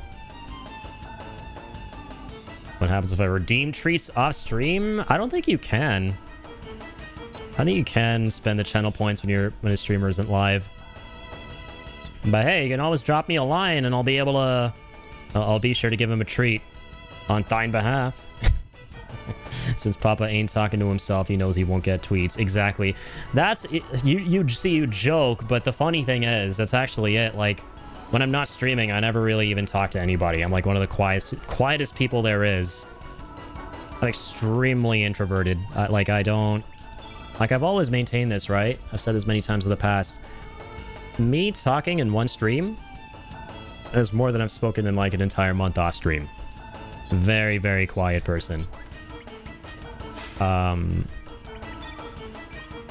don't really engage a whole lot with people. I wait for them to engage with me. Start conversations and talk to them about stuff. Don't initiate hanging out with my friend. With Jacob, he reaches out to me. Shout out Jacob, absolute legend. He's not a very social person. I don't really talk to my dog a whole lot either. Like, I don't actually talk a whole lot to Link when I'm not streaming. I kind of just, like, keep him near me. I, like, keep him on my lap. He sleeps with me a little bit. But, I don't know, man. I have a weird tism, I guess. I just find it kind of strange that, like, the concept of talking to animals, that they can't talk to you the same way. Like, I will, like, speak with him affectionately every now and again. Like, you know, I'm giving him a treat or, like, I'm having a good time or going on a walk. But, you know, I won't have, like... I know people have, like, full-on conversations with their, like, dogs and stuff, and I'm just, like, not that kind of a person. I don't talk a whole lot when I'm around him. So when he... I guess what it is when he hears me talking a whole lot, when I'm here, and this is the exact setting I'm in, on my computer and stuff, he's like, okay, this is treat time. He's, like, associated it now. And then you have, like, the catchphrases and stuff that is very important with pets. Like, when I go, all right, you stupid, sexy humans, you, as an intro... That, for him, that means, okay, it's time to get a treat. Because someone's probably redeemed it before I actually go past my starting soon and say that intro. Those are my kind of vibes. I've gone actual days without speaking before. Yeah, that's basically my life off stream in general. Like, I live with my brother, right? But, like, we live in the same house. But we don't, like, converse or hang out very often because we both have our own stuff going on. He's very busy at work. He's not home most of the day, or like he's working from home but kind of doing his own thing. I mean, like, link up to like watch a movie or something, but it's rare that we hang out. And now my dad's visiting after a couple of years, which is super nice. So now I'm a lot more talkative off stream. And besides that, like, my dad's not here. Again, I'll go hang out with Jacob or JoeCad in the chat. My bestest of friends, since we're literally 2 years old. Those of you who don't know the lore. So yeah, then I'm like super talkative, right? We're just like goofing around, having a good time as best friends.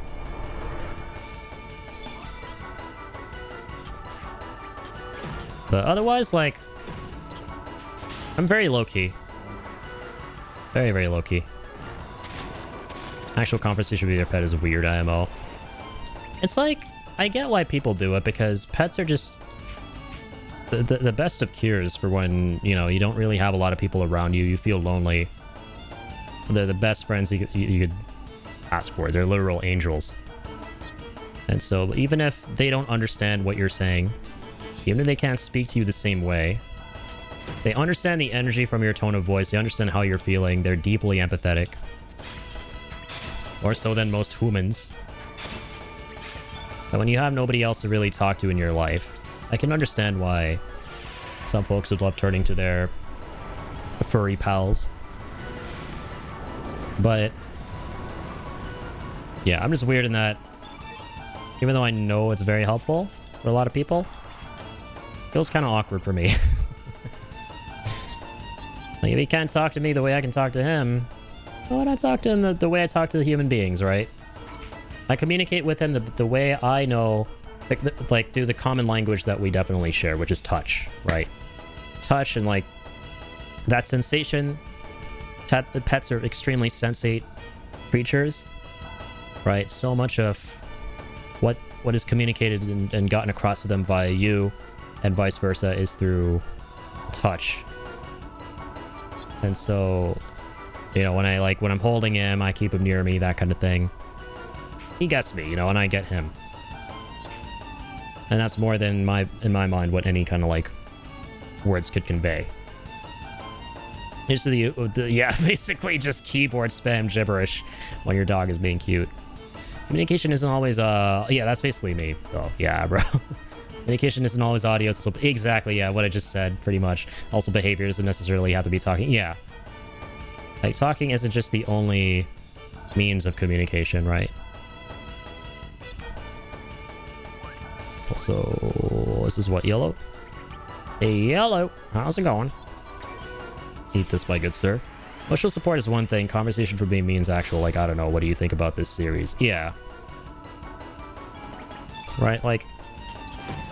that, in the traditional sense, I mean, that should just... obviously doesn't make sense with an animal.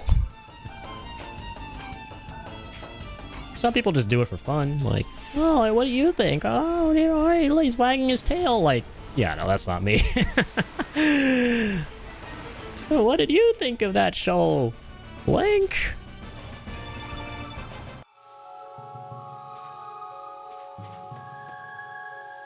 You see that monster over there, sitting as still as a rock? It's called a rock roach. Won't attack you as long as you don't approach it. Pretty much harmless. But I tell you, that thing must weigh a ton. Our explosives have just barely enough power to blow it away. By the way, I was the one who blasted that one. It was actually my special explosives that did the trick. Hey, want to give you some of my explosives? They really pack a punch. I'm sure they'll come in handy. Why not? I'm gonna say no. No, there's one thing I have to warn you about. You can only blast the ones that are just sitting there. Not any that are moving or about to attack you. Here you go. Put them to good use. An explosive! Damn. In a world where you can summon literal fire geysers out of the earth. Apparently getting some dank-ass TNT is a huge deal. That's what I love about JRPGs. Have quirky moments like that. Denaturite. Oh, we know that ingredient all too well. Thanks for the crafting we did earlier today. Alright, can we blow this bitch up?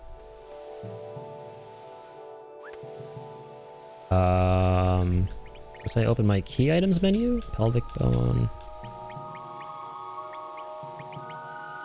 Oh, Tear of Hate. Explosive. I'll basically be touching this thing. Yeah, there we go. You set the explosive, and then kaput. Oh my god, he went flying. Oh, he blocks the geyser. I see. Uh-huh. Hey, Link, what do you think about Breaking Bad? Guess we'll never know. It's peak. Do you think it's peak? Blank once if you think Breaking Bad's peak. Well, you guys can't see it, but I'll let you know. Okay, he blinked. You're just gonna have to take my word for it. I also like to tell lies. He definitely thinks it's peak. He has his eyes open. Like that I'm not lying about. Actually has his eyes open. He even moved a bit. Damn. Oh, damn, he knows what's up. Look at that. Those are talking about his ass. Wants to prove it to you guys that he has his eyes open. Yeah, good boy. See, I don't tell lies. He knows. Yeah, you're goddamn right. Absolute legend. I'd rather summon the embodiment of fire to summon the pillars of fire for me. Hashtag Ifrit. Hashtag just summon her things. God bless Ifrit.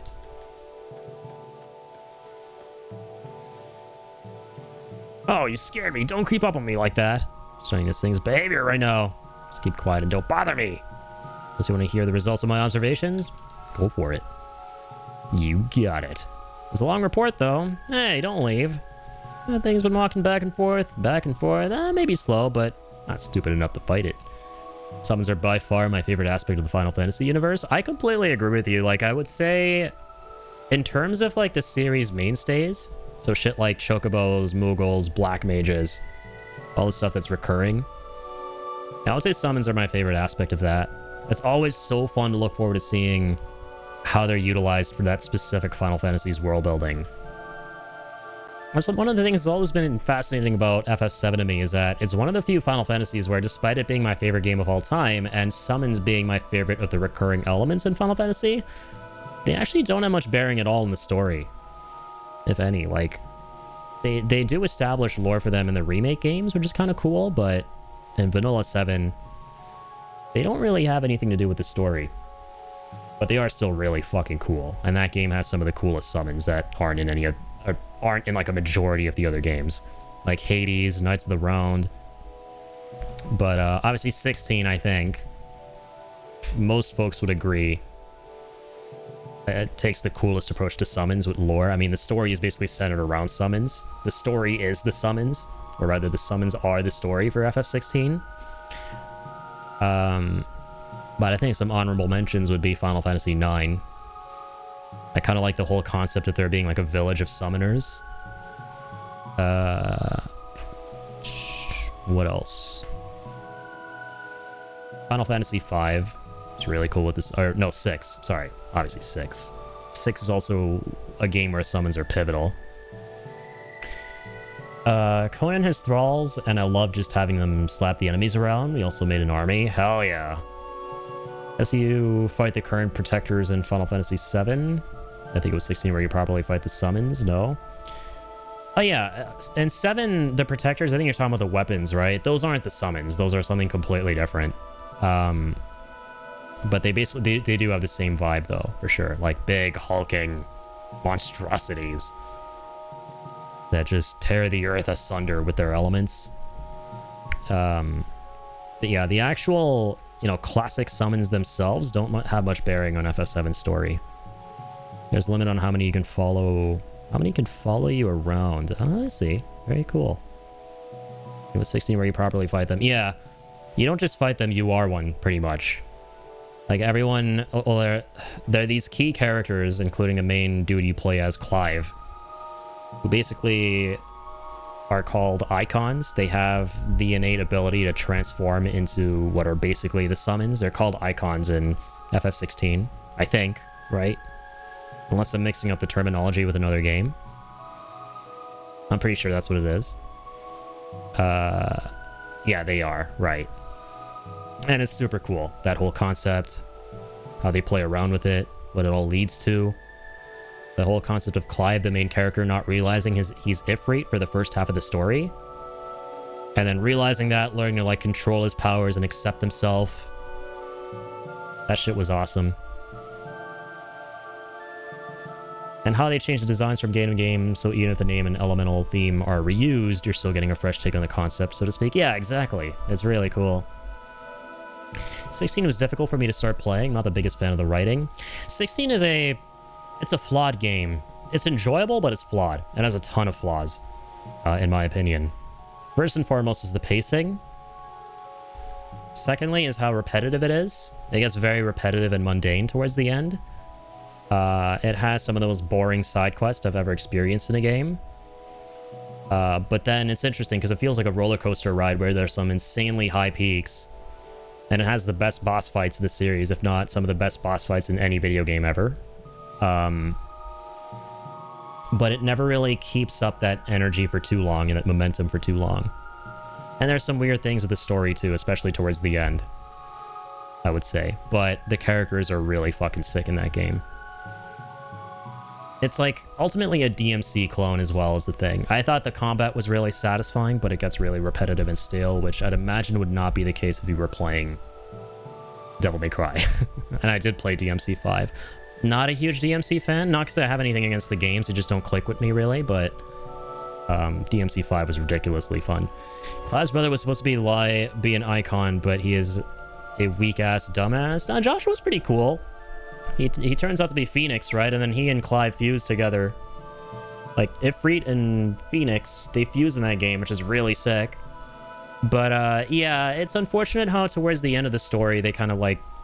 He does come across as someone really meek, and they don't utilize him very well. Joshua, his story falls apart a little bit, from what I remember. But Clive's arc is great. Dion the Dragoon, who's Bahamut, is fucking awesome. Sid is like one of the best Sids in Final Fantasy, period. Like right after Sid Highwind from 7. Probably the coolest Sid in the series. He's just completely unfiltered. You know, he gives no fucks. He's incredibly based. Constantly smoking, just being, you know, himself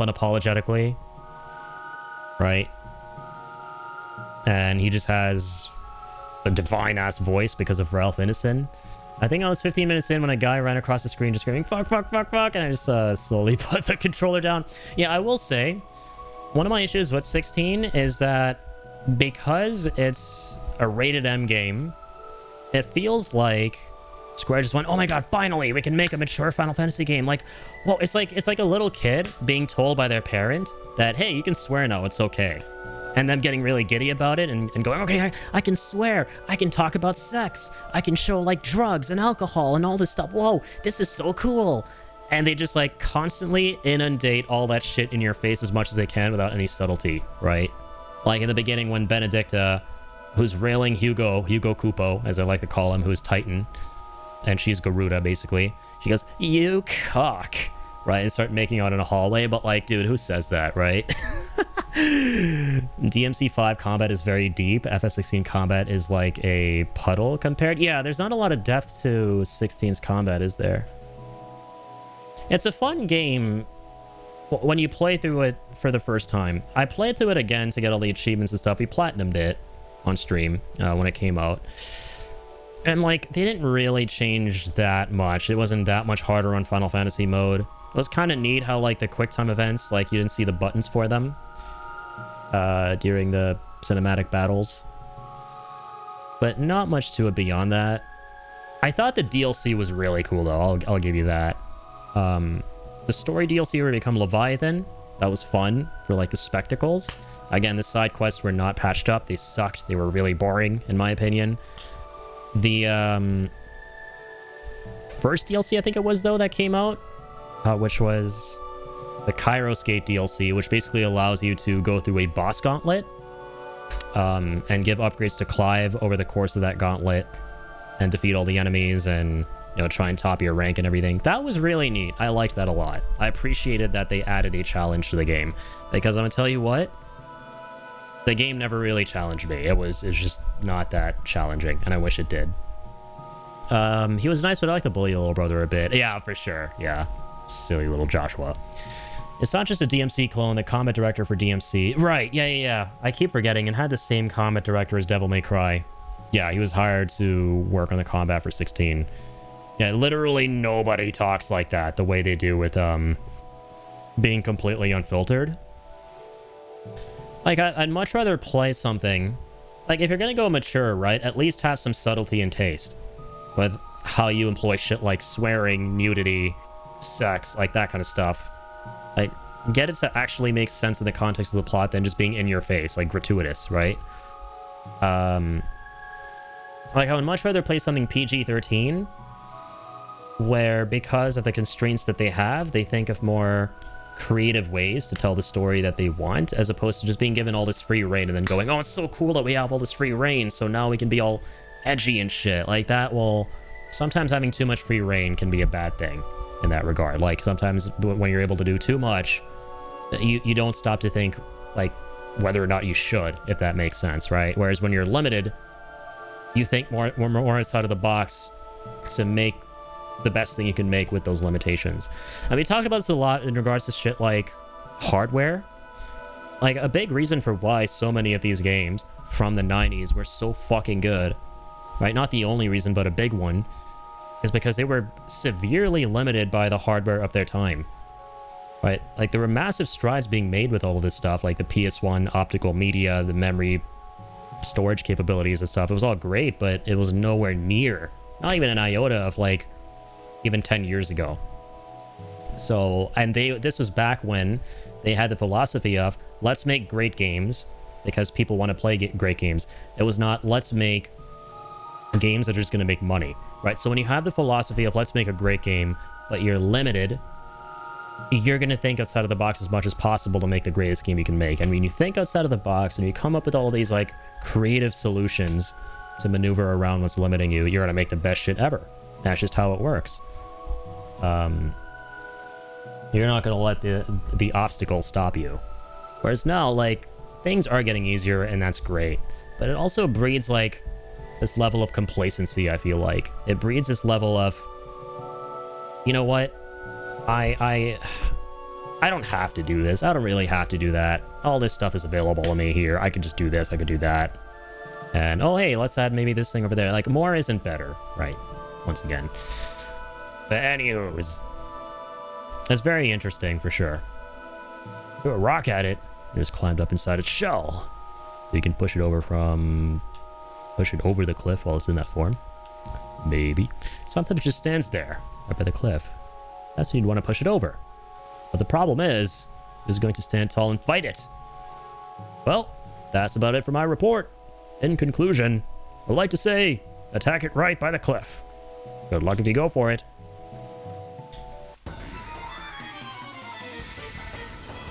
Okay. Attack isn't fight it. Fair enough. Looks like it was at the cliff. So I'm just doing the doings.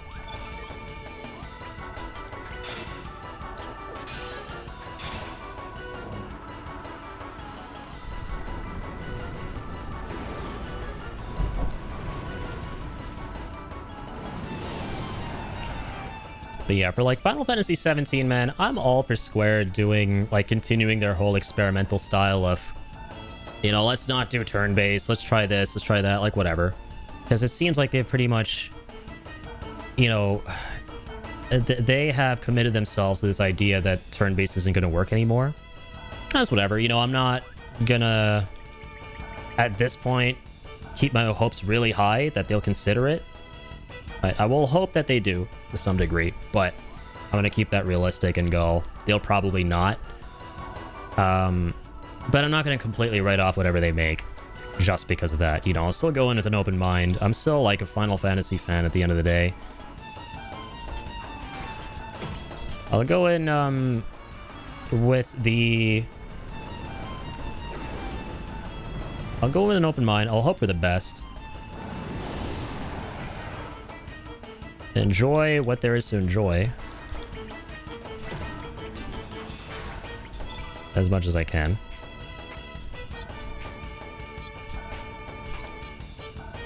Regardless of if it's, basically E33 or not. Is how I'll put it. Open mind is the best mind. What a Chad. Yeah, I saw, Sebi Webs on Twitter, right? Like, he put out this tweet going, because like some Final Fantasy fans can be unfucking hinged, right? Like if you have even the tiniest bit of criticism about the new direction of Final Fantasy games, they're gonna like start asking you to like kill yourself and like all that kind of shit. And like I like that Sebi Webs recently on Twitter, he's just like a dude who's very outspoken about the remake games, the new direction of Final Fantasy series, which I understand where he's coming from for a lot of it. I don't completely agree with everything he has to say, but I agree with a decent amount, and I understand where the dude is coming from. I think he's like a good faith guy at the end of the day. I like this tweet he put out where he was basically just like, shout out to all the Final Fantasy fans who are normal, decent people. Which, like, for real, man, like, I think the best mindset to have towards this shit is like, hey, if it's not good, you don't like it, that's fine. We can move on. And we can criticize things and ask for things to change with the hopes of them getting better because we care about the series. And if you like this stuff, that's awesome too. You know? All the power to you. Hope you enjoy more of it. And if you're somewhere in between, right? Even better. Like that's where everyone is at the end of the day, I feel like. You're never going to have a black or white opinion towards something. There's always going to be nuance. But I feel like people just don't really want to look at nuance anymore. They want to, like, pick a side, right? Before they even experience something for the most part. Like, it's sad how these days a lot of people just want to go into shit having already made up their mind about it. Like, oh, I'm going to go into this, like, with low-ass expectations, and I'm not going to like it. Like, having expectations is one thing, but going, I'm going to try my best not to like it is a totally different beast. And then you'll have people who'll go, I'm gonna love everything about this, and I'm not even gonna like consider any of the criticisms, right? And if you like point out a single iota of a flaw about this, then you're a hater and you're crazy, you know, and you should just go jump off a cliff. Like, it's sad that like people, not everybody, but a lot of folks, they try to like pick one or the other extreme, and they just don't consider nuance. That like you can like something and like also dislike it at the same time, right? And ultimately decide if it's like something you want to recommend to other people or not. And I like that, you know, Charlie, aka Critical, he made like a big video about this, where he was basically talking about this very thing. So yeah, I just think nuance is really important. I think there are a lot of folks who make really good points that I agree with, and points that I don't disagree with, but I don't think are bad points, as long as those people are speaking about something in good faith, right? If you genuinely want something to be better, and you're pointing out the flaws, you're pointing out what you love, this, that, or the other, that's amazing, right? And I'll either agree or disagree with what you have to say depending on, you know, my perspective on it. So, I live in a hot place, but my mind and body is open AF. Same. I tried opening my mind once, got too chilly, so I had to close it again. For being warm to being chilly. Based. Fair and valid. Very hot right now. Good thing I got my AC fixed. That's all I'm going to say. And I have my windows open. Speaking of things being open besides my mind. My thing with Sebi... Yo, what's up, Trax? My thing with Sebi is the solution is to actively shit on anything he doesn't like, because it's not pure. Like, my perspective on this dude, because I've seen quite a bit of his stuff, right, is that he's someone who just cares deeply about the games, and he's critiquing them from a place of he wishes things would go back to when he really liked them, because he knows they're capable of being what he used to really like. And I don't think there's anything wrong with that. Like, I don't see the guy actively going out and shitting on other people for liking the games. And, you know, you see this guy basically going, if you like it, that's great. I hope you enjoy it. I hope you, like, you know, have a really good time. But, you know, this, and that are my issues with it. So I personally don't think there's anything wrong with it, with having that perspective. Everyone's entitled to their opinions at the end of the day, as long as you don't tear somebody else down, right? That's a big no-no. You know, you're allowed to think whatever you want to think. Just don't be an asshole to other people. Don't tell people to, like, unalive themselves. Don't go, like, absolutely crazy manic meltdown and act like these games are anything more than games at the end of the day. You know what I mean? Like, just be sane, please. That's my whole 2 cents on it. Like, I see, once again, speaking of sides, right, I think we can all agree right now that the way it's presented, like, the way Twitter's making it seem is that, like, the two polar opposite ends of the spectrum are, like, you're either, like, Max Dude, or you're either, like, Sebi Webs when it comes to discourse around the remake games. But I don't think it's either, man. Like, Max Dude has his own quips with the remake games. He's not, like, some blind, like, overzealous glazer of Final Fantasy VII-R. Like, I see all these people, like, accusing him of being a shill and shit, like, oh my god, Max is only speaking positively about this stuff because, you know, he wants to be in good graces with Square. And it's like, dude, he's just someone who's a hardcore fan who has a huge attachment to the original game. And in his mind, a lot of what the remake games have presented is stuff that he remembered loving about the original game, just in modern graphics and modern generation capabilities. If you like and you love, not just like, but love the way the new games have presented what meant so much to you with the original, that's wonderful, right? That's your opinion, that's your perspective. No one can take that away from you. And it's not, and people only see that one side and assume, oh, that means, like, he has nothing negative to say about the games. He's just gonna, like, glaze them until the cows come home. That's not the case. Like, he literally pointed out all of his problems. He had to fight back against his whole Twitter mob who were really angry recently, coming after him, going, oh wow, you're saying 95% of the original game, or Rebirth, is the same as classic FF7? Well, yeah, that's what he said, but as usual, people will take a statement and blow the ever-living shit up out of it. What he was saying was, from the perspective of, like, the narrative beats of the original game, of course 95% of it is the same, right? I don't disagree with that. I disagree with what he thinks about some things on the game, but I also largely agree with a lot of his perspectives on the game, right? He has a nuanced take on it. He doesn't just blindly love all of it, but at the end of the day, he likes the games overall, right? Whereas Sebi is someone who, he doesn't like the games overall, but he also has positive things to say about them, right? Like, he likes the combat a lot, from what I understand. You know?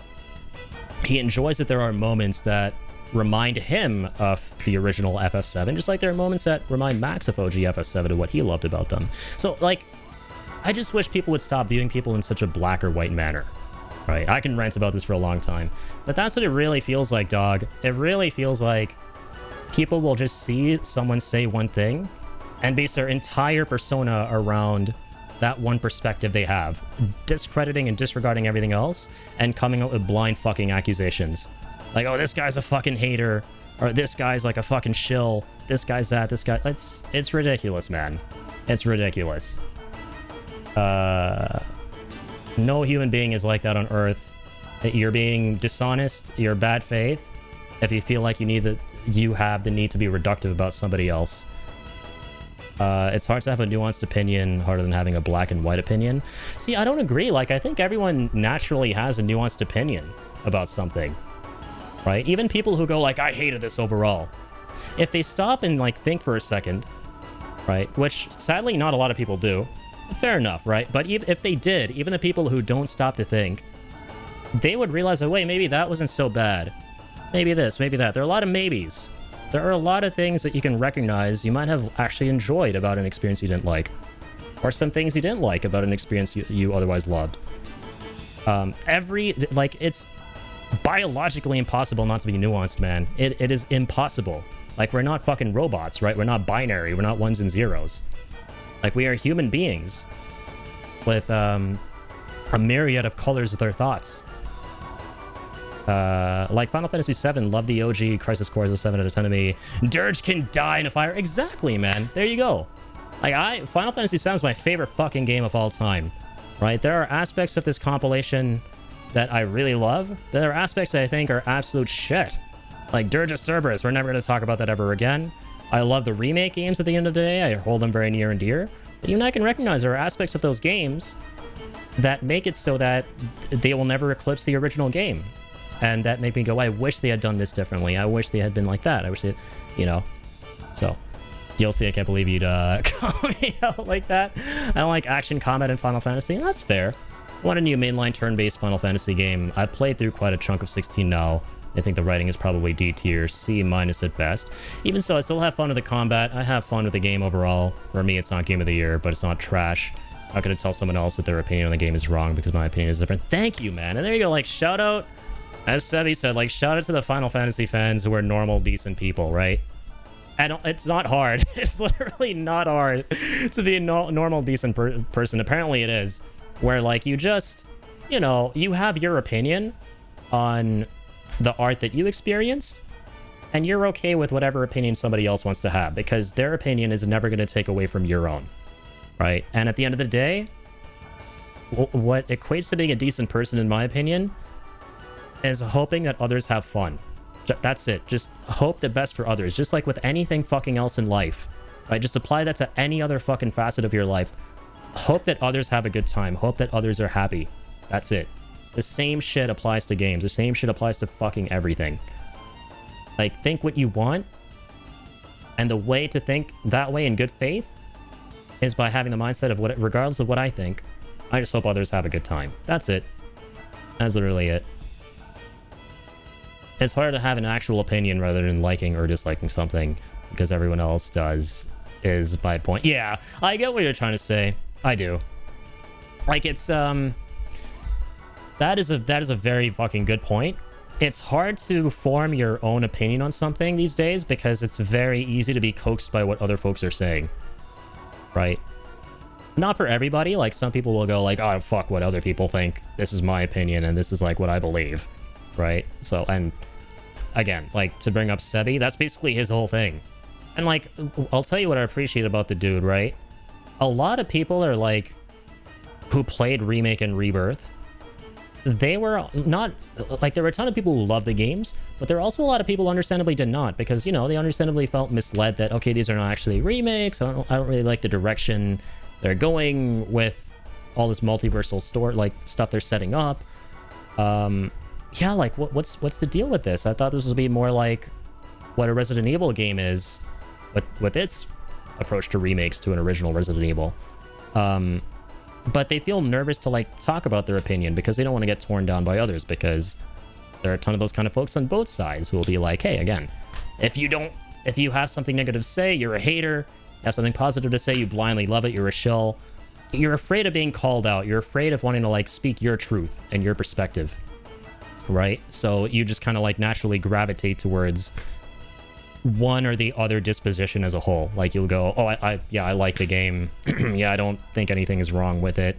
Or you'll go like, oh yeah, yeah, this game's bad. This game's that, yeah, don't play this game.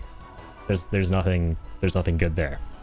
You know, so like, I feel bad for folks who feel the need to go one of those two directions these days, because really that's what the internet has like engineered people to believe, is through the toxicity that's just spewed on there, right? Of like people talking shit to one another, people tearing others down, being reductive, being trolls, assholes, dicks, vaginas, all of it. Bot behavior. It's harder to have an actual sorry, I read that. So yeah, it feels like you have to pick a side again, is what it circles back to. But you shouldn't, man. Embrace your fucking truth. That's what makes you you. All hope in the best for others. That's it. Now I have to fix this. Don't call me normal again. Sorry, I'm so sorry. Yeah, we're all abnormally normal. Let's go with that. Decency is difficult in the big 26. It really is. It's a lost fucking art. I hate that I have to call it an art, but it feels like it is, because it's something people need to practice. A lot of people need to practice, quite clearly, the art of decency, when it should just be something you can easily tap into. It's not difficult to be like a kind person, to be understanding, empathetic. Unless you have like a disorder that literally prevents you from being that way. You know, you're a psychopath or something. Hey, no judgment, right? Just don't go killing people. But I understand that, like, for some people it's harder than others, but realize that, listen, if you're like an adult person, there's no excuse to be a dick to others. Like, whatever you've been through in your life, whatever is like inhibiting you, find a healthy way to deal with that so you can be a good person, like a decent person. I don't like, love him or hate him, Sebi speaks from the entirety of his heart, and he does so from the core of his chest. Absolutely, from the core of his chest, to talk about the core that he considers the crisis. Okay, I'm just I'm just like running with words now. Yeah, I like that dude. I think he's cool. He's really funny too. Like, hey, honestly, respect for fucking putting yourself in the fetid firing line of Twitter. Like, I seriously don't understand how bro has the mental fucking fortitude to deal with, like, the kinds of people he does on that platform.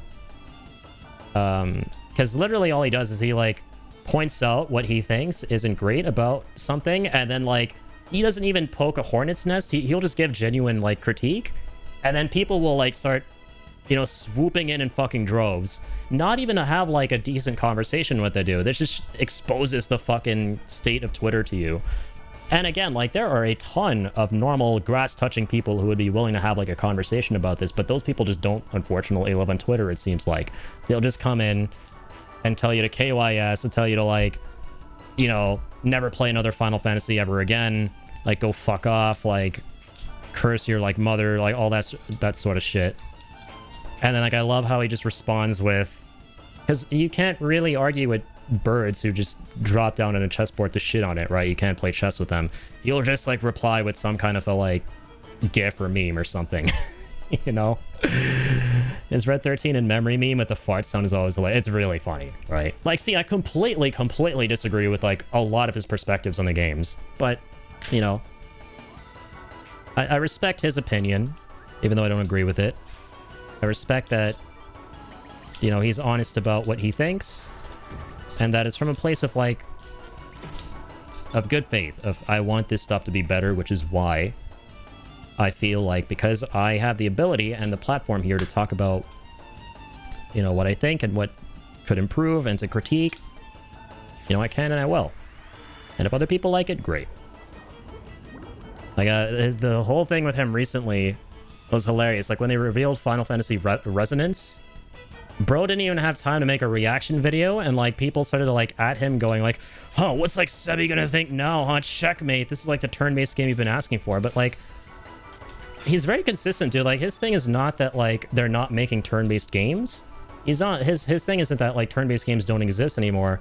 It's that he wants to see Final Fantasy 17. Fair enough. And I don't agree with this. Like, I'm fine with whatever Square does next. I would like for them to try turn-based again, but if they don't, you know, I'm still gonna have an open mind and try and enjoy. But his thing is that like he's exhausted of like getting so many different kinds of games that just aren't up his alley, and he wants the next major big budget Final Fantasy to be like what classic FF was after experiencing E33. And I've seen that like he's not the only one who has that perspective, and you know, fair enough. Like, I can see how something like that would make you want the next FF to be like that, right? Because E33 really does feel like it harkens back to the classic era of FF.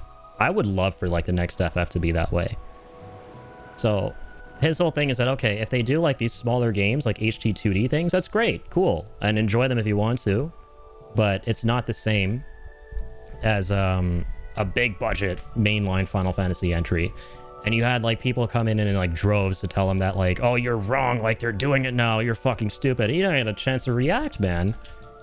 And then like he made a couple videos like responding, and it's sad because he was like, now I kind of don't have interest in playing, which like I disagree with. This is what happens when you're online so much and you surround yourself with so much toxicity. It can kill your interest in something, right? And that's kind of where he was at with that whole thing, because I think he was planning on playing Octopath 2, but like when he interfaced with the negative portion of the fan base, or just the Twitter portion, we'll call it that, because everyone's miserable on that platform regardless of the fan base we're talking about, they killed any and all interest he had in playing Resonance and Octopath 2 with how they were like talking to him, like tweeting out to him and shit. So yeah, I don't like someone going, don't try this, it's bad, let the people form their own opinions. You can state your opinion. Who are you to tell others not to have their own? Yeah, like, you can, like, a recommendation is different, right? If you have your own experience with something that has led you to forming your opinion on it, where at the end of the day you'd either recommend it or not, or maybe something a little more nuanced, like, I recommend it if you like this, yada yada you, that's fine, right? You have every right to express that.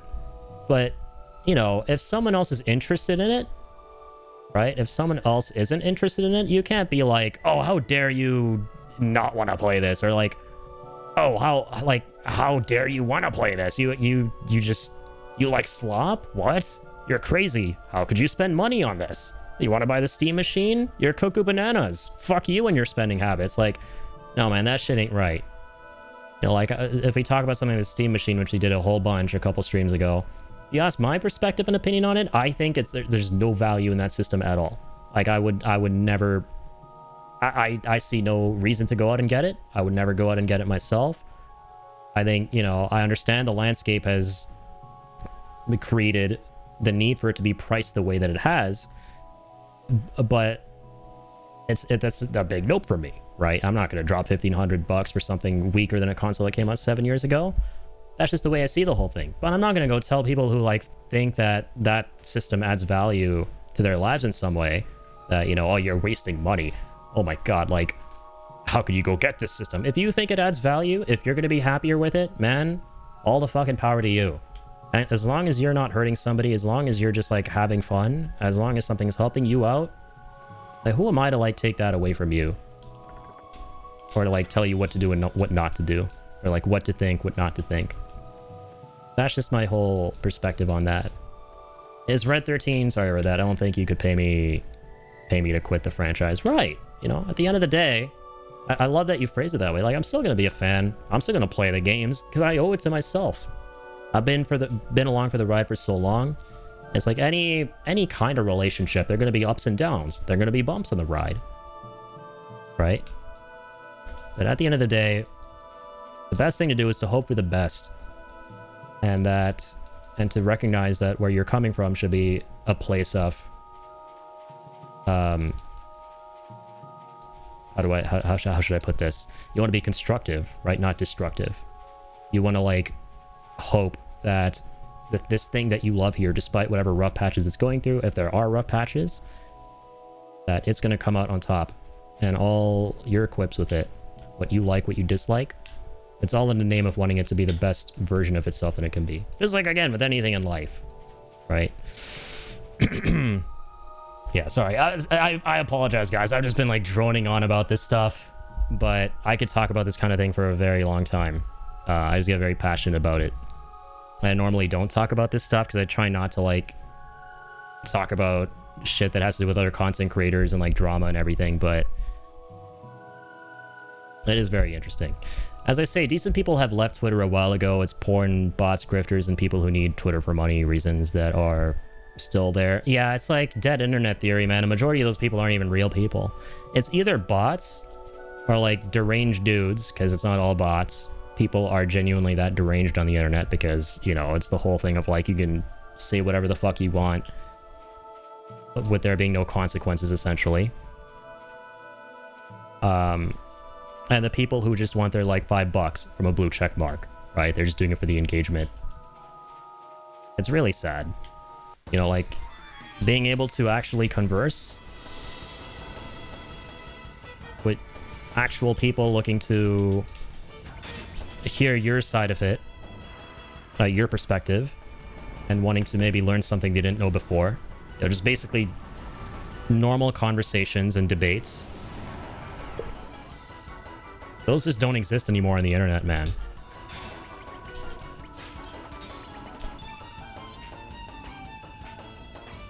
Or rather, it feels like it doesn't. It really just, again, goes back to you gotta pick a side.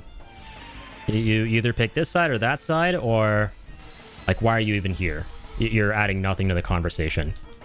And I hate that it's like that.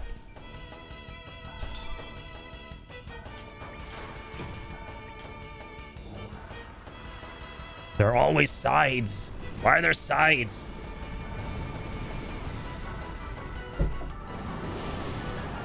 But sheeps have to have sizes. Or sizes. Sides. Sides are cringe, man. Imagine being a box with sides. Why can't you just be, it's like flat with no sides, and just put everything on that thing with no sides, just the flat piece of cardboard, and you just like fly off like a magic carpet. Instead, boxes have to be cringe, right?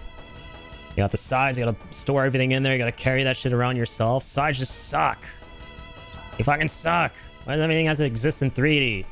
1D is where it's at, man. I swear to God, there's so much discrimination against no sides.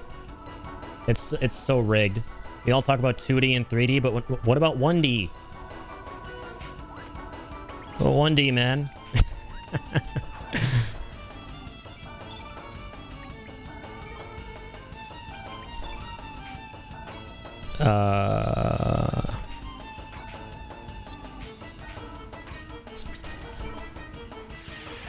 Dude, am I meant to fight these dudes? Dude, am I meant to fight the dude?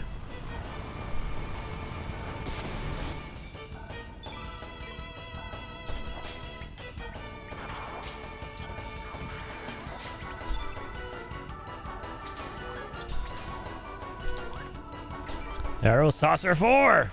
Come on, old climber.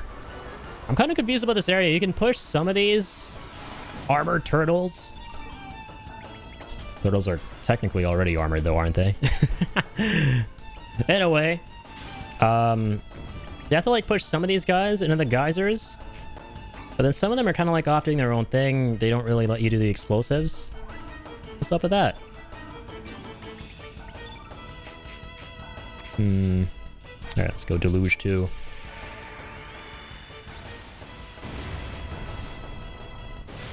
Ba ba ba. Here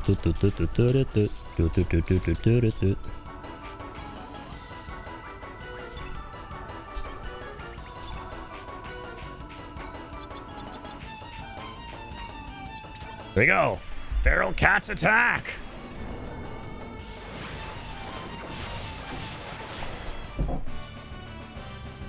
Beautiful.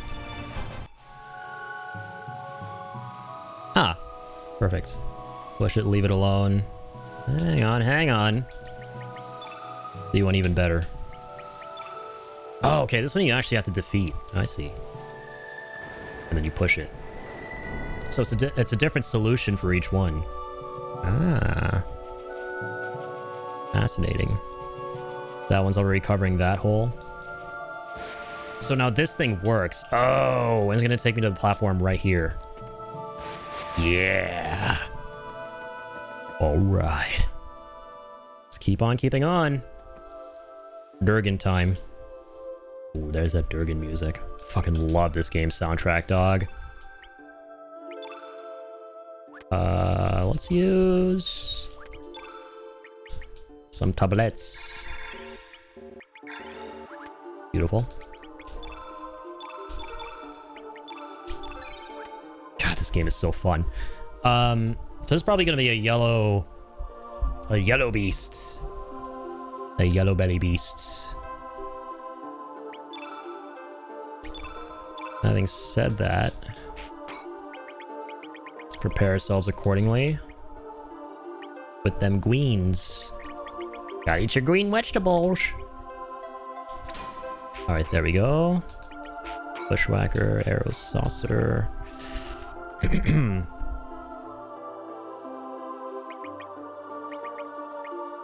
Overall, photon beam.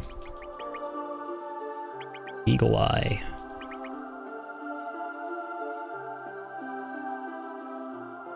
Give another one of these, my good sir. Purify. That's really, really fucking useful. Wow. I forgot we actually had that one. We got some new spells too, which are really good. Right, magnify. Multiplies elemental damage by 1.5. This thing is amazing. Oh, what did I do? I think I just swapped some things around. That's fine. So this is a level 6. Chrono +1, heal +2.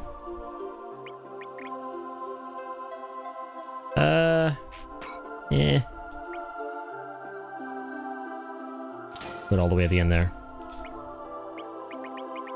Chrono's good. Bush Basher! Oh my god. Remind me to never sing for the rest of the stream. My voice is totally cooked. Yeah, that's going there. Also pretty good. Pretty good, pretty good, pretty good. Make sure blacks and greens would be good. And that's what we got. Okay. UK. Oh, and we are decked out with them greenies on that bad boy. Not a lot for this dude. I want to change that. Do I clip the Steema when he's down? My friend, the beautiful thing about living in a free country, that country being twitch.tv/Adiaga, is you have the freedom of clipping. And that freedom of clipping entails clipping the Steema when he's down. So yes, you may. Freedom's badass. Oh my god, I don't say that enough anymore, man. Come on. Here we go. Freedom's badass. There you go. Wah. I don't have to hide like you. Wah. Sorry. Every time I do that laugh, I think of freaking Arnie, man. From that hilarious ass clip where he's talking about stogies. I think one of my favorite clips from Max Dude is when he like was watching a Skullgirls or whatever the hell that fighting game was from years ago clip with his chat, and then there's like recommended Arnie video pops up and they react to it together, and he just fucking laughed his ass off. And it was that clip. Revive, uplift, cure, electro, Joel. Why do you have 2 of these, bro? What the dog? What the fuck are you doing here, man? Hold your horsies. Hold them goddamn horsies. Instead of magma bomb, I'm gonna give you this.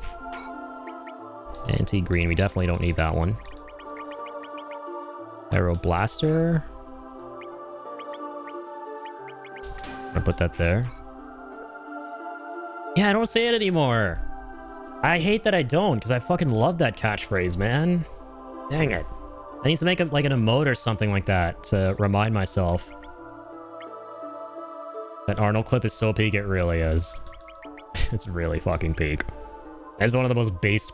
Arnold's just one of the most based dudes in existence.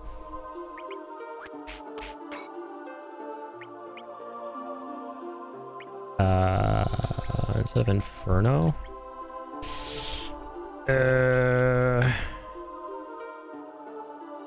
Yeah, shit, we're gonna go with, This is good, though. So good level 5s. Bush Basher on there. Ice Blast. Instead of Deluge.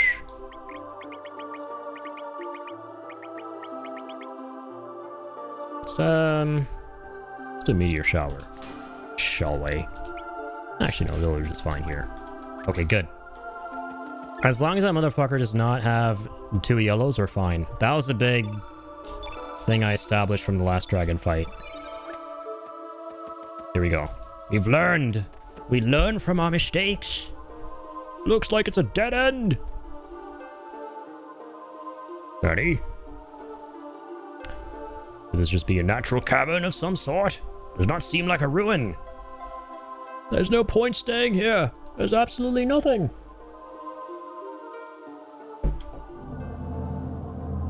Thou who art bound by fate, what power dost thou seek? Damn, this dragon's just like me for real. He's shy. This is the first dragon who hasn't presented himself. Until now. There he is. This is kind of derpy. I like him. All smiley. Alright, let's say hi.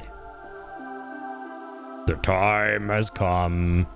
I shall grant my powers to the ones who seek to break the eternal chains of fate.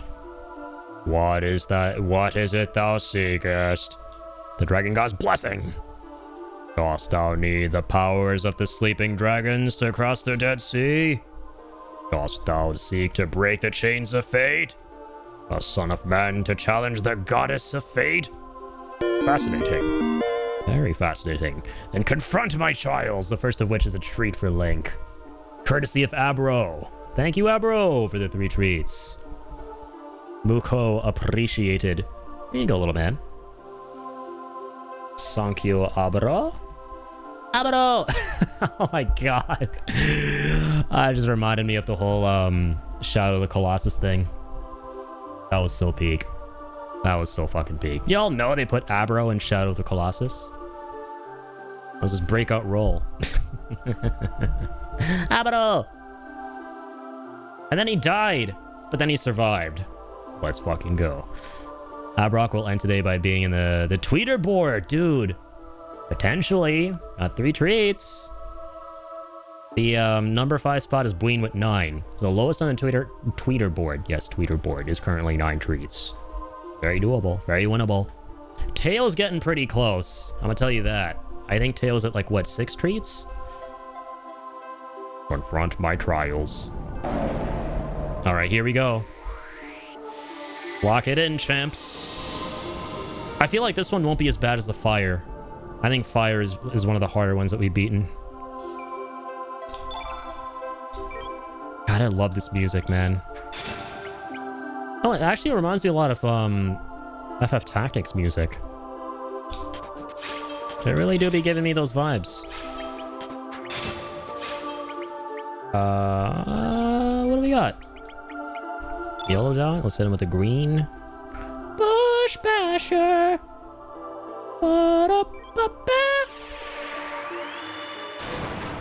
Oh, I'm so fucking stupid. Yeah, Tails already there at number 4. Oh, God. I'm a bad streamer. I'm a bad person. Misinformation. I spread misinformation. That's Tuzi's favorite word. Misinformation. Oh, fuck. 36, Jesus. That's a lot of damage. Psych. Alright, you big bitch.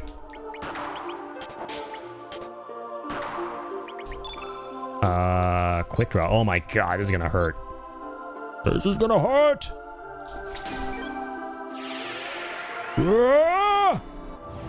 Ultimate Uber anti-Viagra attack! Anti-Viagra. Because I'm feeling spry. I no longer need that anymore. My good sir. Okay, nice. Yeah. Let's go. Oh, let's make this totally green. Greener and greener. Oh, dude, his casting animations are sick. Oh, what the fuck? Stop giving Radius high fives, you fetid bitch.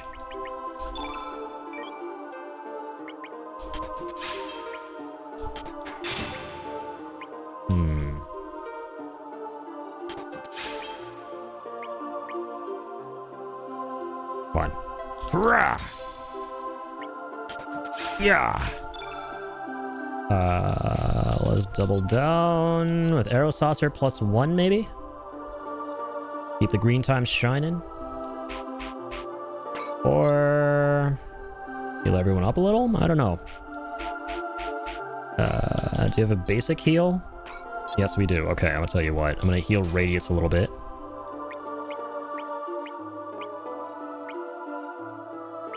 There we go.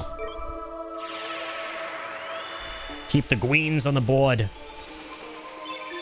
Very nice. Lynx is out of juice. Dragon Ball Super had such a great Muten Roshi moment in the tournament arc. Tears and goosebumps. Oh yeah, dude. I know what moment you're talking about. I still need to watch Super properly, and they're doing like a remake of it, which is really interesting. You normally never see that for anime. And to be honest, I'm kind of happy about that because early Super's art was kind of rough. I'm pretty sure they already remade some of those earlier episodes. The art is super rough, man. The art and the animation. I don't know what the hell happened there. Like, the Goku and Beerus shit when they're fighting together. And they're on King Kai's planet. You've probably seen all those, like, screenshots and whatnot from back in the day, like 2015. Like, the very early versions of those episodes, which actually aired. And then I think they redid them. But they still weren't incredible. And then they made like a whole movie out of that entire arc at the beginning of Super with Battle of Gods. Which, no, that actually came out before the actual anime started. It's very bizarre. Yeah, they're remaking Super. They are. They announced that. They announced a couple other things too. I think that Super's... the anime is coming back. They're going to be adapting the rest of the manga. Which I haven't read. I'm not super familiar with what's going on, but I know a couple things. And I'm looking forward because it's finally very Vegeta-centric, and apparently he gets a lot of W's. And they're introducing villains, which, as usual, they're named after certain objects. So in this case, we got villains named Granola, Cereal.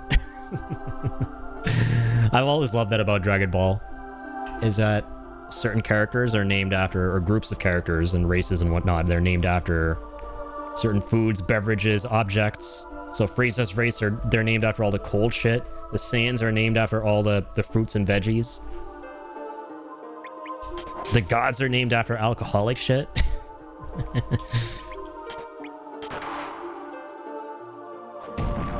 All we needed Vegeta to shine was the death of Toriyama. Sad face. One thing I loved about... was it the Broly movie? Oh my god, dude. Superhero? Which is about Cell Max and then Gohan becoming great again. Right? Using special beam cannon on him and avenging Piccolo. Like, that shit was fucking awesome. One of my favorite parts of that movie is the post-credit scene. Where, Vegeta and Goku the entire time during that movie, they don't return to Earth because they aren't able to be wished back by Bulma, who instead uses the Dragon Balls to, like, wish for bigger tits and a better butt. Like, she basically just uses it for plastic surgery.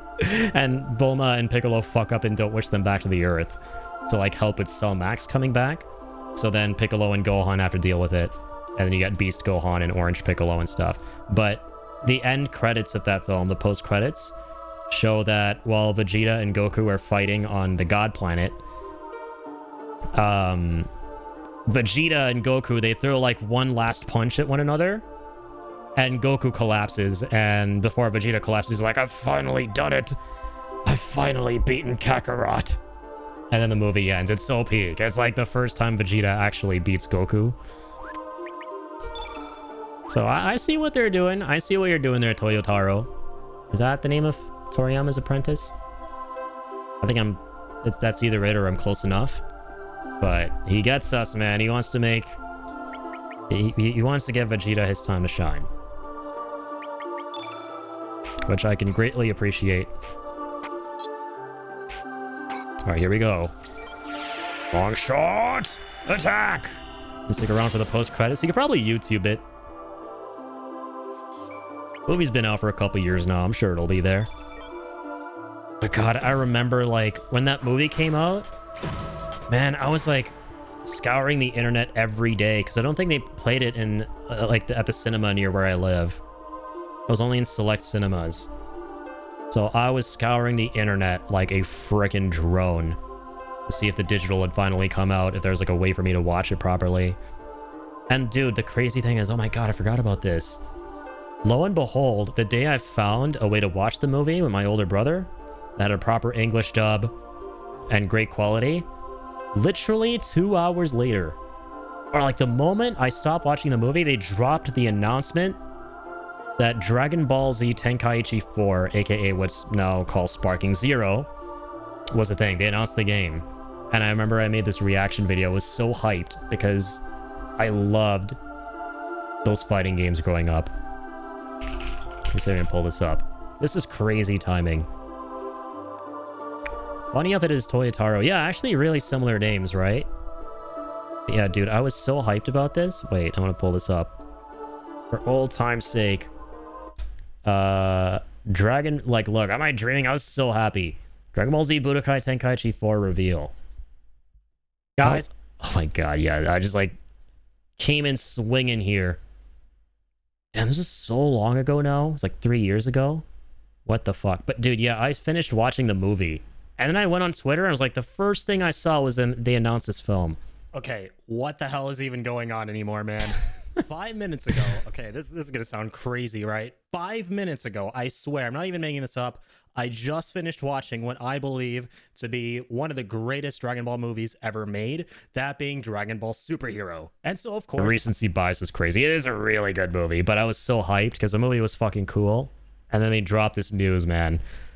Budokai Tenkaichi 3 PTSD, I thought I was good at it, but then my friend visited and beat me for 3 whole hours. See, that's the perk that I had of living in the middle of fucking nowhere as a kid, so no one would ever come over to my house to, like, basically show me that I was trashed.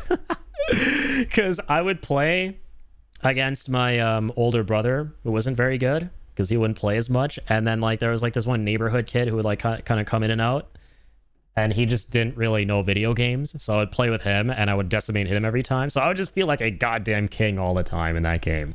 And besides that, the game was just really fucking fun and cool. To tweet about that, to mention how much I love this movie and how incredible it is. Seriously, check it out. Back when I used Twitter, oh my God.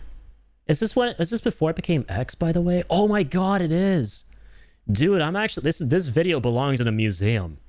Look, it still has, like, the Twitter logo. This shit belongs to the Wayback Machine. And what, like, 10 minutes ago? Are you kidding me? What is this? Like, okay, Dragon Ball Z Budokai Tenkaichi 4 official reveal trailer fucking 10 minutes ago? I was losing my mind. Okay, Dragon Ball Z Budokai Tenkaichi 3, right? Just all the Budokai games in general are amongst my favorite games ever made.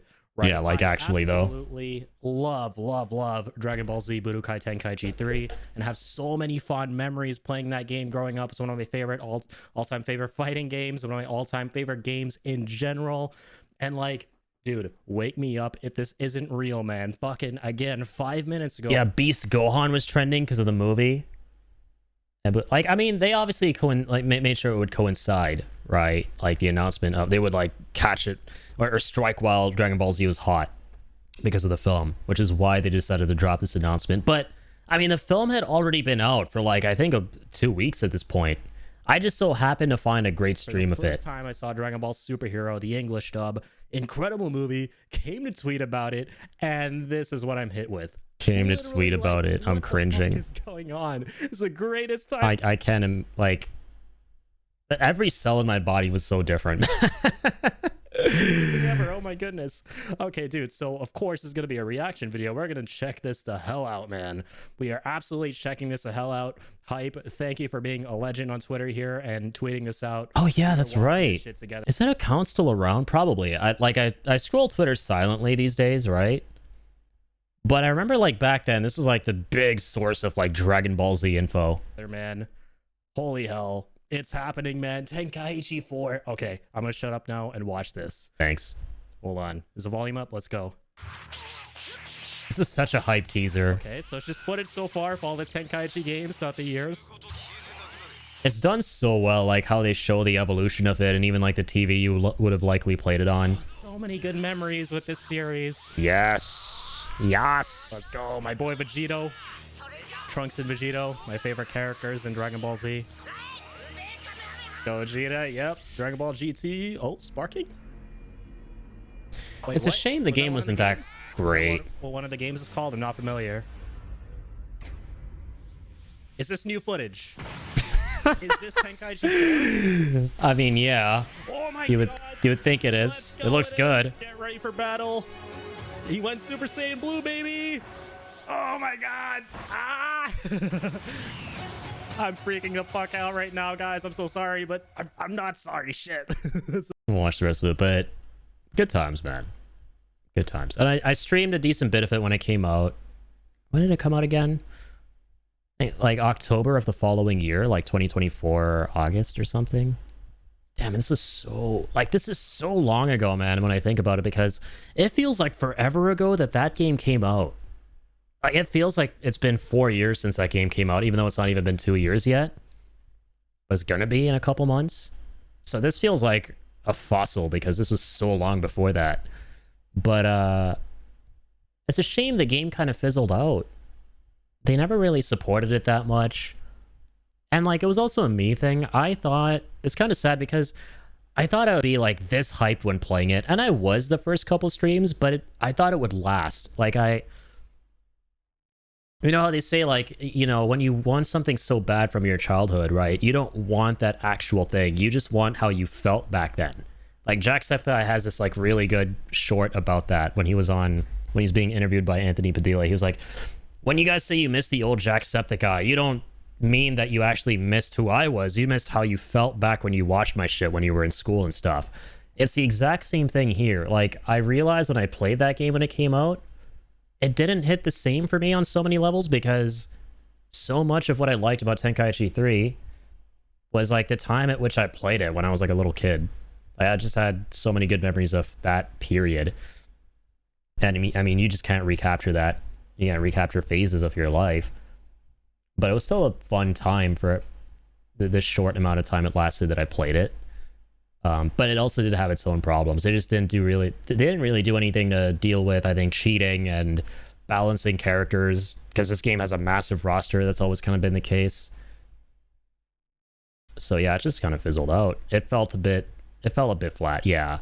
Small fact, I played through the story of DBZ before I watched it. Same here though, man. Well, actually same here, because I remember like Budokai 2, or no, Budokai 3, like not Tenkaichi 3, but Budokai 3 on the PS2. My brother had that game, and I used to love playing that one with the story mode.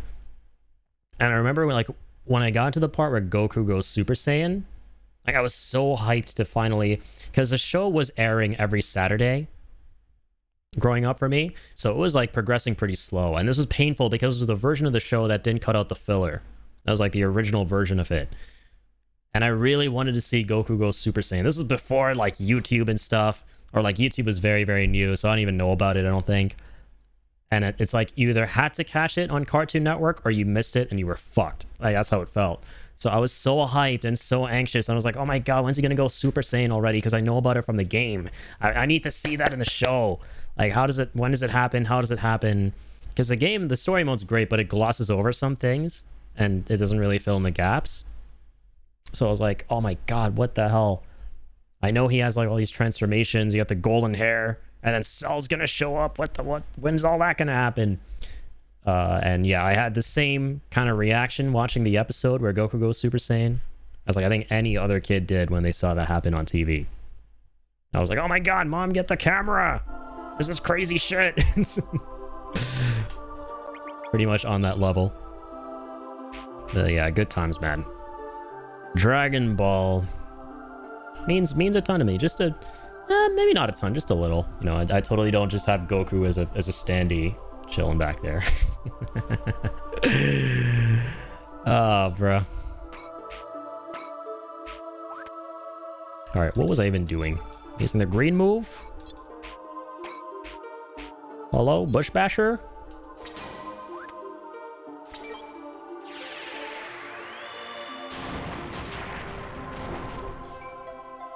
No, we didn't have the first one to witness Goku going Super Saiyan was probably like seeing the moon landing or something. Actually, though, yeah. Like, dude, imagine being like the Japanese kid, right, who watched that episode as it aired in Japan for the fucking first time ever. Imagine being that one Japanese kid who was like following Dragon Ball since like the very fucking beginning. Like, I'm not even talking like the beginning of the DBZ anime, not even the beginning of the DB anime, Dragon Ball with Kid Goku, but the actual manga before all of it. Like, there's got to be people out there who are basically that. Imagine being those dudes, not even knowing about Super Saiyan and seeing that shit happening. That would have been like the fucking moon landing, man, literally. For many of us newer people in the world, we were already spoiled. Pretty much, yeah. But I think like Dragon Ball is a great example of one of those things where even though you're already spoiled, you're still so fucking excited to see it, just like of how it's gonna happen, what's gonna happen. Because they're the spoilers that are like, oh fuck, now I know it's gonna ruin so fucking much. Like, let's say you've been living under a rock and you don't know Darth Vader is Luke's dad, right? That's gonna ruin a fuck ton of Star Wars for you, right? Like, not anymore, because you're just conditioned to know the information. It's just that iconic. But let's say way back, you know, maybe in like the 90s or the 80s, you didn't know that. It would fucking suck. You wouldn't be like, oh, well, I get to look forward to like how it builds up there. No, it's ruined. You're cooked. But then there's kind of a plot twist, or not plot twist, but huge spoiler, like huge iconic moment. And you're like, I know about it. It's iconic. Got merch out of this shit. You see pictures everywhere and videos. Like, I gotta actually see the moment and what happens and how it happens. It's not even a kid anymore. That's a full-fledged human. Pretty much. For sure. It's so timeless. Yeah, right? Imagine spoiling that Santa is real too.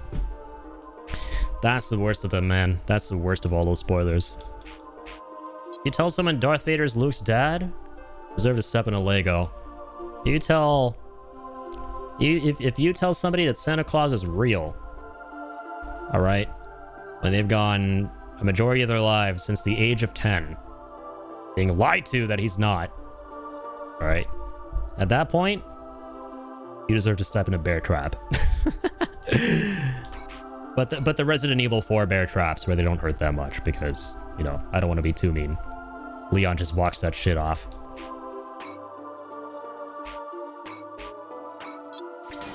All right, here we go. Another Arrow Saucer. Arrow Saucer attack. Yeah. Catastrophe. Oh, God. They don't even deal damage for shit. Yeah, because there are no yellows on the board. Hee hee. Hee hee. All right. Jab. Miss. Fuck. Have a heal all? No, we don't. Not even a recover all? Are you serious? Be so for real right now. Okay, this guy has it.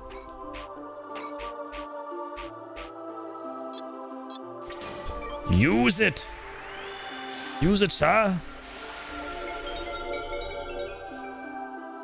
Okay, the yellow one's getting bigger. Don't want him to get too big.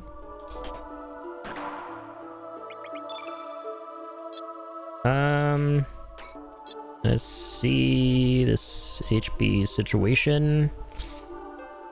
If I use this, his next yellow move will be kind of strong. because we'll make that circle as big as possible. Can I like confirm if that's an actual thing in the game? I've been playing this game for like almost 50 hours, if not more.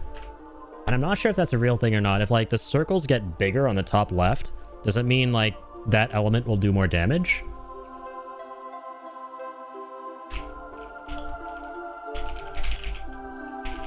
Does a bigger circle mean more damage in Chrono Cross? A bigger colored circle on the field meter does not mean more damage. Okay, the size or position does not change their power. Okay, we're fine then. Damage is determined by color matching and level offsets. Elements deal more damage if they match the field effect color. If you cast a red element, it gets damage for every red. Okay, so all that matters is how many are on the field. So we're fine. Thank God. So I'm gonna do self-heal on Unk Radius. Helios helps. No! What the fuck was that? You stupid idiot! What for Sam's hell? Yeah, you deserve to die now. You actually deserve to die for that. Oh my freaking good lord. Alright, get your ass back up. You're lucky I believe in second chances. Tall, welcome on in, man. Good to see you. I gotta do some bit of HP. The classic blunder of healing thine opponent. And a Jarpige. Oh yeah. Ring ha. Okay, that's a lot of damage. No. Do not do heal all.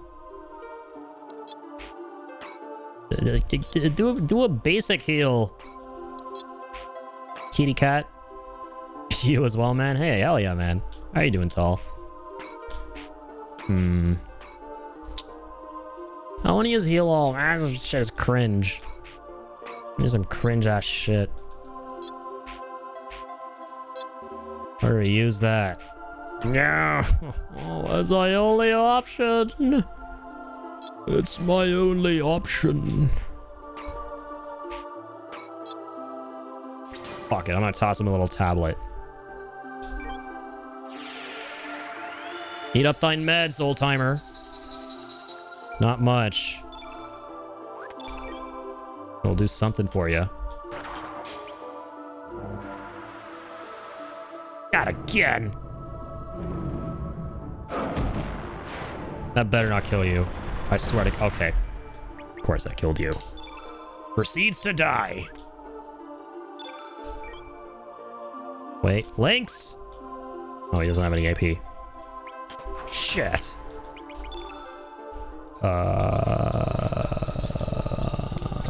Take this! Arrows Halter! Yeah! Ow. Ow. Ow. I think he's dead. By Jove, I think he just killed him. These Durgens don't fuck around, do they? Alright, Viper, get up! In radius. Yes, radius.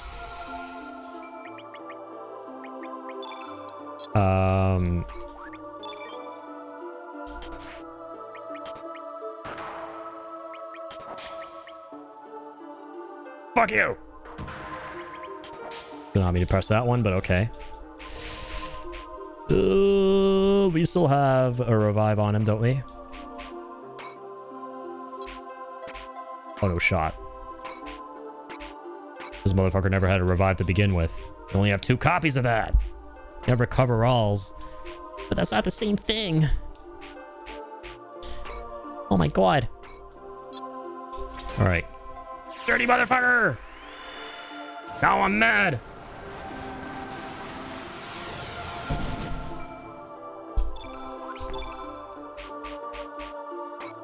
Yep. Gonna have to do this with just the 2 of us.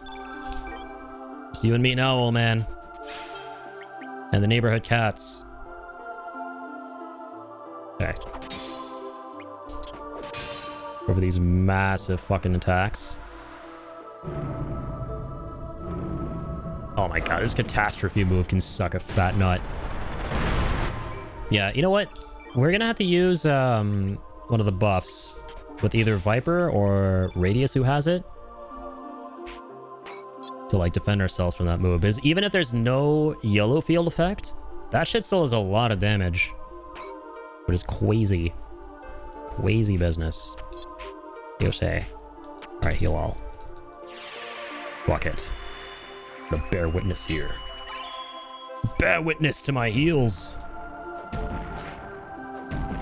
And then dodges. Check out my moves. Ow. My dick. My barbed wire cat dick. That really hurt.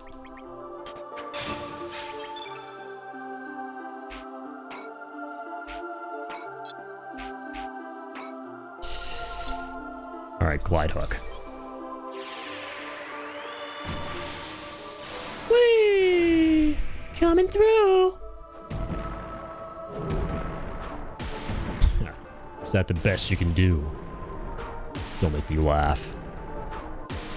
Okay, these aren't making me laugh. I might actually cry. That's a lot of fucking whips.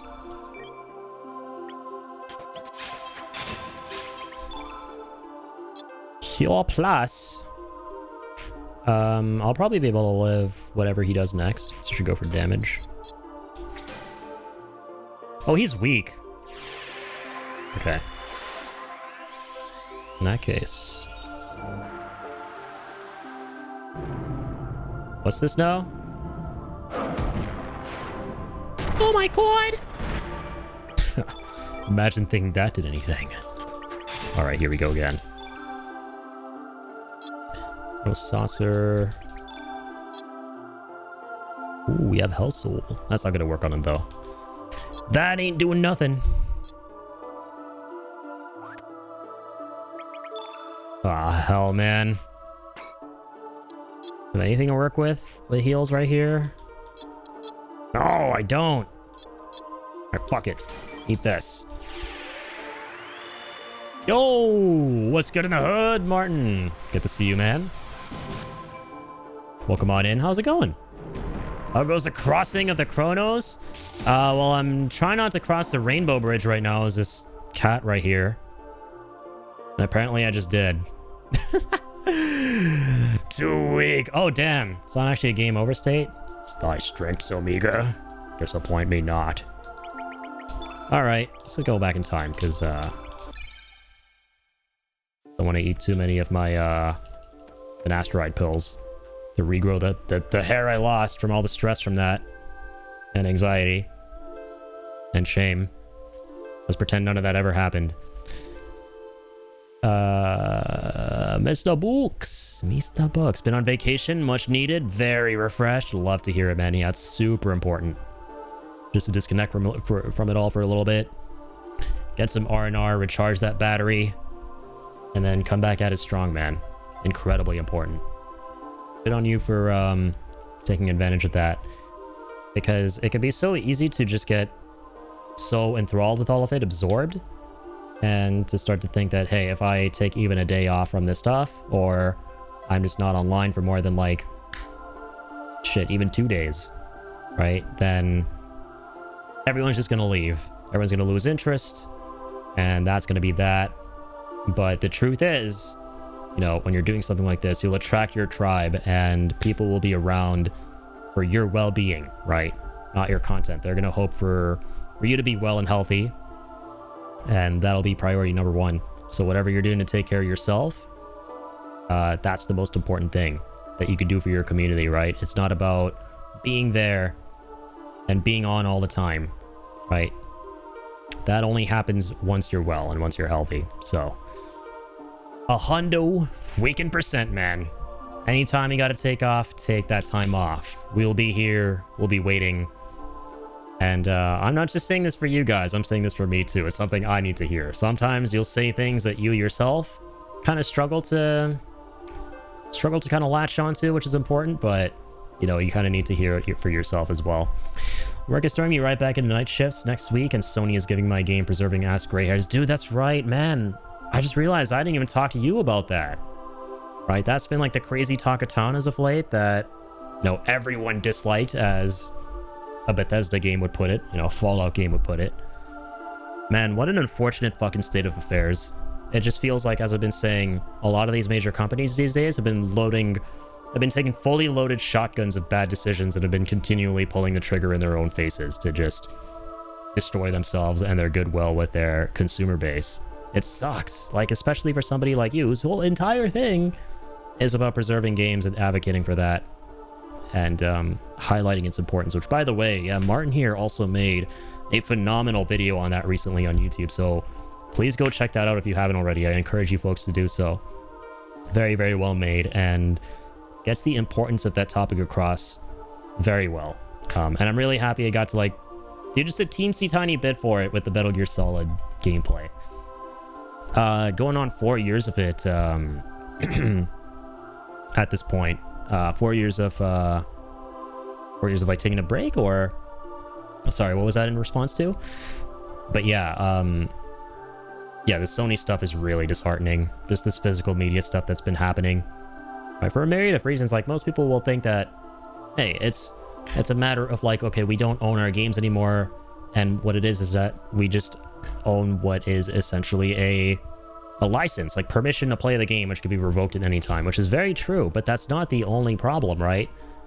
The other really shitty thing is now you're at the mercy of what these companies want to price what you want to play, right? Like, a great example is Call of Duty Black Ops 3, right? Physically, you can get that game for like $15 if you wanted to. It's a game that came out 11 years ago. You get it for $15. You can buy the season pass, get all the content, all the zombie stuff. But if you try to get it digitally, that shit is going to cost you like close to $70. I checked it, and I saw other people talking about this too. That shit costs $70, and you can only get the Zombies Chronicles edition. You cannot, if you wanted to, just get the base version of the game and have the flexibility to then get the seasons pass and the DLC separately and everything. It's such a shame. Like, you're at the mercy of whatever it is, or rather, however it is they want you to pay for shit. You basically have, we're now being threatened by, and we're about to experience it, because they're showing no signs of backing down from this with the layoffs they've been doing as well, and these like distribution centers, where we're going through what is now a time where we don't have any agency over what we own. We don't have any control over this media anymore that we should own when we, legally purchase that shit. It's been a long road to this place for gaming, but this is where the rubber hits the road, man. If we want a very vocal moment for change, now is the time. Yeah, now is the time to strike hot, man. Speak up if you are able. You have the platform. I encourage you to speak up against this. Right? It doesn't matter if your voice is unlikely to be heard or anything like that. I encourage people to fight back in whatever way you can, right? Because your right to owning what is yours is being stripped away from you, basically. It's just, and it happens in so many other ways too, not just through this physical media stuff that's been going on right now. A lot of these companies, day by day, are taking away your agency over your own life, and like you're basically just becoming a passenger in your own fucking life at this point, is what it feels like. It's a symptom of a much larger problem in our society. It's just another symptom. It's time to not just say we'll choose to abstain ourselves. It's time to literally just lock shit down and push for physical. Yeah, gather communities and say no. Turn off the Sony hardware and software. Just say no. Literally, just don't spend money on them. Yeah, man. That's, at the end of the day, money talks.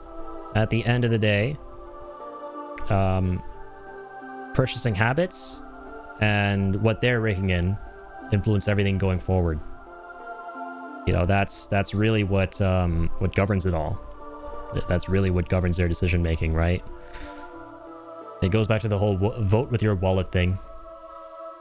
So, yeah, this is something incredibly important, man, and it's unfortunately something that not a lot of people are gonna kind of even be in the know about, because that's just, from my observation, how it goes most of the time.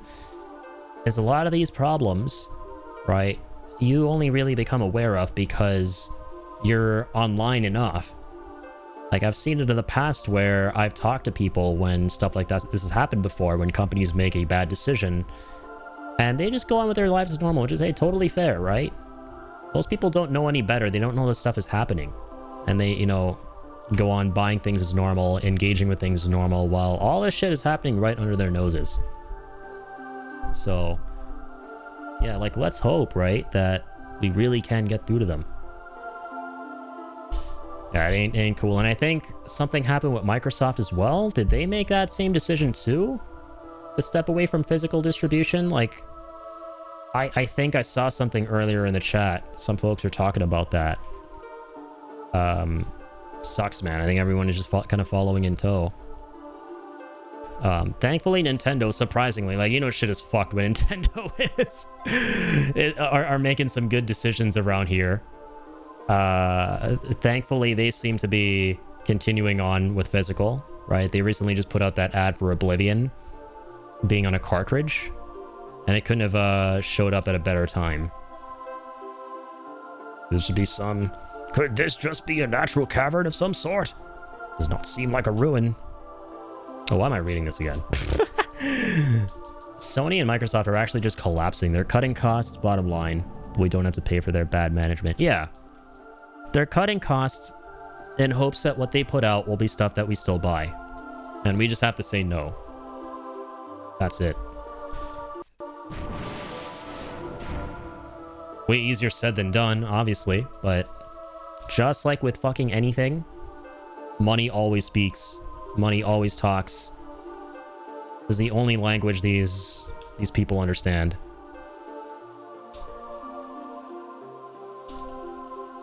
Calls have literally never been more meaningful to these companies. Literally, man. Literally.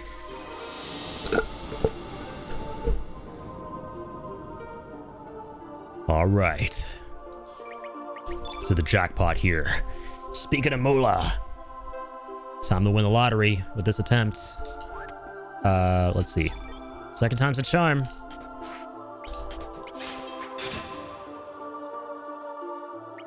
Yeah, I'm gonna go all the fucking way here.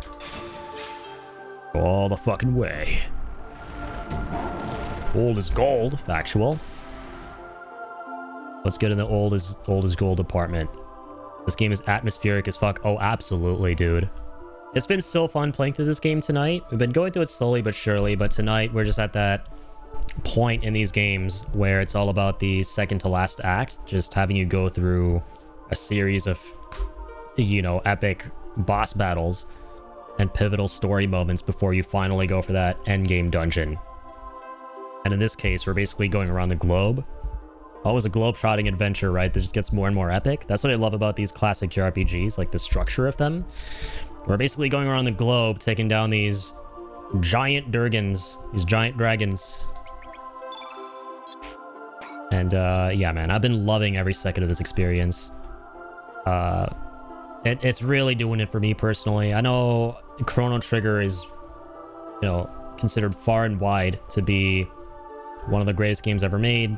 Obviously, like, superior to Chrono Cross here. But from where I'm sitting personally, man, I love Chrono Trigger, but this game's doing way more for me. It's just... it's hitting all the right notes. Like, atmospherically, for sure. That's one of the most important things. The gameplay is kind of doing it for me as well. I like that... I like the way the elemental system works in this game. There's just so much of it that meshes together really well.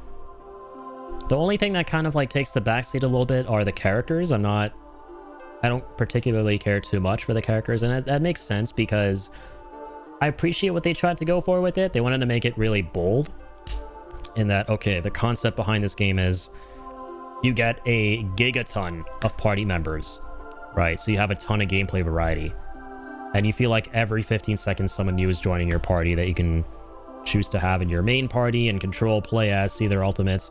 But the trade-off there is that they're not as well fleshed out as a result. So that takes a bit of a backseat. But I appreciate that they took these big risks, right? They always wanted to try something interesting, new, and put their like 100% into it. This game is kind of in the same pocket as Legend of Dragoon, where it seems to be one console generation too early, so I'm not surprised you like it. Yeah, man, these games that were kind of like on the cusp of the PS1 generation, that came out at the very end, right before all the PS2 stuff started taking off. Like, I think they basically came out when the PS2 was already out. Like, Legend of Dragoon, I think that was the case with that game. Like, man, they were built different. These were the really special ones, in my opinion. And it was really cool to like kind of see the evolution towards that point in that console generation. And now it just kind of feels like you don't have that anymore. And it's largely understandable because we kind of plateaued with all of these innovations. But as a result, you kind of just don't see that where, okay, 2020 is like this, the PS5's come out. Now, fast forward 6 years later, can we really notice some kind of an evolution in the quality, the ambition of the games? Not really. And on top of that, there haven't really been any games, you know? That's the other really sad thing, which, you know, that's a whole other can of worms, but yeah, big part of it is for sure like how we plateaued with the technical advancements over time and what is now possible with making games. Like, the sky is always the limit, but there are fewer things that are going to blow our minds away now with the evolution of this medium, I think. That was the case back then.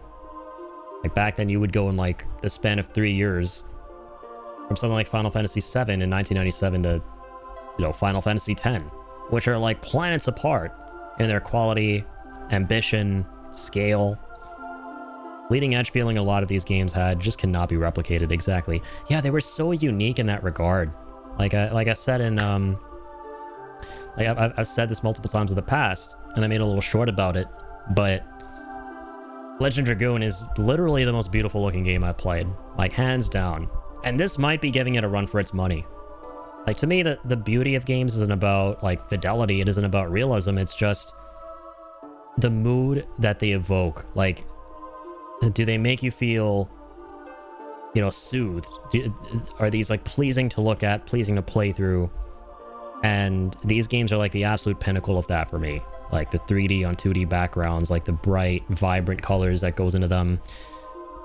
You know, just being able to see the whole angle of these hand-painted backgrounds were made by folks who not only had like a solid understanding of like cinematography, camera angles and stuff, but also like fine arts is so sick to me. Because now that's not really a requirement, right? But back then, like, you needed a strong foundation in that stuff and a strong eye for that kind of thing. Because you were literally playing paintings, you know? It's like playable paintings. And yeah, that shit is the most beautiful stuff to me. It seems so infantile in terms of tech now, for sure, but if you just sit with these games and behold them, really behold them, they're insane. No, absolutely, dude. They are... They basically are timeless classics, as they say. Absolutely, these guys were on the cutting edge of tech and their respective fields. Right. Like, these games are made by absolute gaming psychos like Kojima. Like, yeah, I know how the processing power of JPEG. Give me cutscenes in engine. Wild. Yeah, basically, dude. And I love the way you kind of presented that in your video. I remember you were talking about that. And I talk about this from time to time, and we brought it up earlier today as well on stream. What's really special about this era of gaming is that they were so limited by their technology, right? And those limitations led to them thinking outside of the box to make the best possible game they could. Because back then they wanted to make great games that they knew people would love. It wasn't about meeting quotas. It wasn't about trying to make the game that would make the most money. It was about, how do we make something that we're going to pour all of our love, care, and passion into that people are going to really love? And how do we do that despite the limitations? And when you're limited, you can ironically turn out with something that's far more special than when you have all the free reign in the world and fewer limitations. Because what happens with that is, sure, you could still make something great, but there's complacency there, right? And there's this thought that, oh, because I can do that, I should. And I can do this as well, and can do that as well. And more isn't necessarily better, right? Sometimes less is more. And that's one of the main reasons I would still prefer original Final Fantasy VII, my favorite game ever, over the remakes. Because the remakes, while I love a lot of what they do, you know, They scaled everything up so much that sometimes a lot of the simplicity in the original is lost in translation. That whole simple yet effective angle.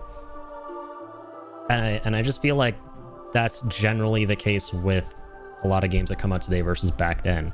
Because you could do so much now that you couldn't back then that you just get way too comfortable with it. And you don't stop to think whether you should do something with everything you have here.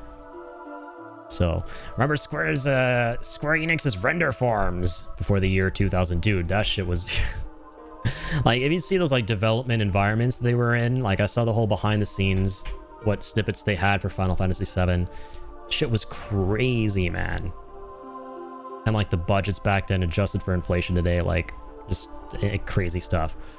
See, love and hard work are a part of it, but these guys are genuinely good at their craft and passionate. There are a lot of just collecting a paycheck kind of people in the industry now. Yeah, pretty much. You just do the bare minimum. You work hard, but it's not the same vibe. Yeah, it's basically just the mentality shift of, let's go above and beyond to, all right, what's the bare minimum we can do to make money? Which is really sad, for sure. All right, what do we got here? Feral cats. Like that move. Decreases foe's magical power. Okay, this is important. This is the important stuff. Hit him hard and hit him good, Lynx. Sir Lynx.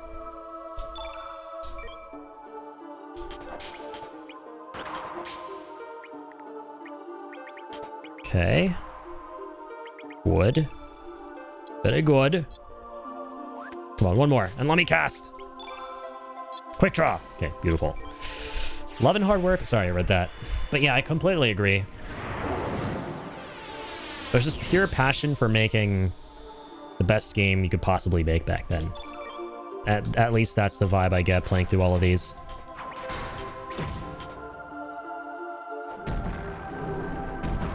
That ain't no magic. That's a bitch slap. I just killed an old guy. Asshole. Okay, what happened there? Radius, get up! Stop dying all the time, damn it. What's the matter with you? Oh shit, okay.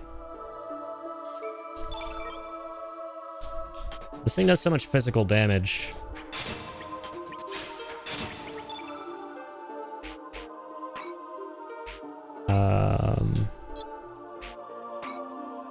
Decrease the magical, which is good.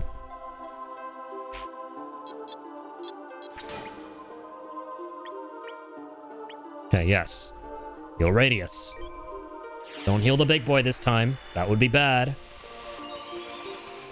Well, we got this.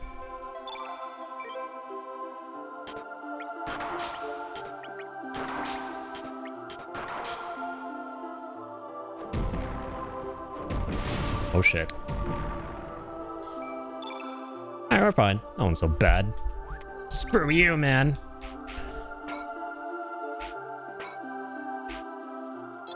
Where's his move? Weaken. Yes, this is very important. Use it, old timer. Use it. Use it, Unk. Good.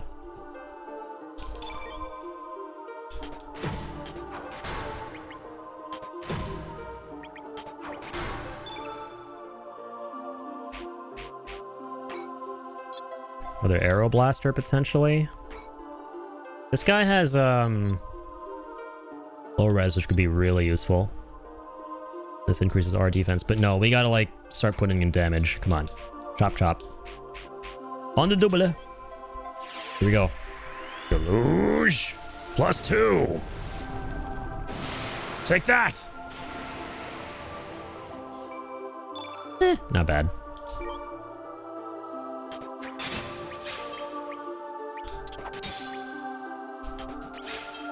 Ooh, that was gnarly. Giddy breath. What the hell is this attack? Literally fucking nothing. Oh wait, hold on. Viper's kind of fucked up. Got some kind of status ailment on him. Repeat. He's got a status ailment. Multiplies elemental damage by 1.5. Oh fuck, this is for the whole field. Oh no. So that's going to apply to this bastard. Yeah, we definitely don't want to do that. Oh, no. That's such an interesting concept, though. Like, you can buff everything, including the enemies. I don't think I want to do that right now. I think that would be a pretty bad idea. Given that unbuffed? Oh my god, we've seen what this guy can do with that magic attack of his. Cases foe in a cage of thorny brambles. Lol. HP is kinda okay. Alright, I'm gonna go... Push Basher 3, I guess. Do it. Gotta start hitting him with the good stuff. Hit him, alright. Two of those. Arrow Blaster again, maybe? He's still weak, I hope so.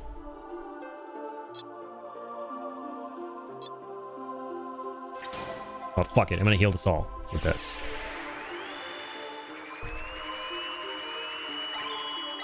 Even though those other characters don't get a lot of value out of it. Just to keep good old Radius alive.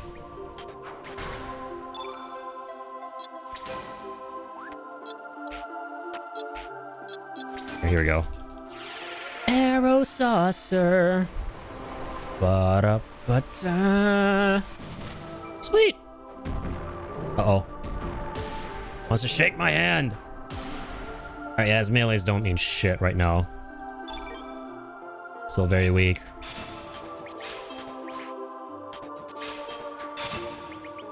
Gosh, of course we missed there.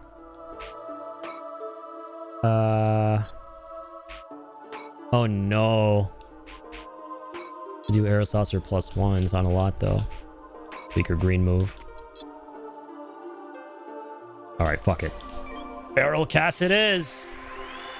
Get out here, my feline friends! Ah! Feral Cat attack! Ooh! Zach fared his ass. Still alive though, so... That's right, show him who's boss, old man. Good old Arrow Saucer +4. You know it. Arrow Saucer +4. Oh fuck.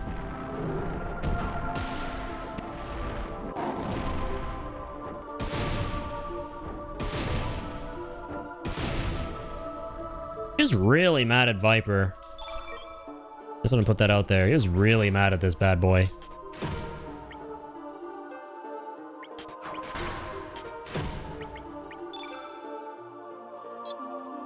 Decrease opponent's defense. Increase your defense.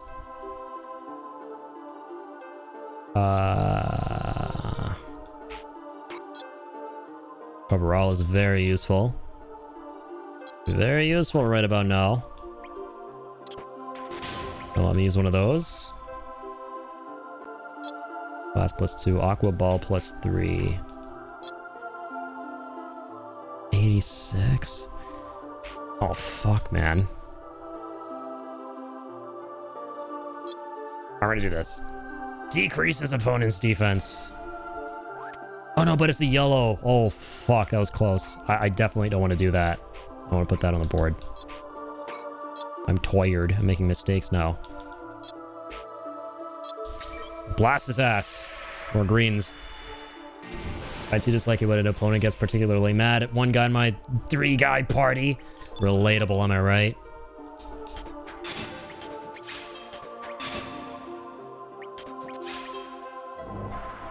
Okay, here it is. I think Viper might be totally fucked. Oh, no, we're fine. Yeah, that wasn't a lot of damage. Let's go. So you hit him with that debuff. The debuff. The debuff. Lovely. Crap.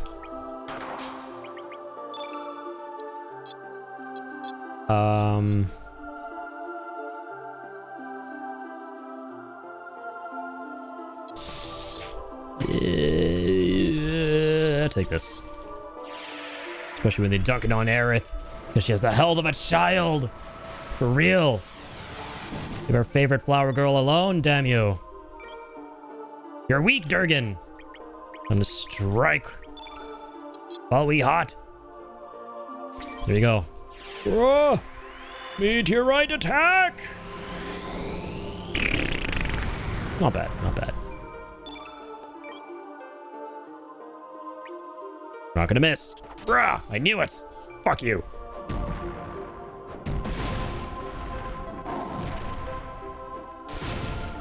For the snoot boop right there. Classic. Alright, Lynx. Show what you've got. Another 80%. And it worked. Oh, you bet it worked. And then with another one of these. Thinking if the actual child has more health. Especially if you just go for a complete mage tank build on Aerith. Which is kind of lore accurate when you think about it, right? She hoards all the magic for herself at the expense of her own health because that's just who she is. She amasses all this magic to protect everybody. Even if that means weakening herself to do so. Pure selflessness. In the name of friendship and the planet. 3 attacks, rude. Should get 1 and I get 3. Because I have raw pro tag energy. Yeah, man. What happened to my MC energy privileges? They're being revoked with every strike. Some bullshit. The hell's all this? Alright. Fuck it, throw a fireball in his face. Cause I'm old. And I don't give no fucks. You went to your elders, Sonny Jim. Yo! Sinner! Welcome on in! Thank you so much for the raid! Big hypees! Welcome on in, Raiders! Thank you so much for being here, everybody! Shout out to Sinner. Here. I still don't have a custom shout out for him. Damn it. I'm a bad streamer. That's gonna change. I promise. There we go. Shout out to Sinner, everybody. Fellow streamer. Lovely dude. Please go check him out if you haven't already. I know you were streaming earlier today, man. You were playing a really interesting horror game. How did that go? It's going amazing, by the way. Thank you so much for dropping in. Always lovely to see you around. Thank you so much for being here. Also, Compulsive. Thank you for the Trito, for Linkaroo. Linkarino. Here you go, buddy. Buddy, the Raiders are here. Don't make me look bad. Stupid dog. You make me look bad. As Eustace would say in Courage the Cowardly Dog. Man, I love that show. I've been talking a lot about how I love Dragon Ball Z on stream tonight. One of my childhood favorites. But dude, oh my goodness, Courage the Cowardly Dog was just, that was on another level. They both were on another level. Just finished Daymare. Yeah, that's what it was called. As we finish it up today, let's go, man. Hell yeah. How was it? Was it fun? Worry not. Follow the new homie. Hell yeah. My man. Yeah, Books and Martin here is also a phenomenal streamer. So please support one another, guys. Always lovely to see that happening in the community. That's what we're all about. Just fostering a lovely community where we support one another's favorite stuff in the world here. And one of our favorite things here, which is the stream dream. Because we're all making beautiful things and it's all worth supporting. So I'll give the game 7 out of 10 overall. A few jank at the end, but otherwise it was great. All right, that's good to hear. Yeah, I saw a little bit of the beginning of your stream today. Looks really interesting. It has some of those like classic tropes from like Resident Evils and stuff. And I'm like super down with Resident Evil. I really love that series. RE9 this past year, I think, is my favorite of the new games that have come out. Had such a good time with it. Yeah, Capcom have just been on a generational run as of late. Yeah, RE9 was incredible. So good. I would say at this point, like after I finished it, right, for recency bias, I would say that it was in my top 3. But now that the dust has settled, I still maintain that, I'm pretty sure, which is kind of interesting. I still actually think that after Resident Evil 4 Remake, which is my favorite Resident Evil, I would say RE9 is a close second, followed by a Resident Evil 1 GameCube remake, because that's just on another level too. Really, really like that one. And that was fun getting to watch you play that too on stream a couple months ago. Veronica coming out next year. We eating good, right? I never played the original Veronica, but man, I am so hyped. The thing that has me excited for Veronica Remake, and I hope to play the original too before it's out, despite, you know, some of the ugliness I've heard about that game, because it can be kind of janky, notoriously. The thing that has me excited for it is that I think this is one of the first times, like, correct me if I'm wrong, this might be one of the first times, if not the first, that we're getting a major remake to a game that was not really received that hotly upon launch. Because normally you get remakes to games that were massively successful, right? Big golden geese, really successful games, very popular games, because it makes sense. It's just lucrative to, you know, build off of that through a remake. But we've never really seen a remake for something that wasn't received too well, and wasn't anything too special either. And from what I understand, like, Veronica kind of checks those boxes, the original one.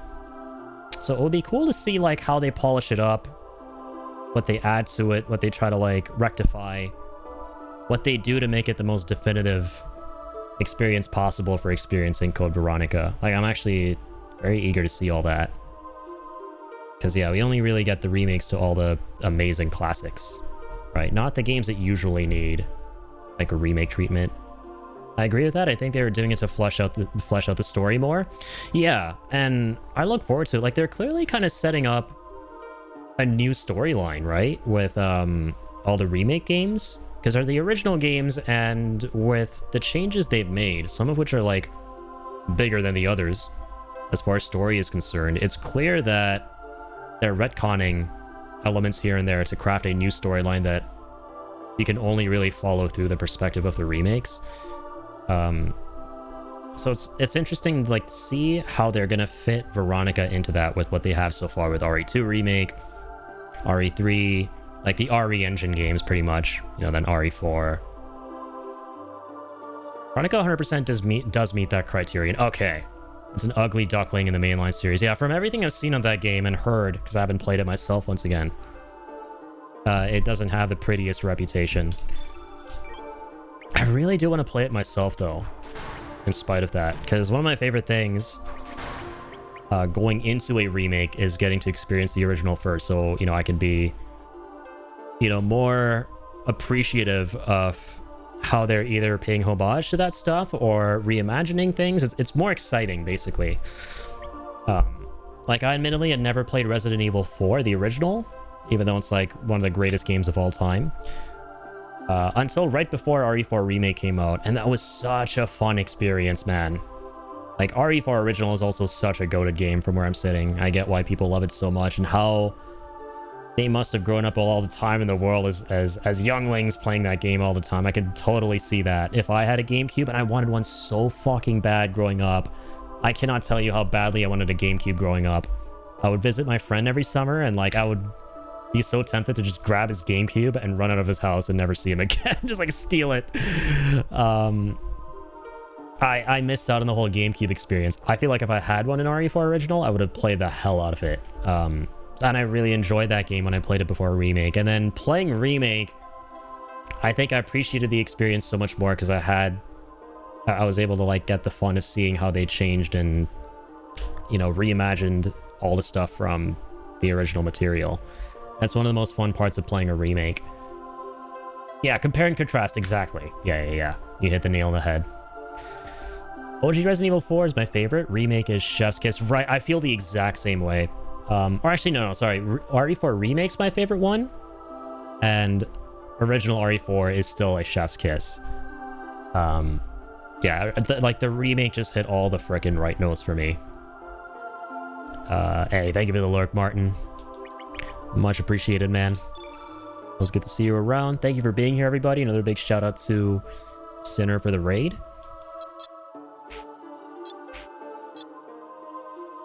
Who I keep forgetting, you're also a Canadian homie, right? Dude, the Canadian gang we got around here keeps growing ever larger by the stream. And it's kind of amazing to see. Like, especially this past year, dude. Holy shit. I went from not having a lot of Canadian streaming homies to now, like, there's like an army of us, man. The late night Canadian gang too, right? Yeah. Like, I'm from Ontario here. So, you know, it's like 1:30 in the AM on the East Coast. Yeah, and Sinner's also Indo-Canadian. So there you go. There's that too. It's super cool.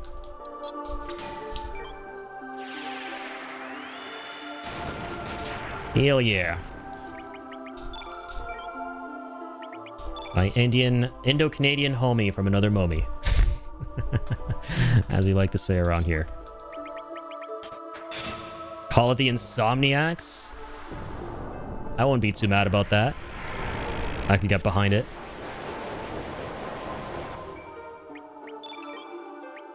I will take no offense to that at all, man. I am an insomniac through and fricking through.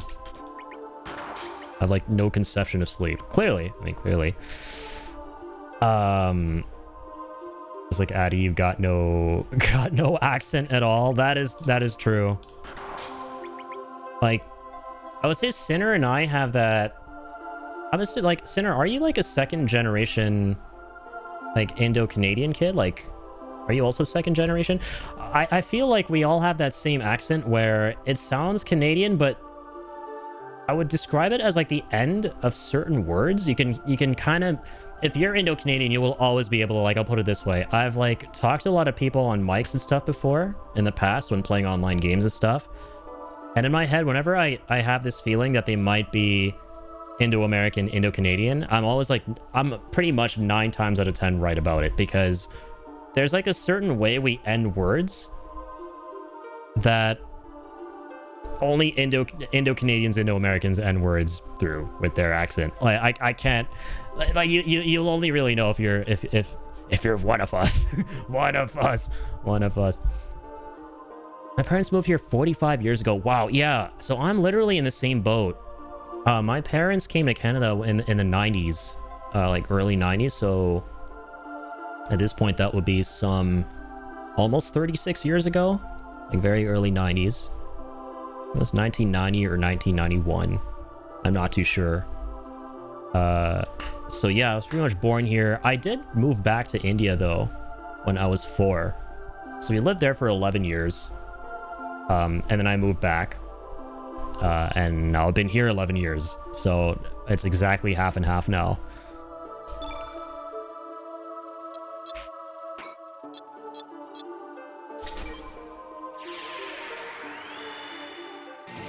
Yeah, born here, so that helps. Yeah, literally in the same boat. That's so cool. Then you got to see both worlds. Pretty much, yeah, both worlds, eh? Yep. I grew up in Delhi. Ooh. Got ourselves a beautiful yellow ultimate. Only visited, but only so much you can experience in 2 weeks. Yeah, exactly. I know what you mean. That's not enough time to really kind of like get the whole breadth of it. But yeah, I grew up in Delhi, and yeah, it's just so diverse, man. Like my mom is from like the heart of India, so like right in the middle, and my dad is from further up in the north, Ludhiana and Chandigarh. Okay, yeah, I'm very familiar. Can't even get all the meals down in 2 weeks. Yeah, man, it's just that 2 weeks is like a drop in the bucket. It's no time at all. You need way more time there to like really get all of it.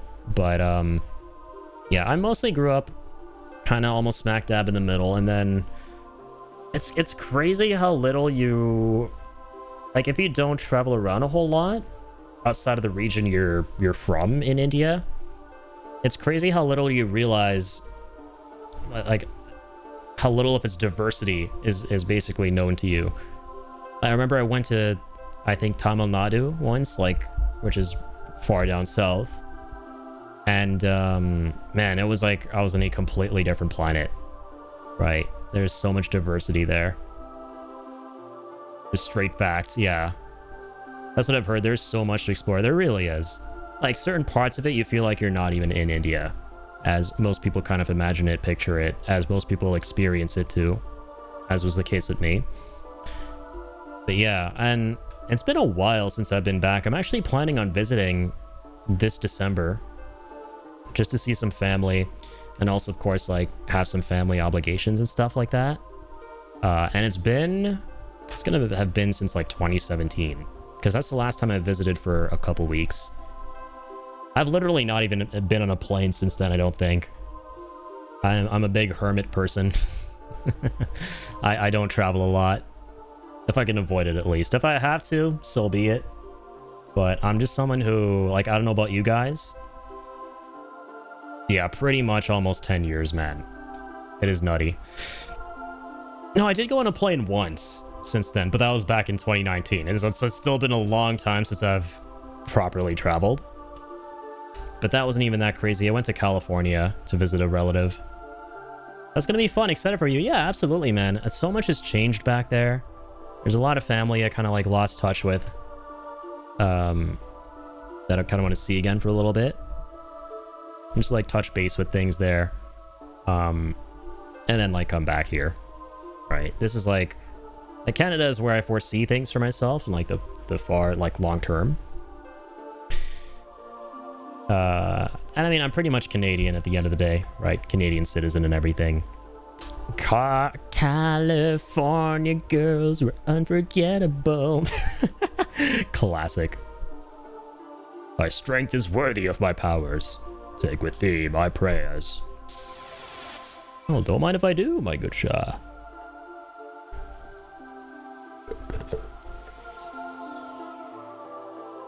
Lynx has now been bestowed the yellow relic. Beautiful. I too shall watch over thy fate. How thou strugglest to live, and how thou facest death. Good to know, senor. Alright, so there we go. How many dragons have we beaten tonight? We're just going around doing standard RPG, battling, and questing, which entails fighting dragons. Not sure if you guys are familiar with what those are.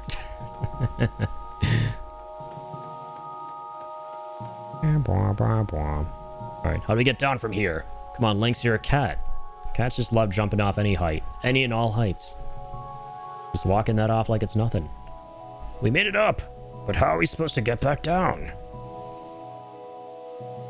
Not even a JRPG if you don't fight dragons. Like, actually, though. Like, literally, like, I mean... It's such a staple of JRPGs, but I'm seriously thinking about it. Has there ever been a JRPG that's come out where you don't fight dragons? And just think about this for a second, right? I don't think that's ever been the case. Because, I mean, they're just so integral to role-playing as a whole, right? I mean, JRPGs wouldn't even exist without, like, the fundamental baseline role-playing games that the West came up with way, way back with, no, Dungeons & Dragons. D&D is the godfather, grandfather of it all, right? And that had dragons. And that's probably like the most iconic. It's in the fucking title. It's literally in the title, right? Dungeons and Dragons. So, of course, it's like you need the dungeons, you need the dragons, the two most iconic pillars of role-playing games. And then, yeah, literally the first major JRPG series in Japan. JRPG series in Japan. Basically, it's JRPGs. Dragon Quest. Again, dragon in the title. So, I mean, of course, every JRPG is going to have dragons. Oh, man. Not even a JRPG if you don't fight dragons. Yeah, you may be onto something. Well, the Yakuza ones. Like a Dragon, though. Wait. There's one called Like a Dragon. So that means there has to be a dragon. It's in the title, so it counts. How about we go with that? And they have... the Yakuza have dragon tattoos, I guess. So that counts too. I think they have dragons on their tattoos. Might be a good video idea for your YouTube channel. It actually is kind of a shower thought. But the funny thing is the more I talked about it right now, the more I actually thought about it, the sillier I feel, because it's just so obvious that, yeah, they would be in everything because it's in the titles of, like, most of these things. Those got spin-offs later on. There's no fantasy JRPG without Dragon Fight. You're right, though, yeah. Fantasy JRPG, and even, like, shit. I mean, you look at something like FF7 again. I'll always go back to my favorite game. That's more like science diesel punk fantasy. Yet, even then, it has dragons. That game has dragons. So, it's like 99.9% of them. Still have my childhood copy of Dragon Warrior? Hell yeah. Hold on to that childhood copy, man. Hold on to it more tightly now than you ever had before with, you know, everything that's been going on. Hold on to it physically. Hint, hint. Well, the dragon is very technical, so you might be right. We do fight a dragon in like a dragon, yeah. Yeah, if you want to get real nerd emoji about it. If you just jump down like we did before. Here we do this.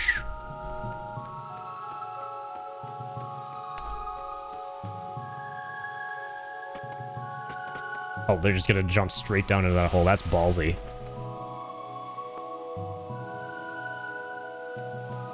Alright. Okay, then. So, that's the Earth Dragon. Let me go ahead and equip that on good old Viper. Finally, someone who can use one of these. Thunder Snake. Oh, we just about can't equip it. We need a level 8 slot. Shit. Shit. Okay. Get the hell out of here. Been here for too long. No longer. So, to recap, we now have water, we have earth, we have fire. There's something else. That actually might be all of them. So now we just need the other 3.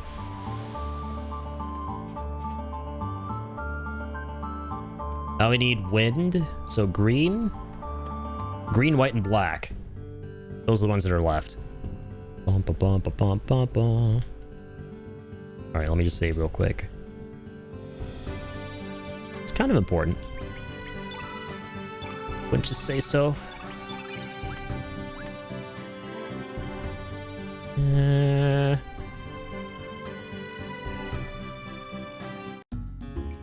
Also gonna go home real quick.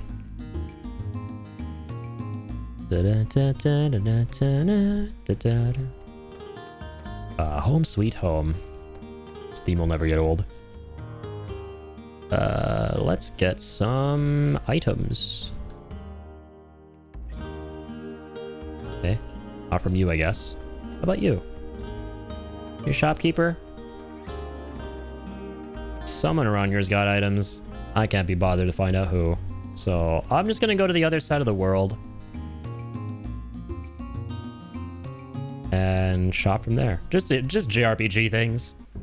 Someone doesn't sell you a potion in your neighborhood, just go to the opposite end of the globe.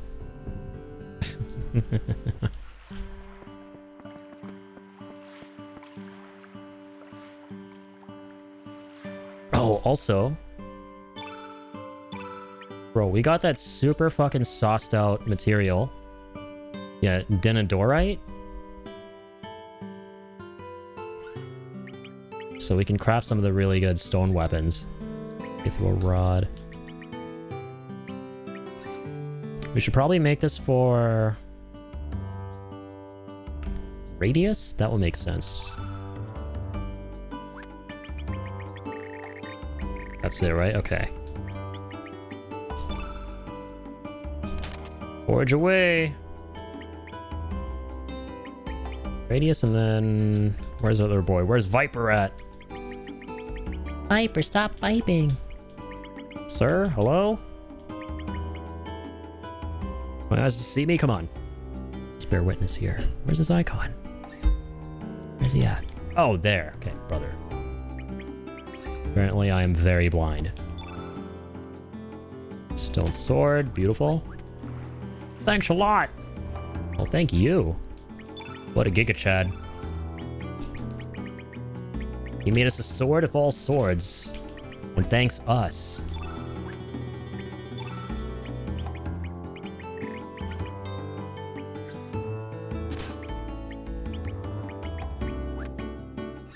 Good shit. All right, what about armor?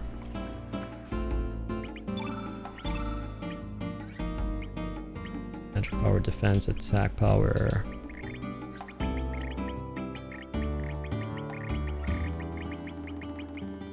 Hit percent, 93. What's his hit percent? It should be over 90% if possible. Just realized for links.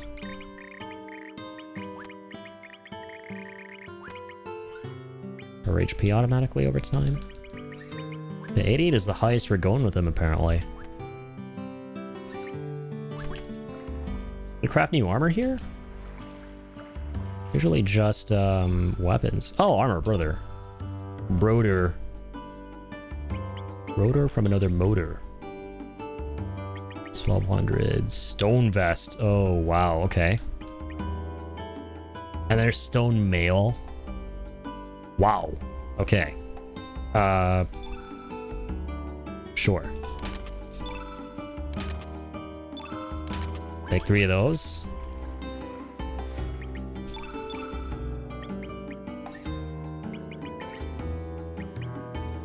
Oh, yes. Good old stats. Also, regular defense 38 goes up to 44. Magic defense goes from 22 to 30. Man, where have you been all my life? Where the hell have you been all my life? This is so good. I've been sleeping on crafting a ton on this playthrough. I'm surprised we've been getting as far as we have. Pleasantly surprised.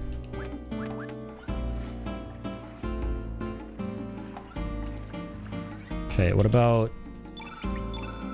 accessories? Mithril helmet and stone helmet. Just for stats, I suppose.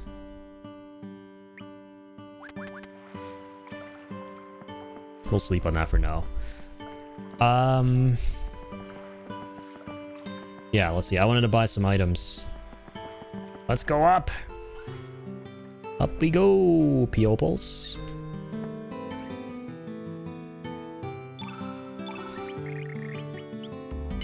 Nice. Nostrum, what's this? Recovers HP large. Oh, no way, what? Don't have any of these either. Let's do it. Let's grab a bunch of that.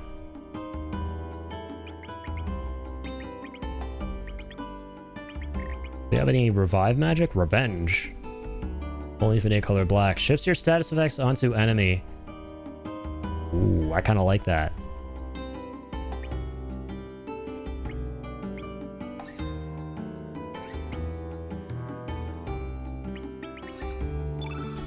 Get one. I lied. I'm gonna take 3. Done.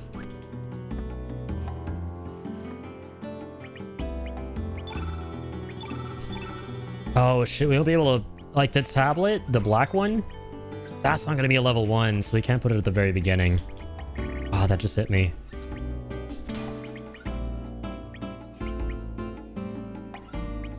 What's the minimum level? Blackout. What's that? Recovers black status effects. Okay. What about Nostrum? Oh my gosh, that's level 6.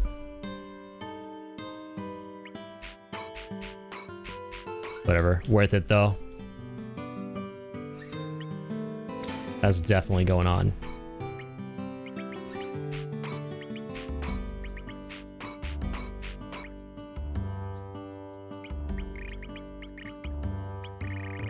Once again, one of these for you.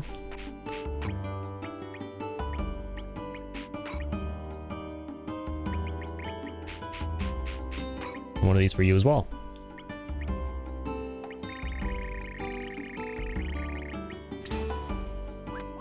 Hey! Life's good, people. So now we have mega heals. 2 consumables. Man, I love the elemental grid system. It's so nice. It really is lovely.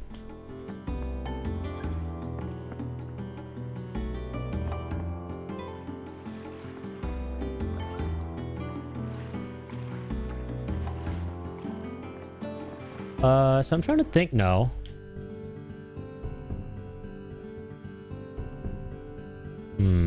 Three dragons. I know where the black dragon is too. The problem is we don't know how to wake it up unless we have the instrument already somehow. Well, we have to use some kind of item. These tiers. Oh, first we need to go to the other dimension.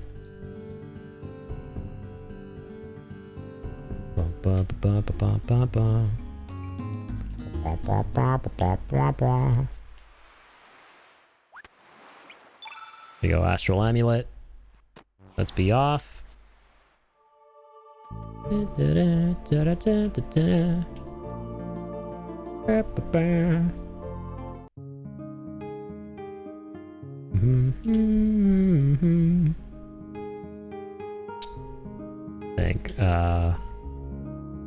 yeah, let's go here. Starters. Trying to like think if there's anywhere else we could go for the green dot and what. Well, actually, the white dragon, that one we already know about. That's the one who's asking us to get all the other dragon spirits first. Then where the heck is green? Green is the only one we haven't been able to clock yet. Think about the Tier of Hate works here. Gotta wake him somehow. Not the star fragment. Or like handle. Moto scale. Oh, Biba flute. I have a flute. I have some kind of instrument. But imagine in the depths of a forest. Yeah, that's what I'm thinking too. I'm thinking that exact same thing. But I can't think of a level that presents that to us. Or that has presented that to us. Outside of like Chrono Trigger, the first game. I mean, that's one of the most iconic levels in gaming. The good old forest in Chrono Trigger, but hasn't really been anything like that in this game. That may be stereotyping because the green dragon in Dragon Warrior was in a cave. Yeah, who knows? This game is like a lot more clear-cut about it though. Like if you're looking for the yellow dragon, it's going to be the yellowy, earthy area. If you're looking for the black dragon, which is more so purple rather, purple dot. It's like purpley area. If you're looking for water, it's going to be the watery area here. Area with a little bit of water. Oh, what guy has a navel is? Sky Dragon's here. That's the white one we know about. Hyper Manor? Maybe there? Could it be here? The Isle of the Damned? That wouldn't make sense though. There's a cursed island.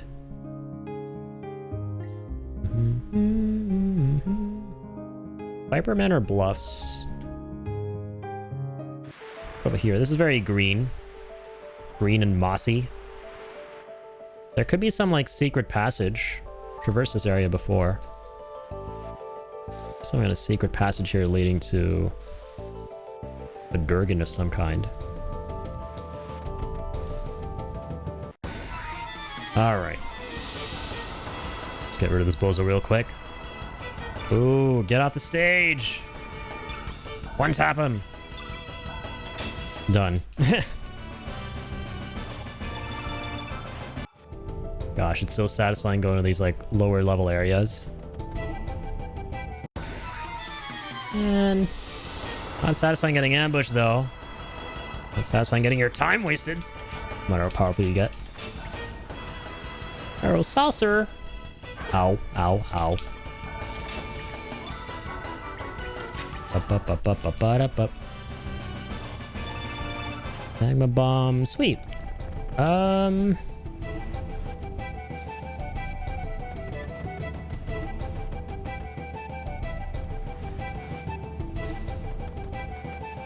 It's all the water.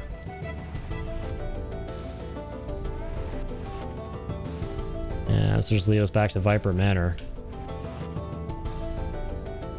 Hmm.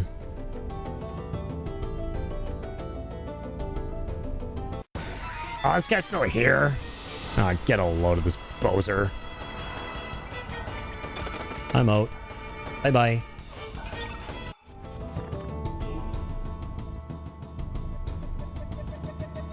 Well, there's no, like, major passage that I'm seeing around here.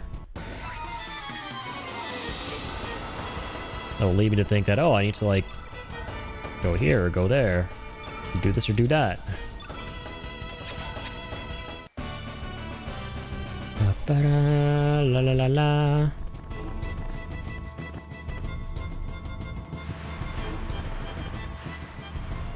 Yeah, no, I kind of highly doubt it. I think that's just an area to get, like, optional items and stuff.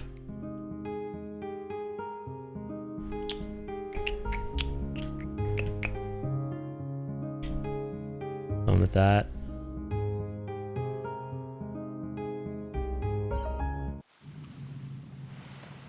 Not here. Might have to phone Google in a second. I'm kind of running out of ideas.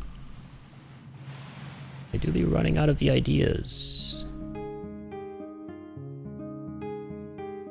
Let me do this real quick, right? And go back to the big boy island right here. The Arnie Island, as I like to call it. Surely green can't be in the Hydra Marshes, can it? Wait, Divine Dragon Falls. Oh, this place. What's all this stuff up here? Nothing of note in here, he says. Oh, we've been here before.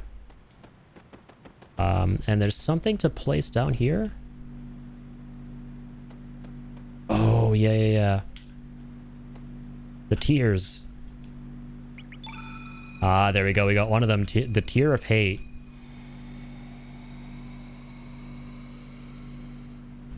Right. Cannot do it yet.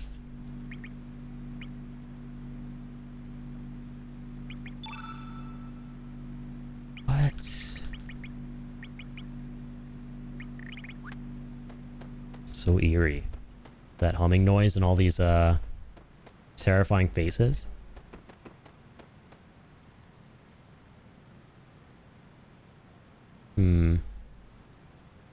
There's only meant to be one dragon tier in this land, and yet the altar has 2 holding stands. I wonder what that could indicate. I forget where we... Because we get so many artifacts in this game. Where do we get the hate one? Was it this reality? Hate tier. Tier of hate. Karsh gives it to you in Termina. Another world. Oh yeah, the Sephiroth looking that guy.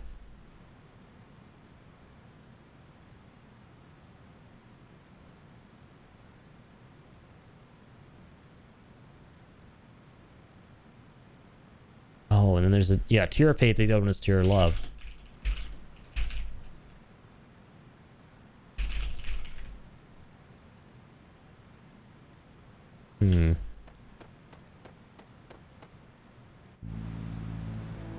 Received when Surge re-enters the party. Okay. I feel like I'm doing things in a wonky order here. Access the Sea of Eden, defeat all 6 dragon gods. So we've been working on that. Fort Gregonia. Complete the ritual at Homeworld's Fort Gregonia. Okay. Cross the Sea of Eden.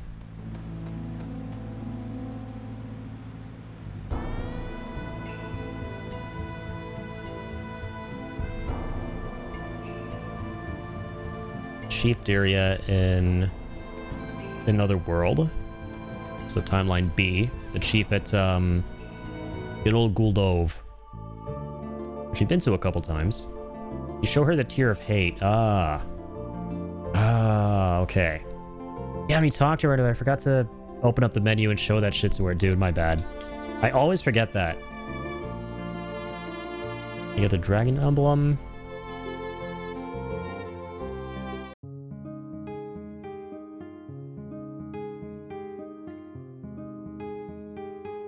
Okay, I'm understanding how this works. Okay, is this our home world or the other world? This is the other world. Okay. And we need to go... We're in the right world. Perfect. Let's make shit up. Finally, the music is what works as a giveaway for which world I'm in. Most of the time. Nice little cue. Because everything is so samey otherwise. That's one of the things I feel like they would have definitely expanded on if they had more time before releasing this game. Because as I understand it, this game suffered from a bit of a rushed pipeline. But I think if they had more time, they would have definitely put in the effort to differentiate the worlds a little bit more. Because they feel a little samey. I feel like really samey, actually, I would say. Okay, so we show diarrhea here. I mean, diarrhea, the tier of hate. How can this be? This is without a doubt a piece of the dragon tier.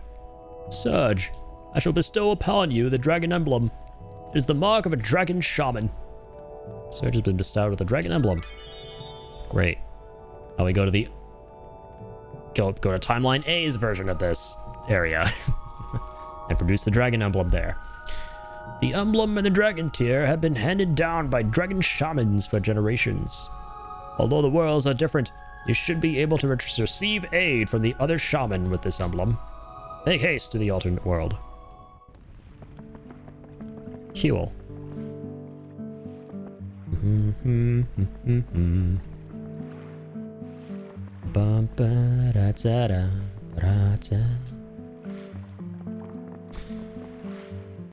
Okay, so let's go back here again.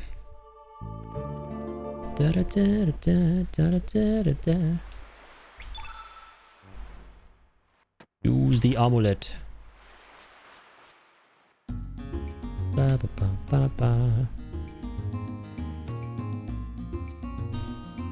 Yep. Get into our little boat.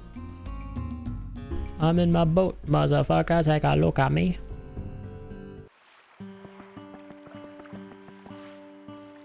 I'm curious if he has the same stock in this world. He does. Wait, what does she have here? Nothing at all. Alright, up we go. Alright, sir, listen here and listen close. We have traveled far and wide through time. At this very moment, let us through. That's a dragon emblem. How did a foreigner like you get a hold of it? Welcome, travelers across the dimensions. Bring them before me. Yes, if this is your wish, Christina. Got permission from the chief. You may pass, foreign travelers. Thank you, my good sir. And I'm gonna head up a save while I'm at it. And you can't stop me.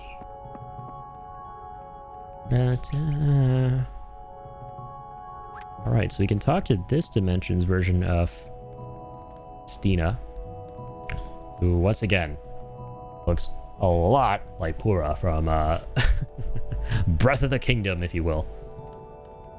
Let me make this clear, Surge. Seek out the eldest beings on El Nido, the dragon gods, way ahead of you, ma'am. During your travels, you have seen the dragon gods with your own eyes. I can sense that. I shall lend the Dragonian artifact Dragon Tear to the one chosen by the dragon gods. Okay. So, that's how we ultimately get the Dragon Tear. I was under the impression that getting all the dragon souls will lead us to that. And it does, just not in the way I thought. We have to talk to her for it. I thought the final dragon, the sky one, would give that to us. So we're kind of like back to square one a little bit.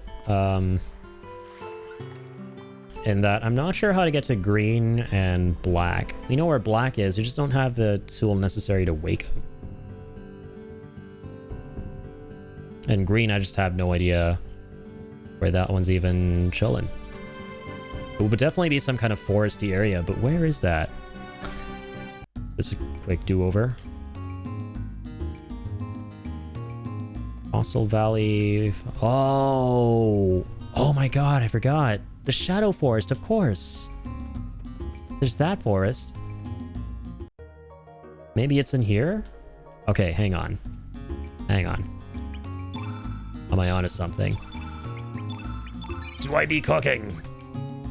Do I be cooking in this moment of time? Da da da da da da da.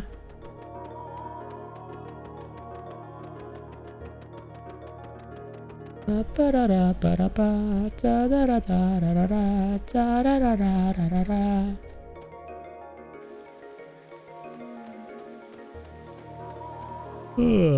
Oh man, I'm sleepy deepy. But this has been so fun, man. This game is just got that quality to them where you just want to keep going and keep fighting. You want to get stronger. Let's see what new crazy story beats or artifact lies beyond the horizon. Man, these things are really strong now. What the hell? Devour them cats. Thanks. Ooh, Radius does mad damage now too. Love to see it. Oh, his new weaponry. And this guy really misses a lot of his hits.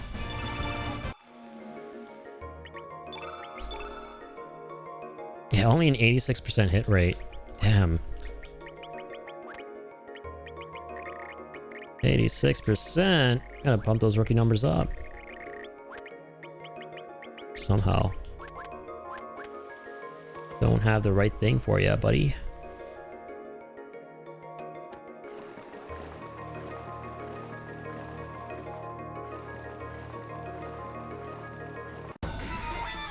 Uh-oh. Not you guys again. The dodo bird this time? Oh, have I not missed you, buddy? Suit 20 and you're still alive. Get a load of this jackass. What's that? What did you say? I'm a dodo bird, not a jackass? Shut up, dodo bird.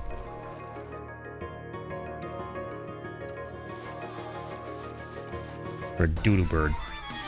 That's what you are. Not a dodo, a doodoo.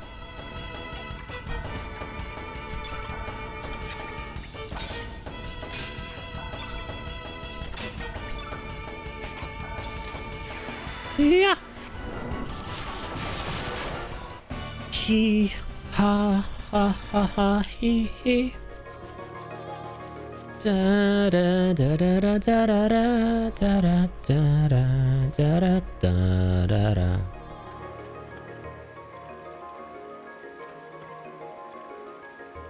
All right, this won't move anymore, and his daddy went to search for a new mushroom.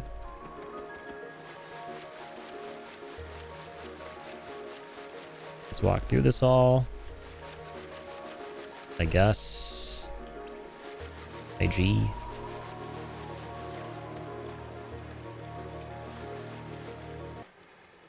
Alright, this just leads to the sewers.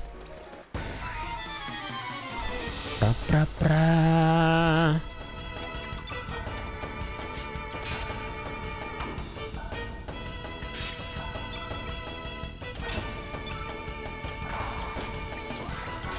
Alright, so this quick.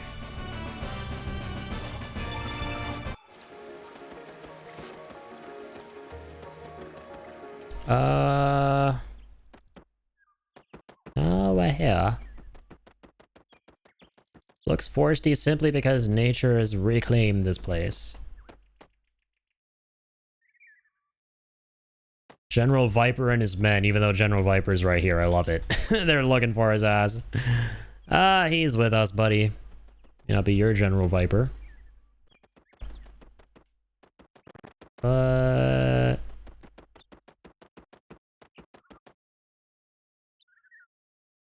Hmm.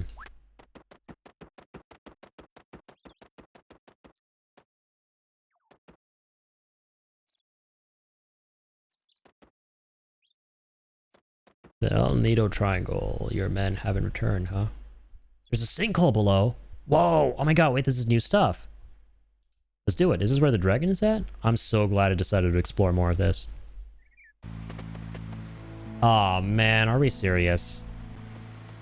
This just leads us back to the fetid sewers.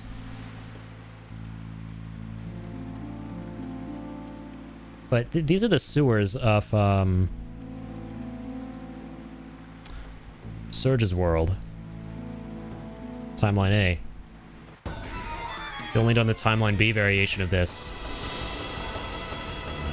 where the fort is completely intact.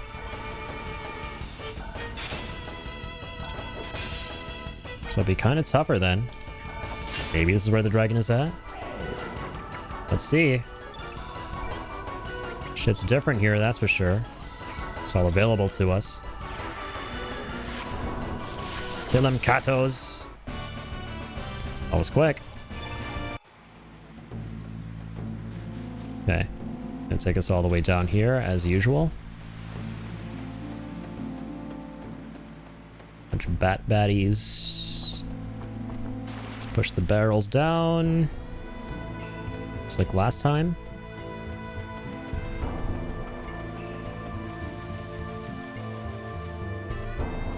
It took me a while to figure out the first time I was here. It took me embarrassingly long. Not this time, come on. Ta-da! Ta-da! There's a valve. From Toyton. Toyton said valve.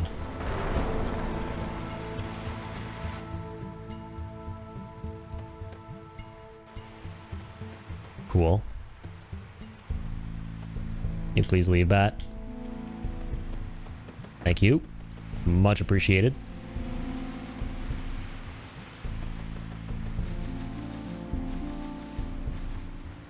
A gesture shall not go unnoticed. Da da da.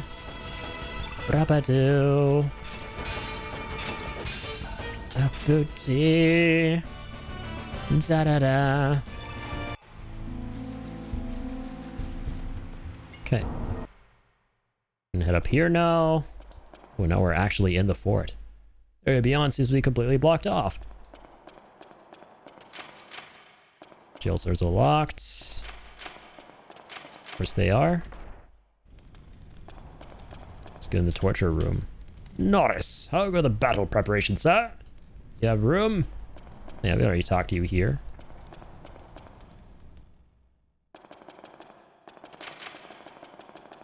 Yeah, we have to emerge from below for those. Da-da-da-da-da-da.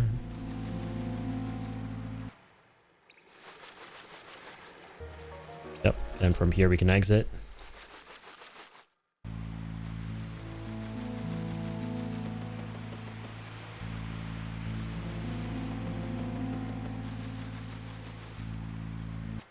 Oh man. Not you again.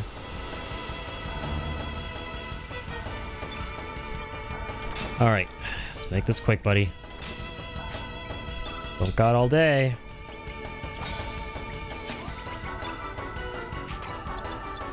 Here we go. Whee!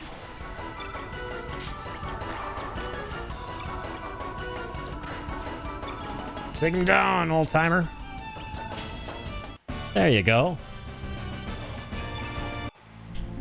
Or just speed boosting through these.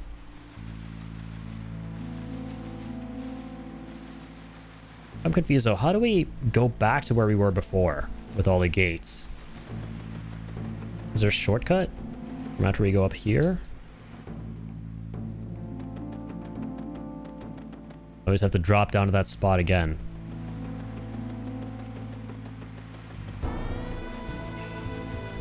You did that pretty quick, actually.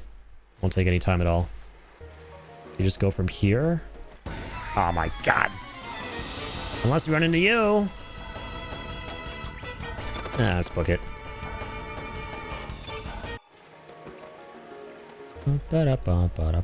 Oh my, are we serious? Okay, fine.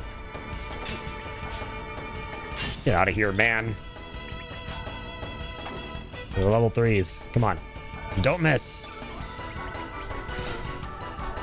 Thank you. Like if your level 3 lands. Like it if it lands at a 70% chance. It goes all the way up to 95. It's like high risk, high reward. Very, very cool.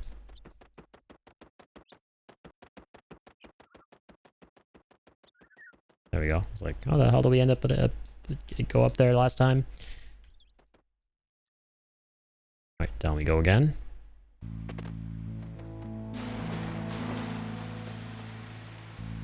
We can also go up here if we want. Let's do it. Let's fight these slugs. Fight them slugs.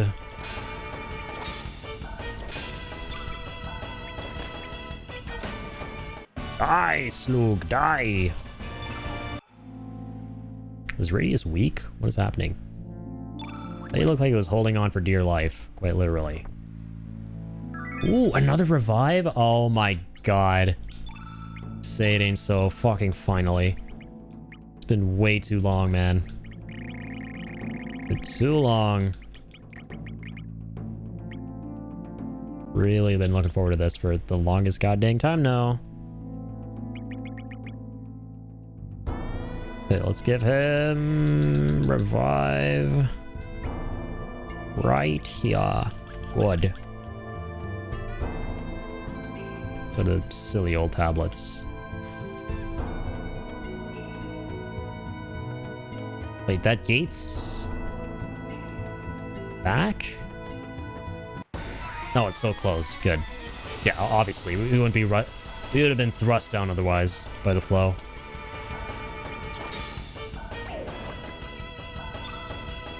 Da, da, da. Da, da, da, da, da, da, da, da, da, da. Are you? Ow, ow, ow.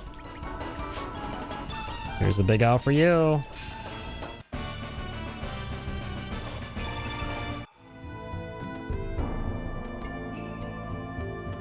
Seems to be kind of some trick to opening that, he says. Da, da, da, da, da.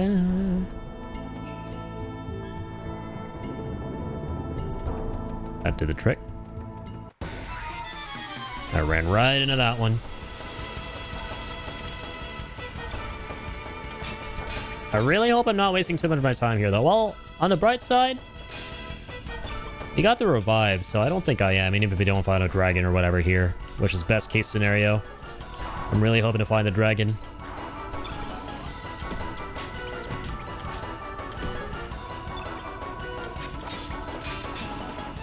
Let's see what happens. Let's find out.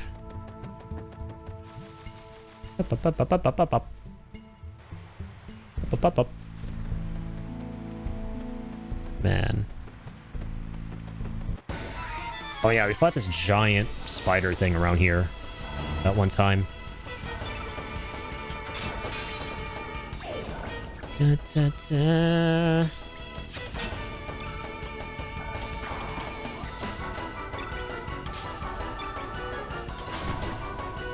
Alright, we're just spamming on this shit. Nice. What the hell's this? 2 in a row. What is this sorcery? Come on. End this quick. Wham, wham, wham. There's just lots of good shit right there. Got a Pache dress. Gotta be an accessory, right?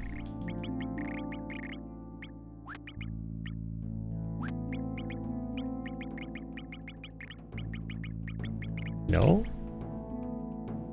What the heck is going on?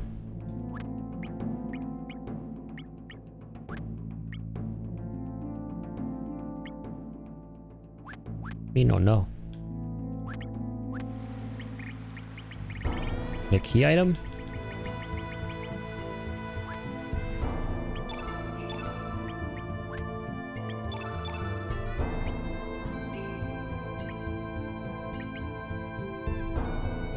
Yeah, I don't know.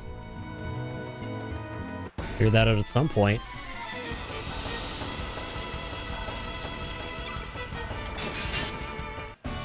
Down to the bats. That was a pleasant bat to fight. Only one of them.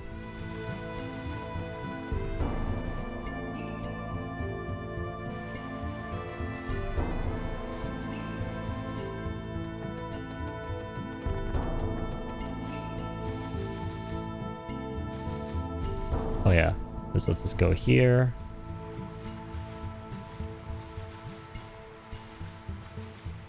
We could head back up if we wish.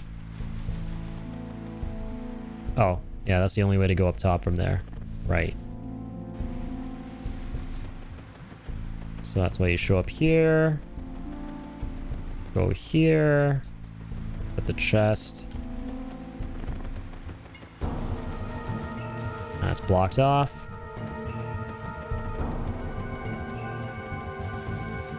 Yeah, I remember the tomfoolery of this area.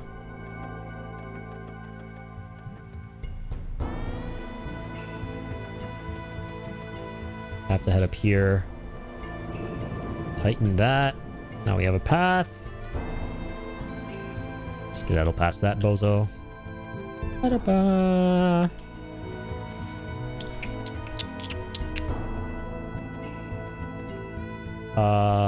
Right. Let's get turned around here. Let's head down this way.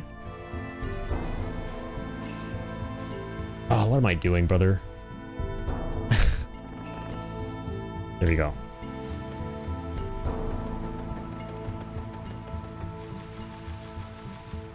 All right. Wait for him to show up here, and then finesse it. What should we gotta open this now? And now we can pass here.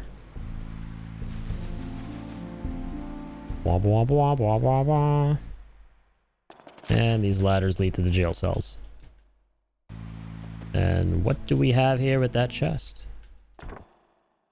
Mithril vest. No, sir. We definitely do not need that. Not very handy. Gosh, is this all really it? Say it ain't so. Get the hell out of here. Thanks. Get away from me, bat! Ah, you flew over that shit. Big finesse. Run! Get out of there! Get out of there now!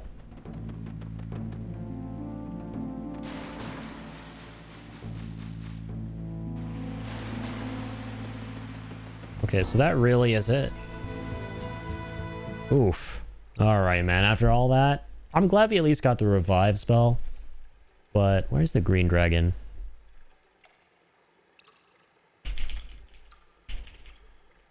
Where's green dragon? Guy has a navel. Yeah, we've seen that on the world map when we're boating around. How would he go there, though? Flying on a wingipede from the Hydra marshes. Okay, guess that's our next destination.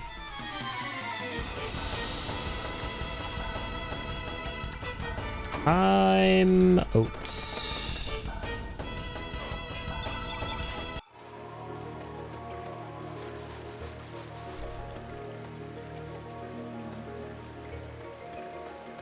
Very much so out. Thanks very much. Hopefully we can just leave from here. As we can. Thank you and goodbye. Dang it, worth a shot. Can't be too mad at myself for thinking that's where it would be. Never would have figured it out that was here. That somehow the Hydra marshes would push you towards Gaia's navel. Okay. What world do we have to be in though? In the home world. Okay, perfect. And that's exactly where we're at.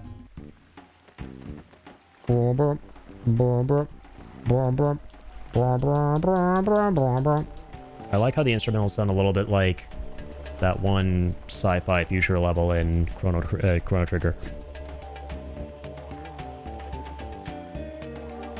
Alright, maybe let's head higher and higher? Just a hunch, but I think you'd want elevation. Don't want to be flung across the map really high up to get to something high up. Who's this dude? Baba Biba. How'd you get that flute? It Biba handed down in Biba family. It Biba mine too. Biba ba ba ba. Why you Biba leave? What happened to Ingapede? Bring shame to Biba family if we always Biba defeated. Time for Bevenge. Biba Biba. Oh, he angry. He's an angry boy. Alright. Let's spank him on the bottom. Give it to Biba. Biba call friend. Oh, Biba back up.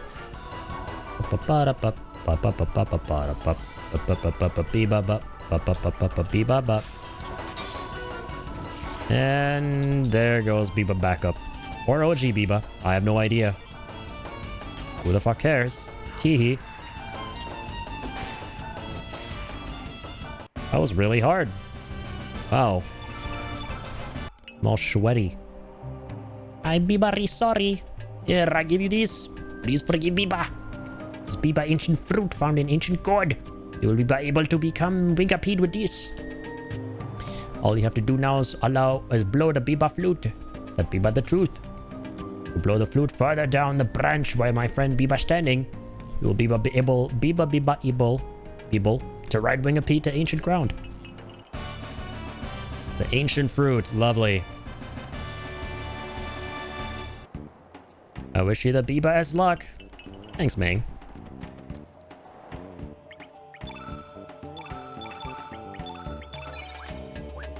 So now...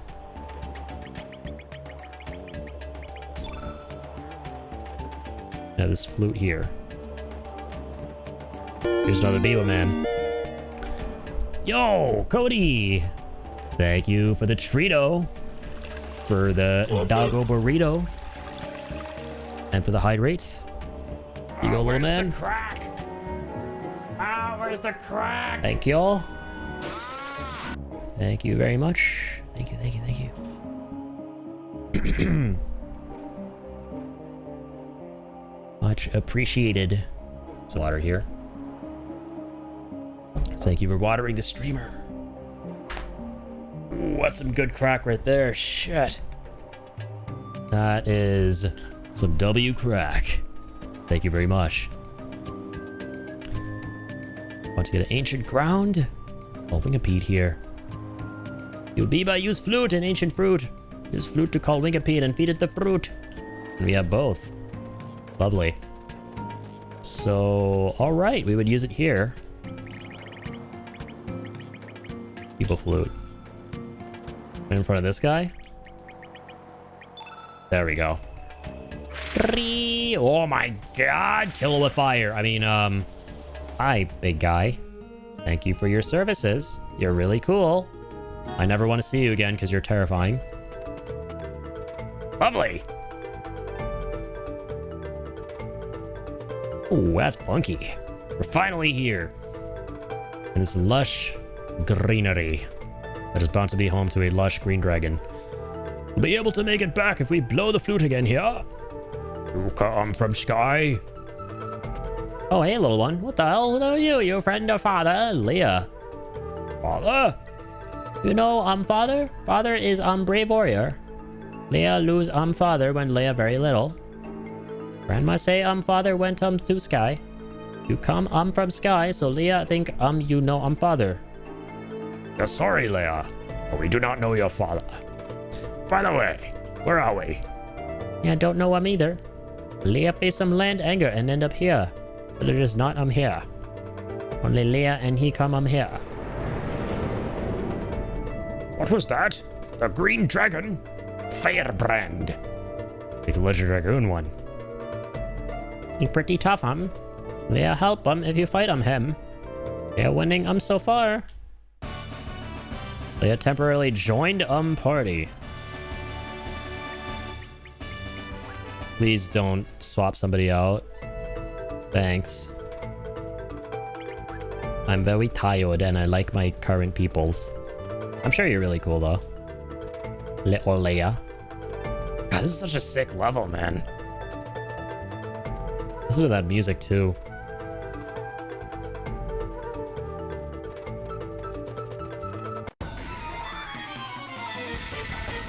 The freaking xylophone plus the flute. Ooh, this is the birds chirping in these battles. Literally love to hear it. Okay, green dots. Green dots, schmeen dots. I'm gonna send out the catos.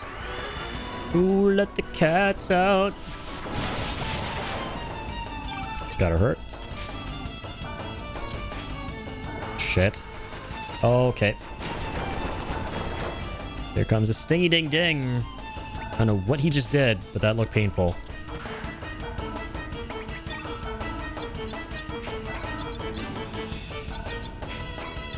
Electro bolt. Ah! Big damage. Alright, Survivor. Air Force attack. That's sick. Yeah, they're really gonna hate his ass. Oh, the yellows we've got. Ooh, I've been poisoned. Shit.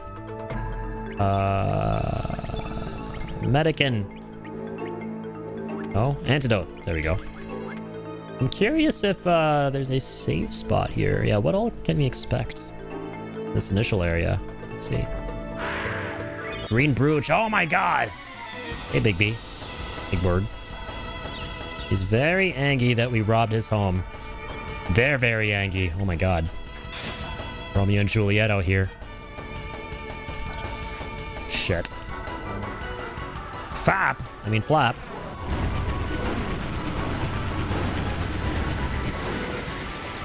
That's a lot of fapping. Rah! Probably green dot enemies? No, red. Wow. Fascinating. Take that. Ice attack. Su-49 is a lot. I want to point out that he's still alive after all that. Flapper, no flapping. Big. Very big. That's an old man. Come on. Down with the fappers. With a power of ice. Oh, he be weak. Come on. Down you go. Clip those wings. With mine iron or stone. I love how stone is like the strongest material here right now. Deluge. Aqua Ball 3, baby. Come on. You know it.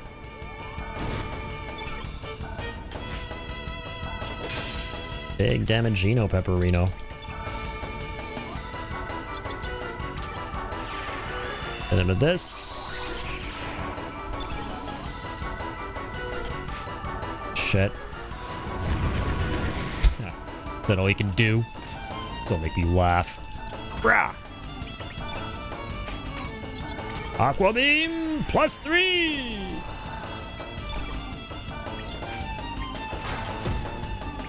Ah, you!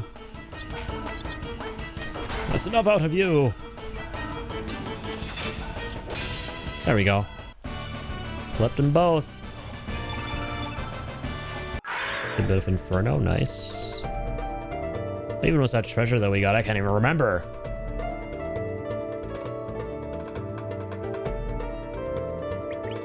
Some kind of accessory?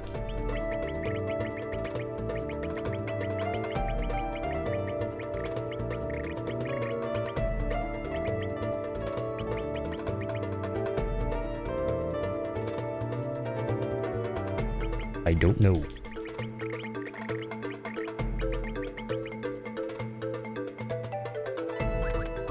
Oh well.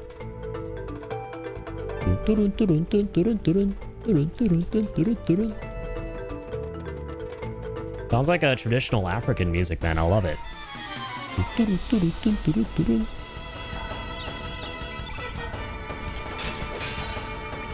Yeah. All right. Let's get the kitties out there.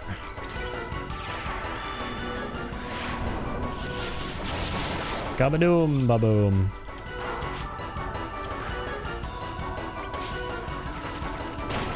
Oof. What dot? Yellow? I mean green? Okay. Just the thing. Itching. La la la ra. We're done a door right. Cool.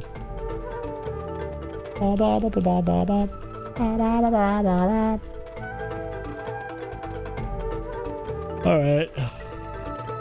Please let me down from this place. Thank you. Something back there? Ooh, there is. And proceed from here.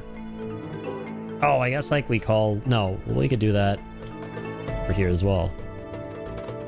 Call the big centipede to pick us up. Ooh, we can climb this tree. Lots of twisty, windy, branchy paths. Who the hell is this guy? Or guys. The three of them. Freaking Ewoks out here, man.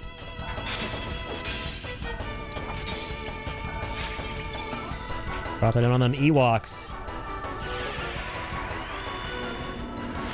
Roll cats. Lovely. Alright, I'm afraid I've hit my limit. It's time for me to head to bed. Have a good evening, fam. Have a wonderful evening, Astral. Thank you for being here, dude. And I'll catch you on the flip-flop. Keep on keeping on. Have a great night. Jurassic Beat. Ooh, these bad boys are angy and funky. And they're gonna burn. The yellow dots, huh?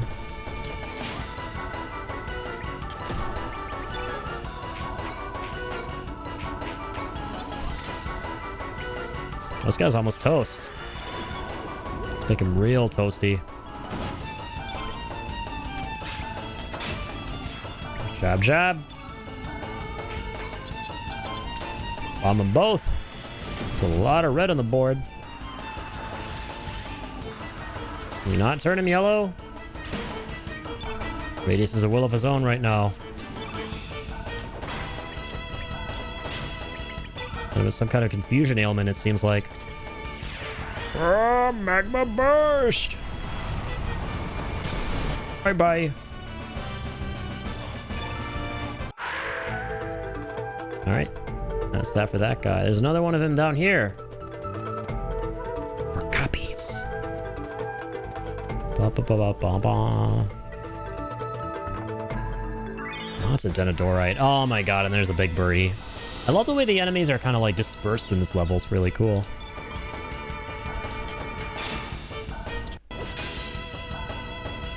Rah. That's gotta hurt.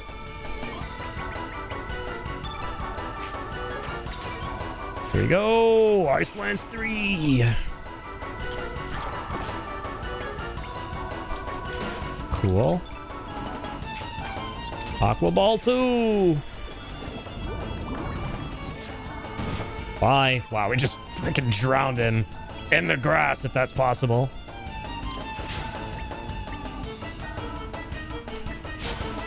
Being drowned in grass is wild.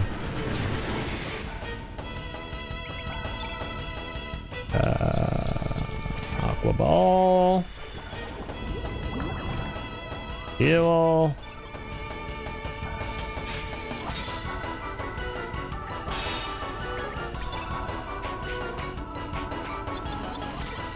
Alright, or this. Cool. So satisfying.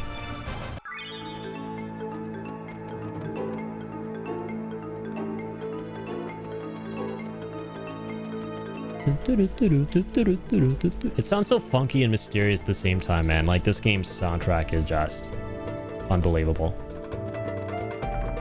It's on so much.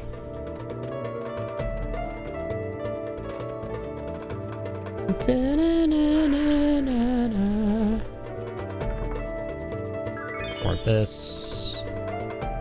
I'm gonna leave you be. My good Shah. Oh, that thing was really excited to see us. A little too excited. A little too excited to sting us right in the cock. Holy fucking moly.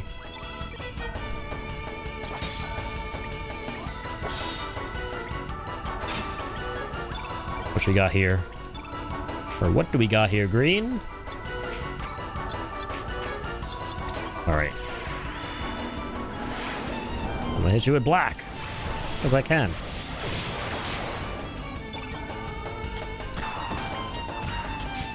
Ka-chang, ka-chang, wa-chang.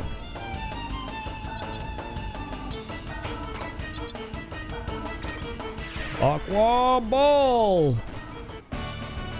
We had a blue on the board. So I did something.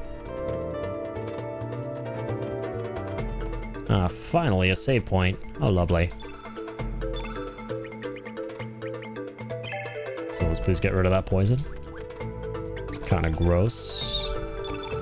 Kind of grossing me out here. Don't be doing that.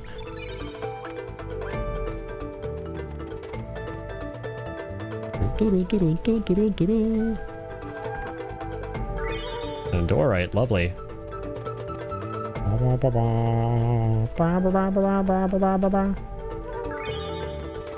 Heal. Alright, let's put you to the ground. Bug. You're bugging us too much. It's a fine afternoon. So eat this. Of course you missed that.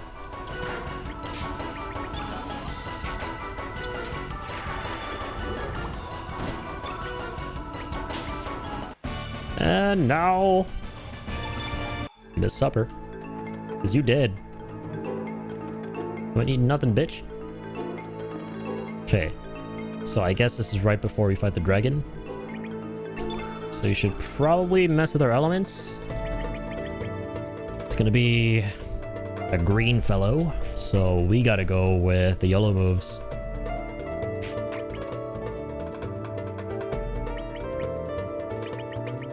Swap out the greens for the yellows. Don't have a lot of them, do we? Electro Jolt.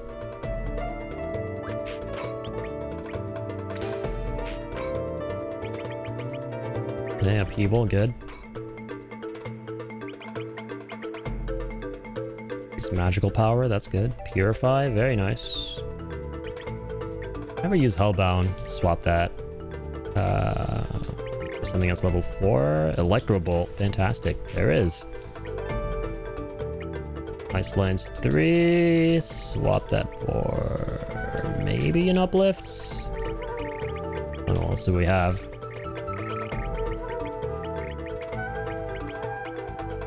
Sure, why not?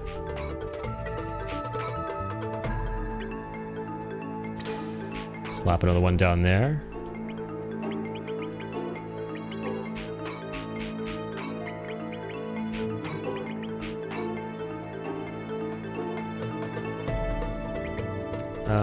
Instead of Aqua Ball +2. Let's go upheaval here. The upheaval. Another upheaval. Lots of upheavals. Oh my god. Ba-ba.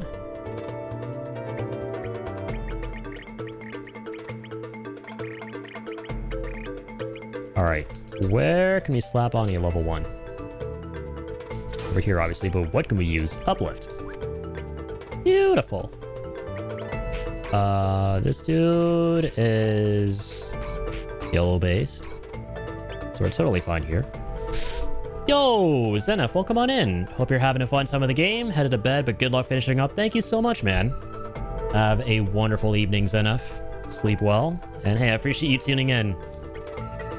Been lurking off and on, but wanted to say, hey, before I sign off and get some Z's, dude, I appreciate that a ton, man. Thank you so much.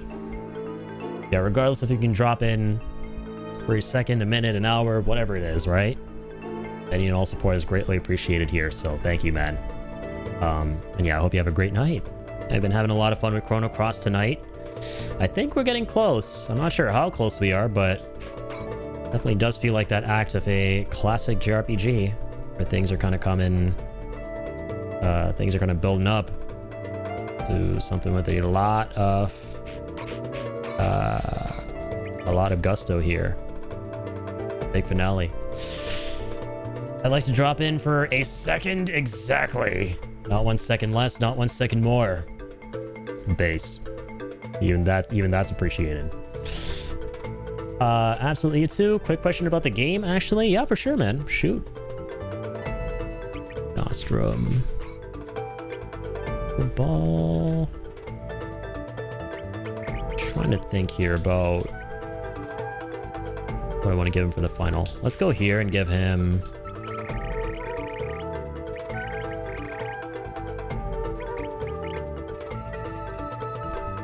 Ooh, anti-green. Temporarily seals green elements. This is gonna seal radius, but I'm gonna go against the boss too. So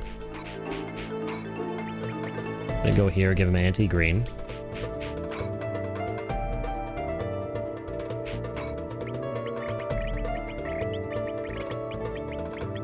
And uplift. Okay, cool. Would you recommend this if someone doesn't have the nostalgia factor to back up playing it? I grew up with Chrono Trigger, but I never got into Chrono Cross, even though I owned it. But those who played it seemed to really like it once they figured it out. I would highly recommend this if you're a big fan of those late 90s JRPGs in general, and you want to play another really fun game with that classic 3D on 2D style. This is phenomenal in that regard. I think everything this game does with its gameplay is amazing. Like, that's clearly kind of their focus with it, right? They wanted to make this an ambitious game that's all about getting a shit ton of party members. So I can show you, for example. Yeah, these are all the characters you could potentially put in our party of 3. And I haven't even scratched the surface with it. There's some I have never even touched. I haven't touched the majority of these characters here. So it's all about unique gameplay gimmicks for these, meshing together in some really interesting ways with this game's turn-based system, which has, yeah, one of the most original elemental grid systems I've seen in a game. The way you cast magic and stuff, it's all very interesting. It's very cool. It's very fun. I like it a lot. And yeah, so if you kind of like that era of JRPGs a lot, definitely don't sleep on this. It does connect to Chrono Trigger. I mean, Chrono Trigger is considered one of the greatest games ever, and so naturally they made this follow-up. And that game overshadows this one a ton because of how great it is. But that's not to say that this game isn't awesome in its own right. I don't think as... Well, I think a majority of folks definitely echo this sentiment. I don't think it's as good as Chrono Trigger in a lot of ways, but it's still really fun in its own right. And for me personally, I actually kind of prefer this game to Chrono Trigger. It does a lot for me that Chrono Trigger didn't really encompass. Even though I freaking love Chrono Trigger, don't get me wrong. I think the music, the presentation, all that kind of stuff, the atmosphere, And all this so much heavy lifting in this game that I almost kind of prefer this one. I do remember the various party members, and really almost everyone can become a party member if I recall correctly. Yeah, and almost like the game's detriment, because since you have a lot of those party members available, they kind of take the backseat a little bit when it comes to characterization and that sort of thing. Because when you have so many characters to juggle, they never really get the spotlight as much. Like, I will say, I think this game's biggest downside is that you don't really get to care a lot about the characters that it presents. They're sort of interesting, and they start to get even more interesting, but then the game kind of just fizzles out with it and goes, okay, well, the story of saving the world is way more important here. Just get all these guys to do it. That's what it kind of feels like. They give you just a little bit of a backstory for the major ones, like Surge, the main character, and one or two others there in the party, but beyond that, it's kind of just like, oh, it's a colorful group of dudes that you run into in the world who look interesting, play interesting, and that's kind of about it. That's where their intrigue kind of begins and ends. But in spite of that, I still highly recommend this game.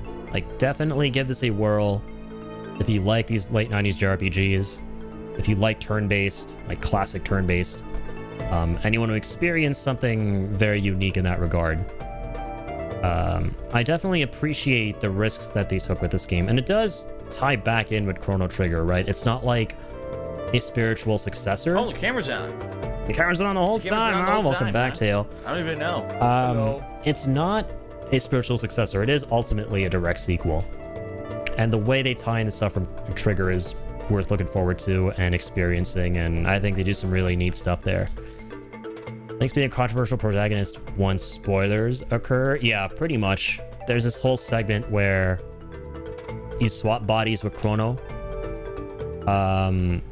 You did get spoiled in the story a little bit. Okay, yeah, I won't say more beyond that. But yeah, that takes place. That's all I'm going to say. And so you play as Lynx for a decent bit of this game, and we're still kind of there. And now we're trying to get Surge back. I think I said Chrono earlier, I meant Surge. It's very easy to say Chrono instead of Surge in this game. Watched The Godfather and Tusk movie for the first time with my uncle. Nice, man. Hope you had a good time. Yeah, Godfather's a classic. Godfather is one of the classiest of the classics. Tusk movie kind of fucked. Not a bad movie, just creepy as fuck a little bit. Yeah, is that the one where it has that dude Justin Long or whatever, and he turns into like a tusked animal, like a walrus or something?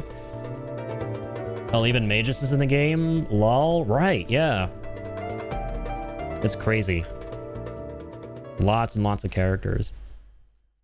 But yeah, man, I'm just really constantly enraptured by this game's presentation. Like the colors, the music. I mean, that stuff is just top-notch, 15 out of 10 stuff right there. Like the whole watercolor style just, oh man, it hits all the right notes for me. So, yeah, it's definitely like, I would describe this game as a flawed masterpiece for sure. It's got so much going for it, but it just doesn't have that one tiny fraction that you really anticipate in these JRPGs, which is a really compelling story, or rather really compelling characters. Like the characters are ultimately the heart and soul of these kind of games. The Tusk movie has him become a Tusk animal so weird and fucked up. I still need to watch it. Yeah, I should add it to my watch list on Letterboxd. I'm assuming you logged it, right? I've been seeing your reviews recently, man. It's cool that you post some of those. I was like reading through those and dropping some likes. So yeah, I'll look forward to that if you do end up posting one. Flawed masterpiece is a great description. Yeah, I feel like it's pretty accurate. Why is it so quiet? Says Radius. Yeah, like both Trigger and Cross have their own interesting gimmicks as well, with stuff happening with time, right? Like the first game is all about traveling back and forth, and the second one is about hopping between two different timelines, two different dimensions. And I think that's a really neat gimmick right there. The way this game does it is pretty dope.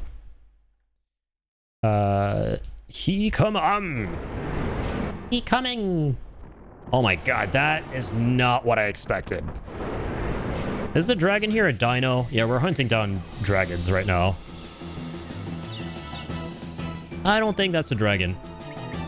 I think that's a really pissed off dino. A Tyranno, to be more specific.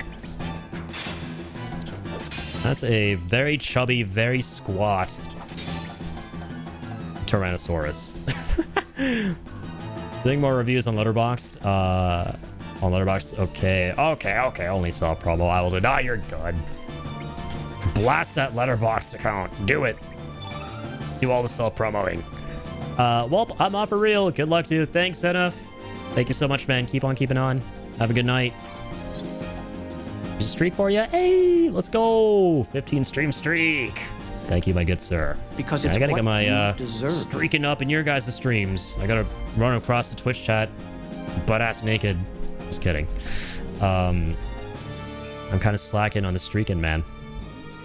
But you guys are legends out here, like freaking Teo with the 120 stream streak today. What the hellage? What in the hell? All right, they're playing boss music. Therefore, I should be serious about what I do next.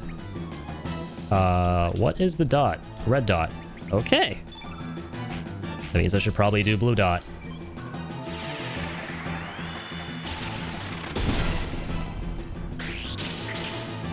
Blue dot was good. Hey, the flying bitch is just a regular ad, I realize. Yeah! Ooh. 6-7 again.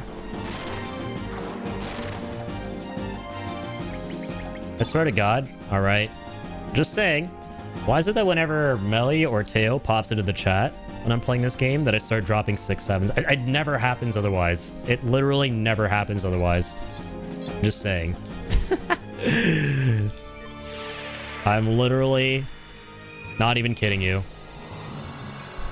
109. That was big. All right. Whack that dino in the face. Oh my god. He should have kicked that bitch in the face. This guy gives no fucks. Just kick that dino straight in the face. Well, that's a good idea, man. This guy thinks he's Leon Kennedy or some shit. Now he's gonna get crunched the fuck out. That was a lot of damage. Hey, man, you play stupid games. Win stupid prizes. Eat this. Aqua ball attack. Ah.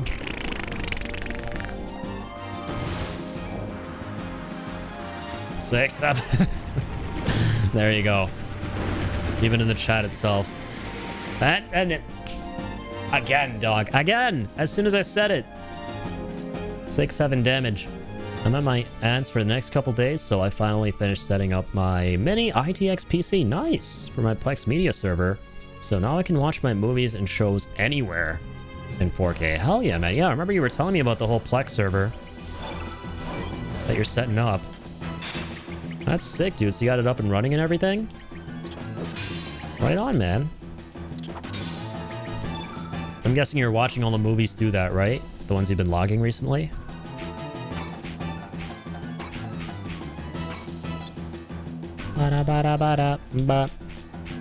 Alright, let's just go to Feral Cat Attack, I suppose. Fully running now, and yes, been using that to watch my movies. Fuck yeah. Respect. And it's also going to get really popular to... A lot more popular now to rip films. And get them on a server like that. I know that's what Alex has been into. Which, hey, big respect, because...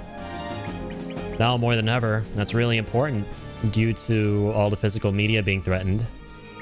That these absolute L decisions these companies are making left and right. Cough, cough, Sony. Really sad, man. Really, really disappointing.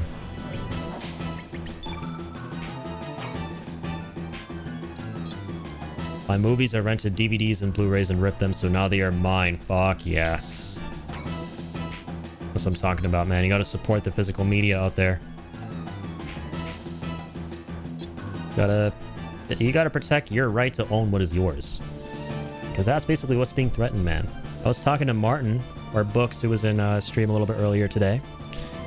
And yeah, what I was saying was that, like, more and more, it just feels like you're becoming a passenger in your own life. These companies are just little by little stripping away our agency over our own life. And this is just like a small symptom of it. Like what's happening right now. It's a very big deal, but just a symptom of a much bigger problem that's been happening.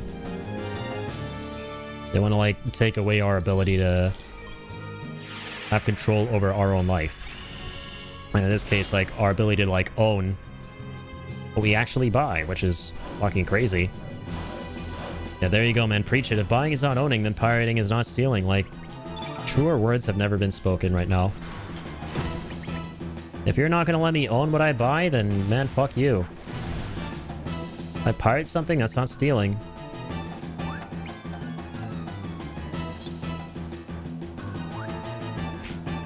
Like, what are you on about? Alright, Monsieur Lynx. Heal us all! We're all low-key low. As Michael Jackson once said, fuck Sony. And as he also once said, all he wanted to say was that they don't really care about us. That's all Michael wanted to say. All I want to say is that they don't really care about us. Wasn't wrong. They don't give a shit, man. At the end of the day, money is all they give a shit about. It's the only language these fat bastards understand. It's the only language they speak. So really, like, the only way to make a difference is to vote with your wallet. It all goes back to that. Oldest practice in the book. If we don't give them our money, they can't take away from us. They can't just do whatever the hell they want. That's how it works. Because their thing is that, yeah, like Martin said, they just want to keep cutting costs. And the thing is, they want to keep cutting costs and get us to keep giving them what we're giving them. If not more of it. Not if not, for sure more of it.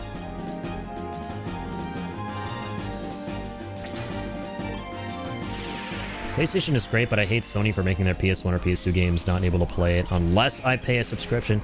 Yeah, man, this whole thing of like, okay, now everything is digital, and you'll need a subscription now to play all this old stuff and emulate all of it. Man, it's just complete frickin' baloney. It's so stupid. Like when the PS6 launches, like just the thought of it not having a disk drive. I just like saying that for fun. A disk drive.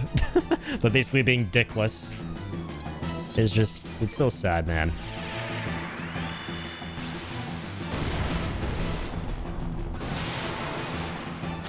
And you're gonna have to like they're just gonna bleed you dry with all these subscription fees to be able to run all this shit backwards and like emulate all of this old stuff instead of just allowing you to use your own physical media to play all of it. I wonder why. Couldn't it be because they want more money from us?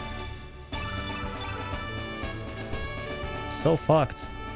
With Xbox, they are all backwards compatible with OG Xbox 360 and Xbox One.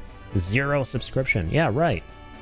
And like, didn't they also announce today that they're no longer going to be doing physical media, or did I misunderstand that? Because I think I saw Alex mention something about that earlier in the chat. Like the CEO made some decision with regards to that. What that? Oh my god, she leaps around like a frog? What on earth is going... You know who she's like? Oh my god, I just realized. She's meant to be a reference to a cave lady character from Cave Woman from Chrono Trigger. What was her name again? What was the feral cave woman lady's name? She's basically meant to be that. Leia, come back. Come back here. Okay, they're still doing physical. Good. I think I misunderstood that. Use the brace. Booga booga. They are not no me here. Xbox just made the prices higher a little again. Oh, that's what it was. Okay. I mean, that's just never gonna stop, and you hate to see it. Also, speaking of hating things, I also love things, and I love to see this thing. That's a cool looking dragon right there. Damn. Silence. What is all this commotion? I see thou seekest relics. Come hither.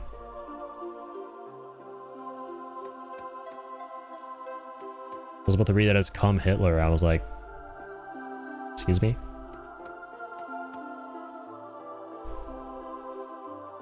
And now, for lunch. Oh, fuck. Bro, I didn't save after the final boss, or the last boss battle. Oh, we're gonna have to beat him in one attempt, bro. All right, lock it in. Lock it in. We beat the water dragon on our first attempt. The other ones, though, 2 to 3. So this is gonna be kind of ballsy.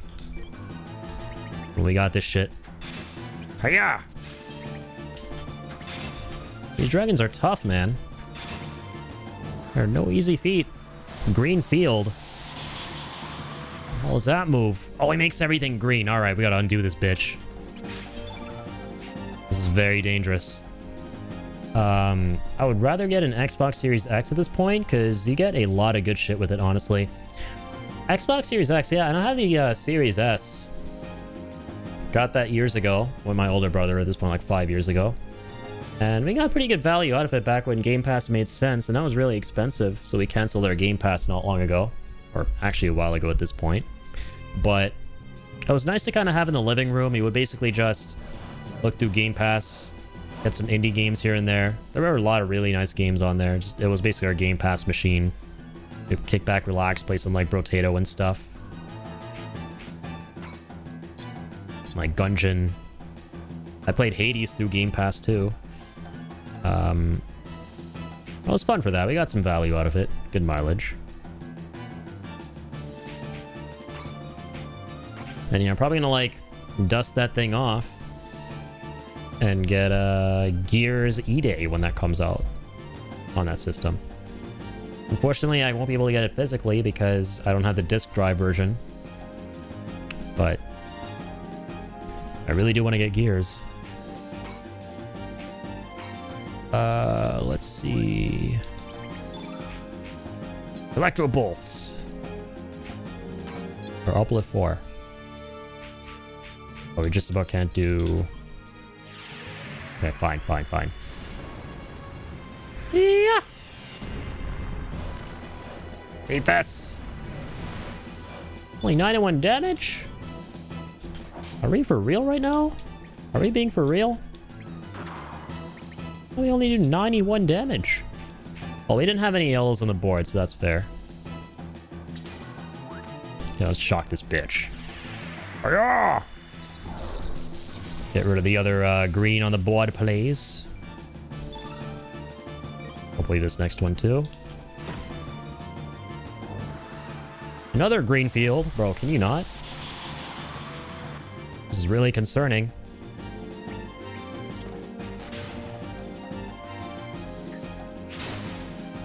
Just want to put that out there.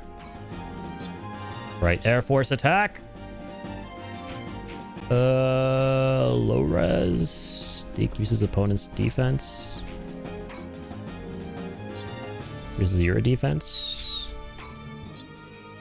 Seals green elements. We totally could. Gotta go for some damage though for now. Get some yellow on the board. Get some damage on the board. Huge. Doing this shit again. That was really stressing me out, you bitch. Better stop whatever this bullshit is. Like this. Upheaval.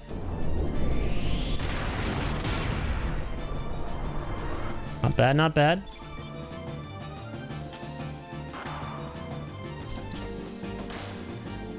%85 is nice. You're just gonna keep doing that? Well, I guess if we let him take another turn, he's gonna use some crazy ultimate attack that will fuck us up. if he has all three greens. So you gotta like work fast and keep undoing all greens of the board or something. I hope it's as simple as that. Probably is. Probably is. That's part of Xbox is that you can buy old 360 games and play them, but still like Black Ops 2. Buy or put your 360 disc and boom, you don't have to announce Black Ops 2 is coming to the PlayStation 5. It'll be fully priced out. Yeah, literally, man. You basically just put your old 360 games into that Series X, and that's it. Kaboom. You don't have to go drop $60 on this scam of a re-release that PlayStation or that they're doing for PlayStation, which is only made possible by the fact that backwards compatibility just does not exist for those specific discs if you want to put them in your PS5. And that's all to push this, man. It's all led to this moment of them canning physical media, right? So now you're forced to get that shit digitally, potentially. So you could play these older games without being able to emulate them. So it's just more money for them. Just clown business, man. And the worst thing is, guilty as charged, I actually considered, like, man, I love Black Ops 1 and 2. Maybe I'll go get those on PlayStation 5. But now, after all this, man, I cannot in good faith support bullshit like this. After this announcement that they're canning physical media, because that's what this is really all about, you know? Can't support that. That ain't right. Hiya! Oh, where's the crack? The crack! Where's the crack? Mortis, thank you. Much appreciated. Thank you, my good sir. For the hydrate. Got a little drop in there. Oh, Christ. Jesus. Hang on. Drop a little bit on a coffee here. Wowza. Have appeared, indeed. Welcome on in, man. All right.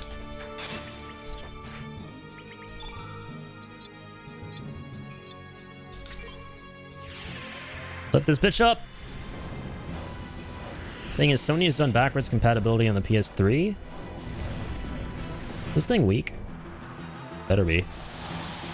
PS3 launch version for PS1 and 2 games that are all playable on the PS3 launch version. It is so weird. They just don't care and want more money. Yeah, like, they could easily do it. It's not that they physically can't do it. They could. They just don't want to because they want you to pay more money. That's just it. And money just talks at the end of the day.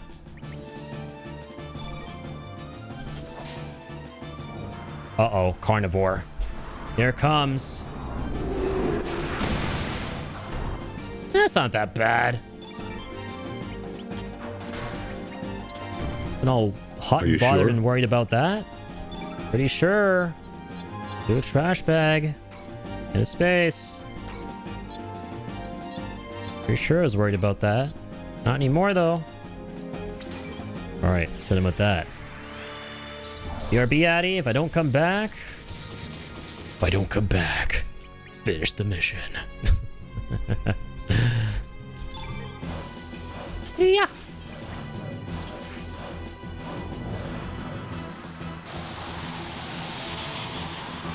There you go again. This boss has got a real interesting gimmick. Because you would think that if you miss the opportunity to remove one green from the board, he's going to absolutely annihilate fucking everybody. But he doesn't even do that crazy of an attack.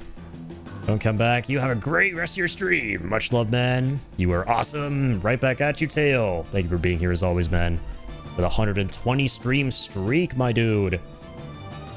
Just for being one of the greatest of the legends in town. Keep on keeping on, Tail. Catch you on the flip-flop.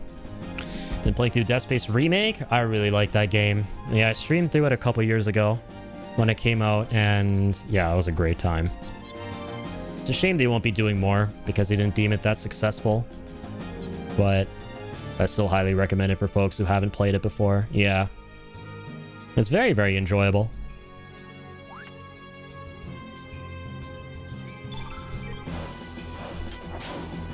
Ooh, gashaka. Yeah. Yeah. Okay, that's good. Weak-minded. Decreases foe's magical defense. I'm gonna do that. Because I'm tired of this bitch. Being on the field for as long as he is. There's another green field.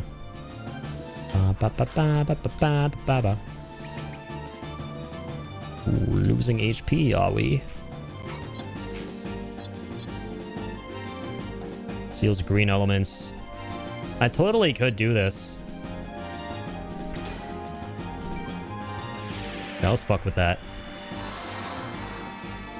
Just got to chapter 8. Nice, man. Oh, it missed because he's a big boss. Bad breath. Oh, no. Throws a fucking more ball. What's that do? I can purify it. It's no bother. Ooh, that was a big blunder. Oh, can do for the whole party. Lynx is totally chilling. He's got burns. He's dizzy. Dizzy's like confused, right? So he'll kind of do his own thing. Yeah, let's get rid of that first.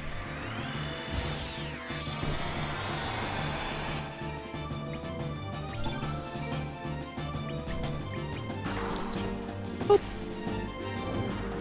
Not this again. Here for realsies. Alright, be that way. Be that way, you fetid fiend. Oh, I can't be using the heals. Ooh, that's gonna help him out.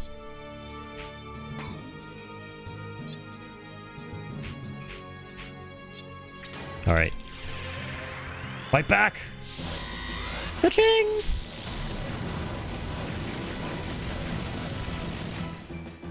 More elemental damage for the win. Well, he's been weakened. Only have level 1 though here? Shit.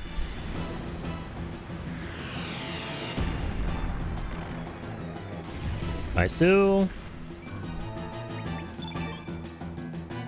Oh yeah. Thought the hunter would be gone forever. Is that an enemy in the game? I can't remember. It's been a couple years since I played it. Don't remember the game very well.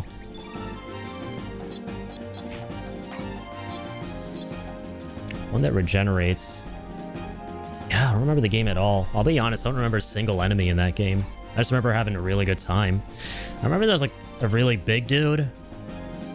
You fight like this giant Eldritchian alien at the end, I think. I mixed things up. It's been a long ass time. But yeah, it was a really good game.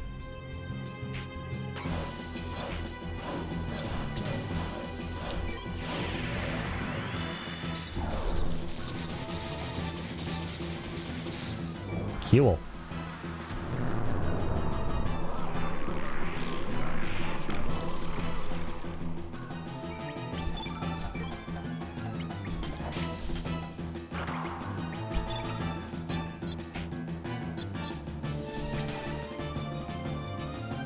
We'll be heading out. Hope you have a great stream, Eddie. Hey, thanks, man. Appreciate it. Appreciate you dropping by. Lizard Wizard takes his leave. Keep on keeping on, man. Have yourself a good night. Uplift attack! City 4.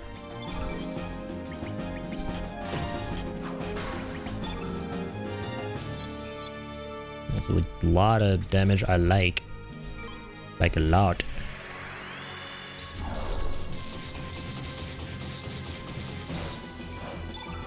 Woo! He looking weak. I think. Is that as I'm very weak or I'm very Aggie face or both? And he healed himself for a shit ton. Wonderful. And a load of this bullshit. Good thing I have a white recoverall. Let's definitely use that. Hit that up.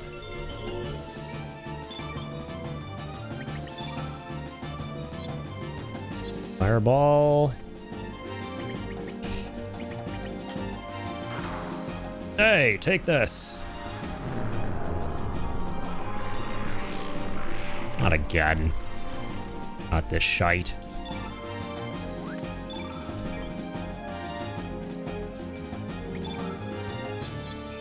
Oh dear. 15. Upheaval. Okay, we have another yellow still. Keep on using on. Good.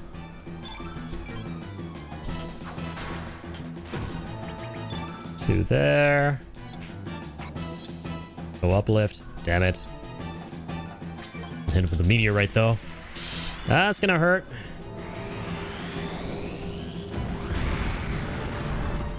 $81, baby. Toxic breath. Oh dear. Oh dear. The odor. Fatigued. Oh no. So slow down her stamina regen or something.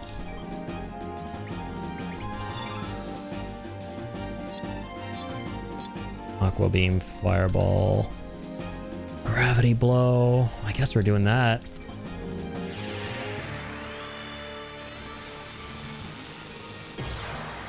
Ka-ching! Fly away. Oh. Okay. Going in for the melees now. Duly noted. Bum, bum. Ba-da-ba-da-ba-bum, bum. Radius is kind of low. I would personally heal.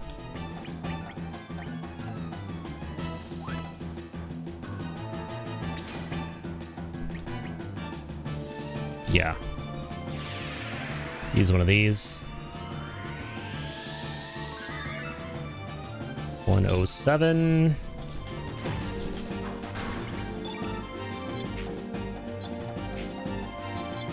Oh, we just have the greens. Shit. Ooh, shit.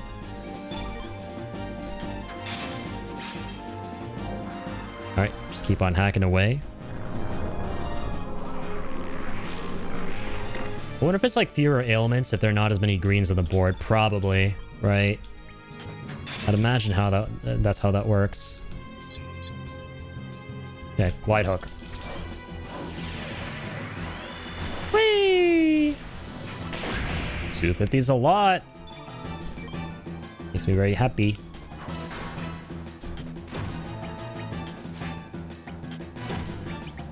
Good. We got a deluge we can use. Gonna hold off though. Bat eye. Oh shit. What the fuck is this now? Hit percent decreased. Jeez. That's no good. 74%. Yet I still landed every single one of them. Get shit on.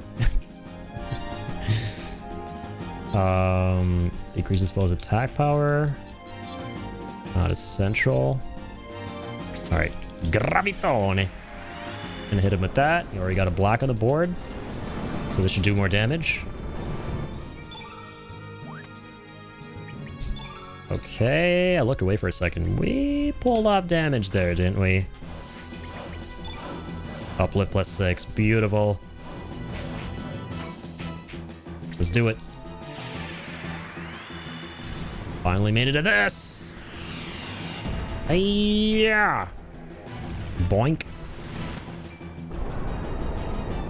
Is that it? I think that's it. We did it. That wasn't so bad. That was more of a time sink than anything. Ba-da-ba-ba. And there we go. Genie unlocked. There's good old Radius's ultimate. Here's the spirit animal. Impressive. Gonzo. Surge, you always fight monsters like that? Can I join you? Looks fun. Leah decide Leah come with you. Okay, Surge? Maybe Leah find father if Leah come Also, Leah need decide something. Leah decide right. Leah return to village. Yeah? Booga booga. Let's go on. Ba, ba, ba. Someone joined. Wow, I am so surprised this happened. This shit never happens in my game. Psych.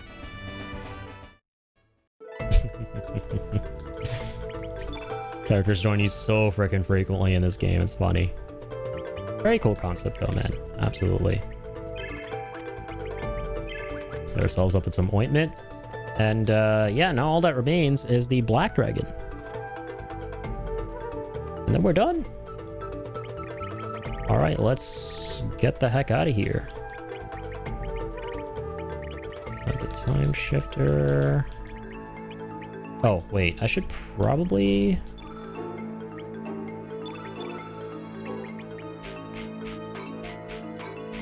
equip this element if I can, or this summon, if you will. Thunder Snake.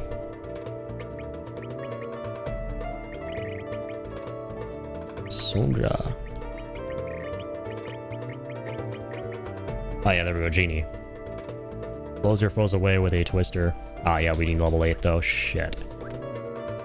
We'll get there.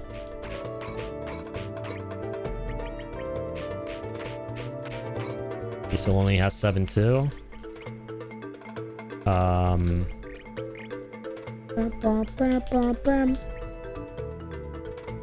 Does he need more of this that he doesn't have right now?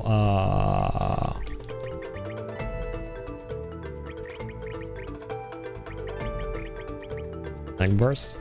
Why not?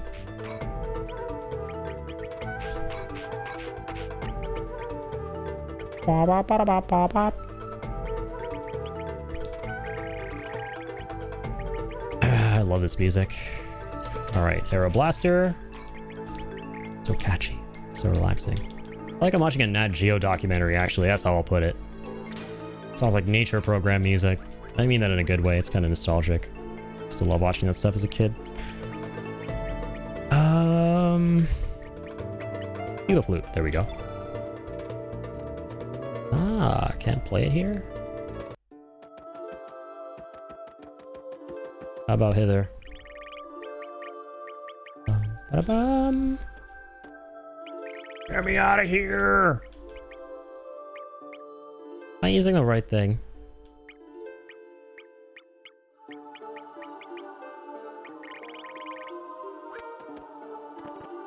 Hold up.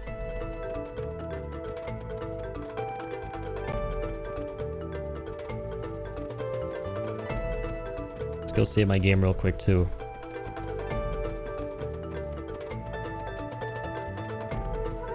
Okay, not from down there apparently.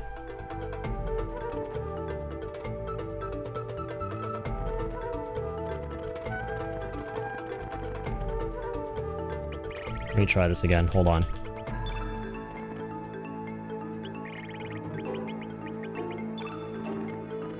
This shit not working.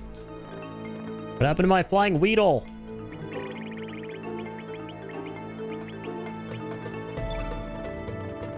I've been abandoned.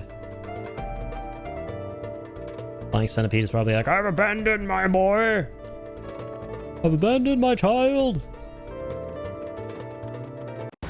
Oh man, ran right into his ass. Gross. Bye-bye.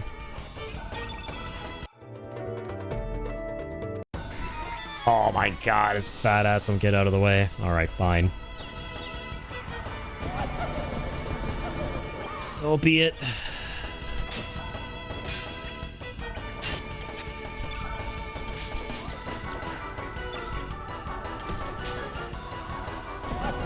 Just hit him with the good stuff here. Stop being confused, my friend. Burst! Dead. Please be dead. Big upheaval. Good work. Fuck him up.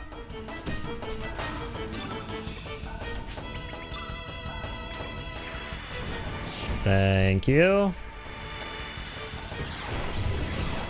You not hit your own Mang with gravity blow. Thank you. Thank you and goodbye.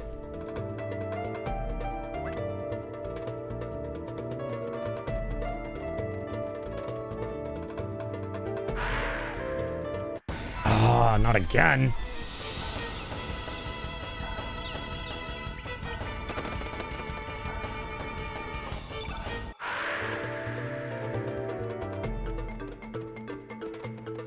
Scooting through. Ah, there we go. That's how we get through all this. Let's cut through the BS. Okay, just let me save at least. After all that. It's like if something happened, my game crashed or something, I don't have to do it all over again. Really don't want to be in that situation.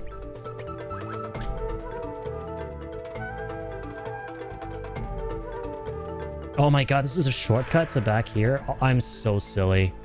I'm so tired. I didn't even register that where we fought. All this shit was like, yeah, fuck, what's wrong with me? What the hell is wrong with me? Okay, so why doesn't this work? I have to use it.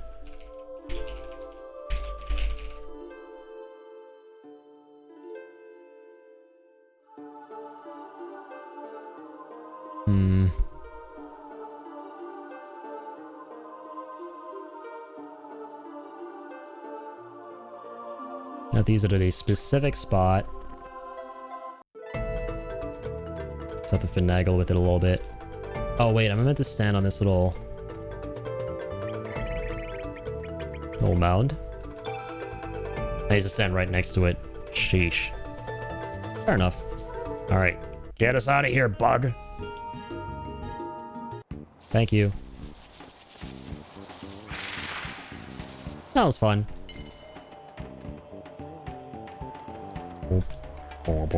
I won't save here. Too lazy. I'm way too lazy.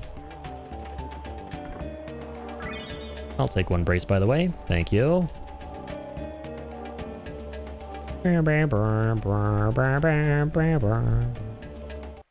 Alright, one final excursion for the night, chat room.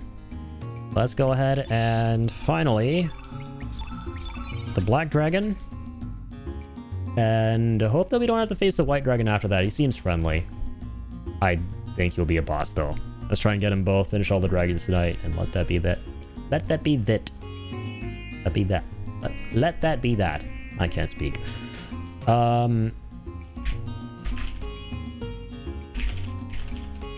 do we wake the Black Dragon? Complete the Marble side quest to cleanse the town.